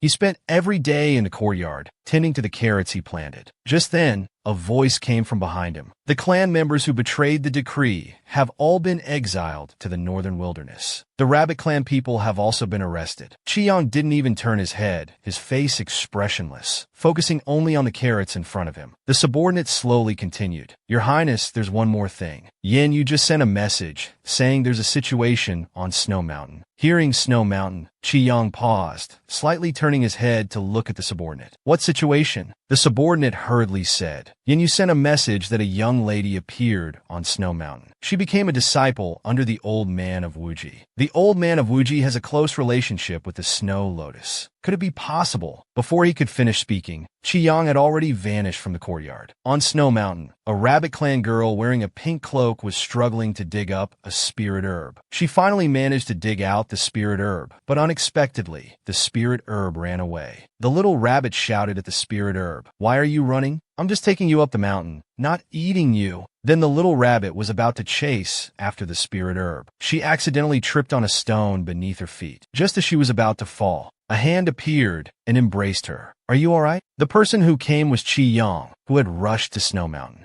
When the little rabbit saw the appearance of the person who came, her face immediately turned red. She thought to herself, this person is so handsome. She immediately shook her head. No, what am I thinking? The next second, the little rabbit put on a righteous face, widened her eyes, and said, Who are you? How dare you trespass on Snow Mountain? At this moment, Chi-Young showed a long-lost smile, which made the little rabbit's face even redder. She stammered, Considering you're good-looking, I'll let it slide this time. Hurry and leave. I need to go home for dinner too. As she was about to turn and leave, Chi-Young asked with a smile, Is the little rabbit hungry? Would you like a carrot? He then took out a carrot and waved it in front of the little rabbit. Don't you want it? The little rabbit stared longingly at the carrot, and her stomach made gurgling noises. Is this rabbit girl really Ruan, who died 100 years ago? When Chi-Young learned that a rabbit tribe girl had appeared on Snow Mountain, he rushed over immediately. But this rabbit tribe girl didn't seem to recognize him. The Demon King took out a carrot to tempt the little rabbit. If you like it, I'll give you all of them. Unexpectedly, the little girl blurted out, Did you come to Snow Mountain specifically to steal carrots? Here on Snow Mountain, only the carrots grown by my master can be so plump. This carrot must be stolen by you. Chi-Young was caught off guard by the question. He then smiled and said, Of course not. I grew these myself. But in his heart, he thought, I came here to catch a rabbit, of course. Well, thank you for the carrot, but I need to go home now. You should head back soon, too. Just as the little girl was about to turn and leave, she was gently held back by Chi-Young. The little girl asked, puzzled, Do you have something else? Chi-Young calmly asked, What's your name? The little girl smiled and said, My name is Ruan. What about you? I'm Ki-Young. Ki-Young? That's a nice name. Well, Chi-Young, I need to go home for dinner now. Goodbye. Chi-Young watched the little rabbit leave, feeling a mix of emotions. He thought about their first meeting, which had a similar scene. But 100 years had passed. The little rabbit had come back to life, but she had completely forgotten about him. Chi-Young took a deep breath. He clenched his fist. No, I can't rush. My little rabbit will definitely come back. The scene changes. Ruan returns to the mountain. Master, I'm back. A man smiled and said, Junior's sister is back, just in time for lunch. This person is the Old Man of Wuji's senior disciple, called Ruoyu. After the two entered the house, an old man spoke up. Where did you run off to play this time? This person was the Old Man of Wuji. Ruan quickly said, I went to dig for spirit herbs on the back mountain. Don't worry, master. I didn't cause any trouble this time. The Old Man of Wuji said somewhat helplessly, With your personality, how could I not know? What are you holding in your arms? Ruan immediately told her master, These are carrots someone gave me. The master was stunned. Someone else? Where did this someone come from on Snow Mountain? Ruan said, His name is Chi-Young. He's very handsome. He gave me these carrots. He said he grew a lot at home and wants to give them all to me to eat. Upon hearing Chi-Yang's name, the Old Man of Wuji was shocked and exclaimed, Chi-Young, what's wrong, master? Do you know him? The little rabbit was reborn after 100 years, but she had forgotten her past life memories. Chi-Young came to Snow Mountain and entered a simple house, thinking to himself, Is this where the rabbit has been living? The house is old and small. Why not just take her to my palace? At this moment, the old man of Wuji came out and calmly said to Qi Yang outside, "What are you doing here?" It seemed the old man of Wuji had long anticipated this day would come. Qi Yang snorted coldly. "You ask me what I'm doing here? I'd like to ask you. You've hidden my rabbit for 100 years. Don't you think you owe me an explanation?" Although the old man of Wuji was pressured by Qi Yang's aura, he still calmly said, "The previous Ruan has long since died. The one who luckily survived now is nothing but a demon." Qi Yang said, "What do you mean the rabbit has become a demon? This matter is quite complex. Come in with me." Inside the house, the old man of Wuji offered Qi Yang a cup of clear tea. He slowly said, 100 years ago, I was observing the stars at night and noticed unusual activity in the blood lotus. So I went to the battlefield of the three races, humans, beasts, and demons. When I arrived, the battlefield was already a river of blood covered in corpses. But I found a lotus seed on the ground. This was the blood lotus. As long as the demon king doesn't perish, the blood lotus won't disappear. It just survived in a different form. I brought the lotus seed back to Snow Mountain. I placed it in the celestial pool and carefully nurtured it. A year later, the lotus seed finally bore fruit. But unexpectedly, a small rabbit spirit grew inside. With a little guess, I knew.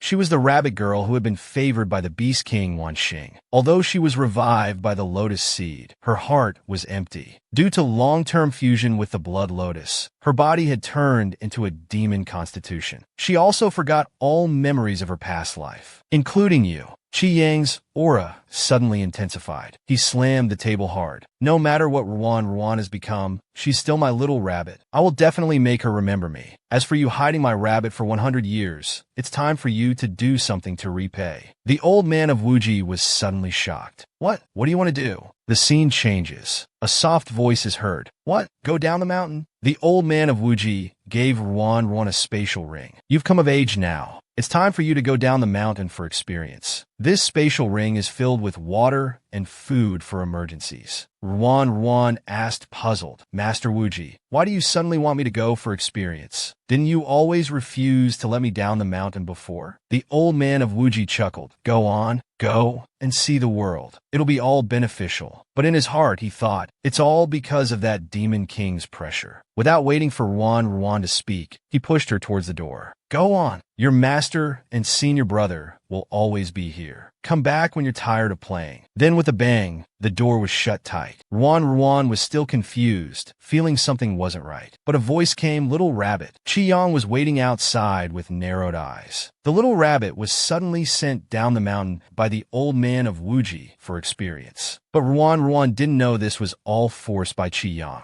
Having never been down the mountain, she looked bewildered, not knowing where to go for experience. But she saw Qi Yang waiting for her outside. Then, under Qi Yang's protection, she initially wanted to refuse. But when Qi Yang put his tail in her arms and said, Come down the mountain with me. The carrots and my tail are all yours. Ruan couldn't resist the temptation and followed him down. At night, they arrived at an inn, but because many people had come to stay due to the beast race being invited to participate in the academy competition, only one room was left. Qi Yang asked Ruan, are you willing to share a room with me? Ruan smiled and said, it's okay. For some reason, I feel like I can trust you. Ruan heard from the inn's servant that there was a hot spring pool here. She hadn't seen one on Snow Mountain and wanted to take a look. Qi Yang smiled slightly. All right, don't soak for too long, or your body won't be able to handle it. Ruan happily said she understood and would come find him later. Qi Yang watched Ruan bounce away. He thought to himself, indeed, even with memory loss, she's still that curious little rabbit. Ruan was comfortably soaking in the hot spring alone. She felt like she had experienced something like this before. And that Qi Yang, why did he seem so familiar? It was as if she had met him somewhere before. The next second, Ruan painfully held her head. No,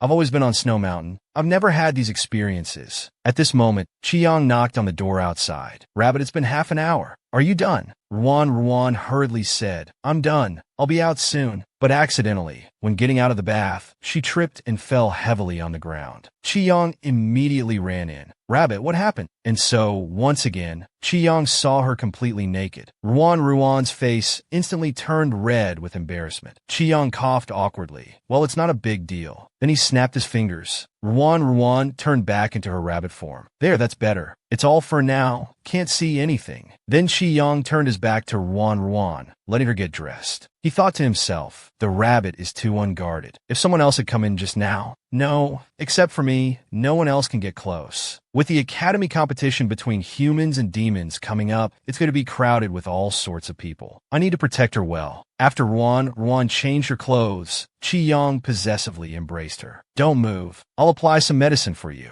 At this moment, Ruan had a strange feeling in her heart. Why did she always feel he was so familiar? But she had always lived on Snow Mountain. She remembered everything clearly. She had clearly never met him before. Could it be that she knew him in her past life? Just then, Chi-Yang finished applying the medicine. He picked up the rabbit and said, "It's late. The little rabbit should go to sleep." Ruan blurted out, "Are you going to sleep with me?" Chi-Yang was stunned for a moment, then teasingly said, "Little rabbit, are you inviting me?" At this moment, Ruan's entire face turned red. She didn't understand why she would say such a thing. Would Chi-Yang think she was a pervert? Chi-Yang carefully tucked Ruan in. "All right, you sleep now. Don't think too much. Just let things happen naturally. Don't worry about me." Ruan carefully looked at Chi-Yang lying on the edge of the bed, thinking, "I have to say Chi-Yang is really handsome." Then Ruan asked, "Chi-Yang, I have a question I've always wanted to ask. Have we met somewhere before? How painful must it be when your loved one is right in front of you, but they've lost their memory and forgotten the one they love?" The little rabbit finally asked the question that had been puzzling her. "Chi-Yang, did we know each other before? It's strange. I've grown up on Snow Mountain since childhood. Besides my master and senior brother, I've never met anyone else. But since meeting you, I inexplicably trust you a lot. I feel very safe when I'm with you. This is the first time I've experienced this." Hearing Ruan speak of trust and safety, Kiyang Lofin Li embrachet her. Ruan was also puzzled. It seemed like she saw a kind of emotion in Chi-Yang's eyes. Before Ruan could say anything, Chi-Yang placed his finger on her lips. He slowly said, "Rabbit, on Snow Mountain wasn't our first meeting. You and I are not strangers. We used to be each other's beloved." Ruan murmured the word beloved in her mouth. Suddenly, her head started to ache violently again. The word beloved kept echoing in her mind. Seeing Ruan holding her head in pain, Chi-Yang asked, "Rabbit, did you remember something?" To ease the pain, Chi-Yang then kissed her. Although Ruan was a bit surprised, she didn't reject Chi-Yang's kiss. Early the next morning, Chi-Yang took Ruan to the bustling market to relax. Ruan was still immersed in what Chi-Yang had said the night before. He said we used to be each other's beloved. Does that mean we liked each other? He even kissed me. Why don't I dislike it? Just as Ruan was lost in thought,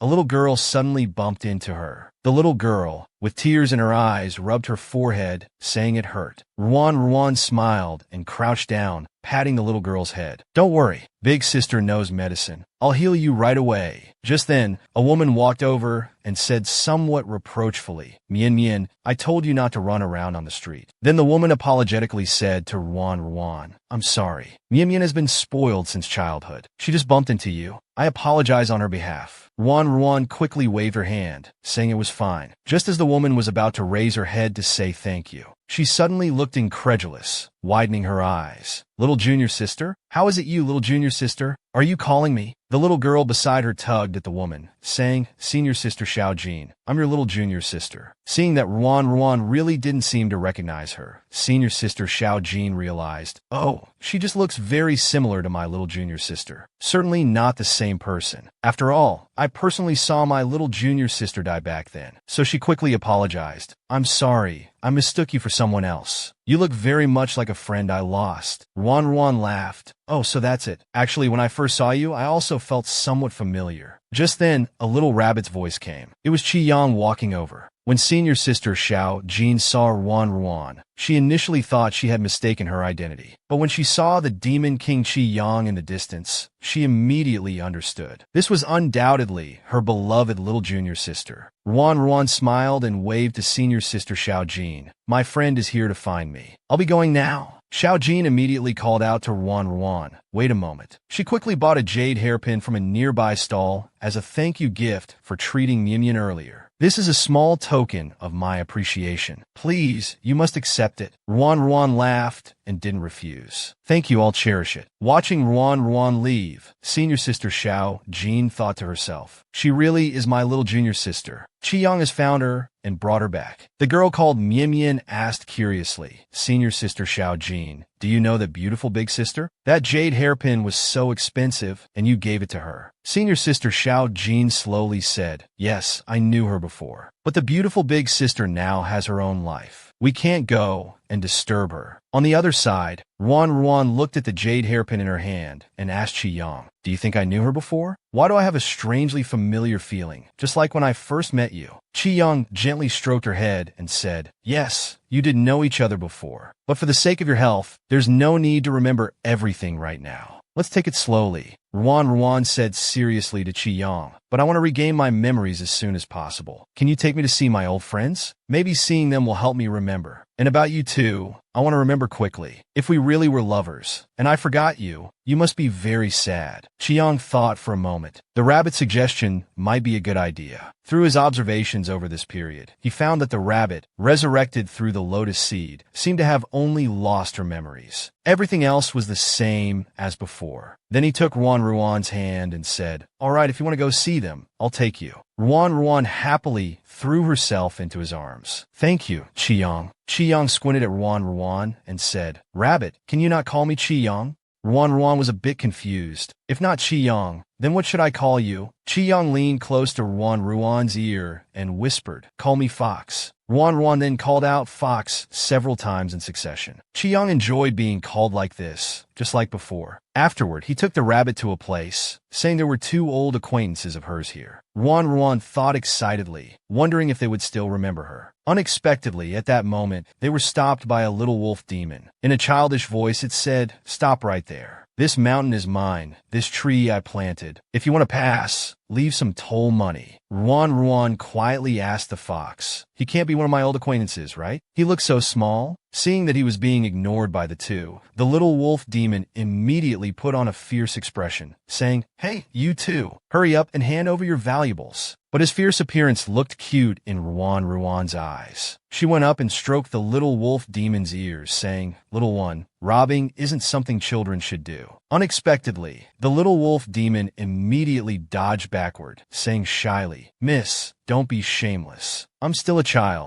Ruan was stunned, thinking, I didn't do anything wrong. Qiyang came over, embraced Ruan, and explained, the ears of the wolf demon clan are very sensitive. Only close ones can touch them casually. Touching means you like them. If you want to touch ears, touch mine. Don't touch others. Can you guess who this little wolf demon is? The demon king was actually jealous of a child. That day, Qiyang brought Ruan to meet two old acquaintances, hoping to help her regain her memories. Unexpectedly, as soon as they arrived, they were stopped by a little wolf demon. The little wolf demon looked at the woman who had just touched his ears, now being intimate with another person. He angrily said, this woman is so shameless. She touched my ears, and now she's touching someone else's. I must have dad and mom teach her a lesson. Just then, a woman's voice was heard. Gee, are you robbing travelers again? Seeing his parents approaching, the little wolf immediately put on a pitiful look. Mom, I was just joking with them. That bad woman, she touched my ears and flirted with me. Then he pretended to be very scared, thinking, this way, Mom will forget about my robbery, right? But unexpectedly, the next second he was picked up by his mother, who excitedly ran to Ruan. Master, is it really you? Both Ruan and the little wolf demon were stunned by the sudden master call. It turned out these two were Earth Dog Dehei and abandoned spirit Qiao. Qiao said to Ruan, this is our son with Dehei, named Gi. Master, if you like to touch his ears, you can touch them as long as you want. Dehei also grinned stupidly. Yes, little vegetable rabbit, I didn't expect to see you here. At this moment, Ruan was still in a daze. Qiyang came over and told them about Ruan's memory loss. I brought her to see you this time to see if it could help her regain her memories. Learning about Ruan's rebirth and memory loss, Qiao said sadly. After the great war between humans, demons, and monsters,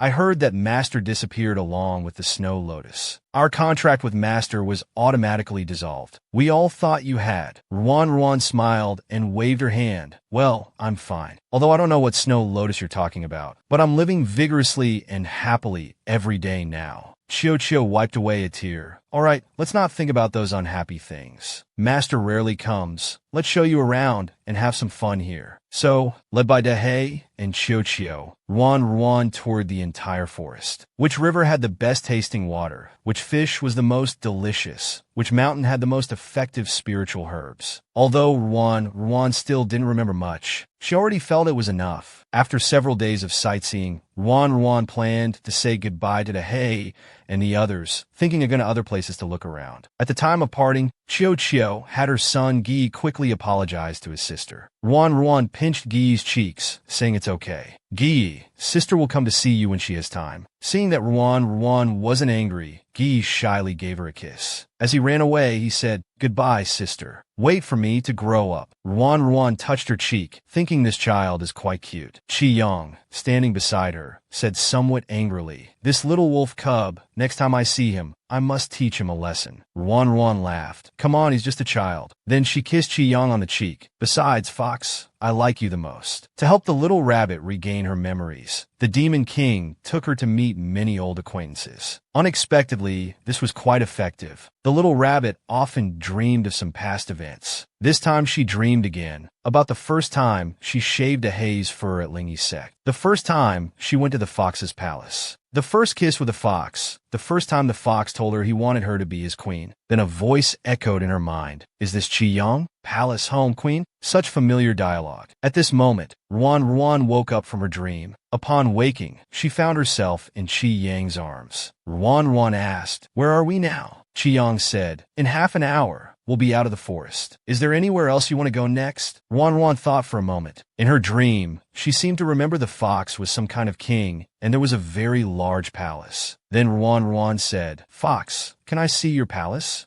Chi-young quickly asked, "Rabbit, did you remember something?" Ruan thought and said, "I'm not sure. I just seem to see Dahei, a palace, and something about a queen in my dream." Hearing Ruan's reply, Chi-young was delighted. It seemed that taking the rabbit to revisit these places these past few days was effective. Now she could slowly recall some things from the past. "All right, whatever you want. Wherever you want to go, I'll accompany you." 2 days later, in the Demon Race's palace, Ruan, looking at the magnificent palace, exclaimed happily, "Wow, your palace is so beautiful." Chi-young said, "You must be tired today. Go and rest well first." Then he ordered a maid to take Ruan to rest. After arriving in the room, Ruan looked around at everything inside, thinking the fox must be so rich to decorate even a bedroom so lavishly. The little maid beside her also curiously observed Ruan, thinking this was the first time in 100 years that His Highness had brought a woman back to the palace. In the Great Hall, it was obvious that His Highness doted on her. Could she be the future queen? If so, I must perform well. After a while, the little maid carefully helped Ruan change into gorgeous sleepwear. When Chi-young came to Ruan's boudoir again, he thought it had been less than an hour. Could the rabbit already be asleep? When he lifted the curtain, seeing Ruan leaning on the bed, Chi-young was instantly captivated by the rabbit's appearance. Is this still the rabbit he knew before? She's too beautiful. The Demon King was teased by the little rabbit. What's going on now? When Chi-young came to Ruan's boudoir, he was instantly captivated by the little rabbit. He thought she was already asleep. The next second, Ruan suddenly hugged Chi-young and pulled him down onto the bed. She suddenly hugged Chi-young and started kissing him. Chi-young was undoubtedly shocked at this moment. He asked the rabbit, "Have you regained your memory?" Unexpectedly, Ruan playfully said, "You guess." Chi-young hugged Ruan, excitedly asking again, "When did you recover? Do you remember everything about our past?" Ruan slowly said, "Of course I remember everything. The past memories didn't just suddenly come back. During this time, you took me to revisit many old places. I've slowly remembered some things. Just now, I remembered many more things in my dream. I also remembered you saying you wanted to make me your queen, saying I was only your rabbit." At this moment, Chi-yang's inner frustration completely vanished. He excitedly told Ruan, "In the 100 years you were gone, I constantly had people searching for news of you. I vowed then, if I found you, we would immediately clarify things and make you my true queen." Ruan's eyes also filled with tears. She looked at Qi Yang lovingly. Fox, I've transmigrated to this continent and definitely can't go back. If I can settle down here with you, it's also a good destination. I promise you. Hearing Ruan's answer, Qi Yang now felt a bit at a loss. But I haven't given you a betrothal gift yet. Ruan laughed and said, I have no parents on this continent. Who would you give the betrothal gift to? Then Ruan, with a mischievous look, lifted Qi Yang's chin with her finger and said teasingly, I think you're quite good looking for a fox. Why don't you use your body as the betrothal gift? Ruan's actions immediately made Qi Yang blush. She then laughed. Looks like my flirting skills haven't deteriorated. Just this little appetizer, and you can't handle it. Qi Yang, feeling belittled, couldn't take such humiliation. He suddenly flipped over, pinning Ruan beneath him. All right, the night is long. Since you want to play Little Rabbit, I'll keep you company till the end today. Afterwards, sounds of playful scolding, "You're so bad," could be heard from the room. After experiencing many hardships, Qi Yang and Ruan finally welcomed their wedding day. The Demon King acted swiftly, sending out wedding invitations in the name of the Demon King. Various races came to attend their wedding ceremony. Everything was proceeding in an orderly manner. Soon it was the day of their wedding. Master Wanyin also rushed over. He personally helped his dear disciple with her makeup and attire, asking with some concern, "My dear disciple, have you thought it through? After today, you'll truly be with Qi Yang for life." Ruan confidently told her master, "I will marry no one but him in this life." Master Wanyin sighed. "Well then, you two have been through so much to be together. I shouldn't say anything more. Just remember, after today, you'll be the queen of the entire demon race. You can't be as reckless as before." Just then, Qi Yang walked in and said, "Master Wanyin, you worry too much. I'll take care of everything for the rabbit. She just needs to live carefree like before." Ruan happily ran over. She twirled in front of Qi Yang. "Look, I'm all ready." Qi Yang personally placed the red veil over Ruan's head. "All right, it's the auspicious time. Shall we go to the ceremony, my little queen?"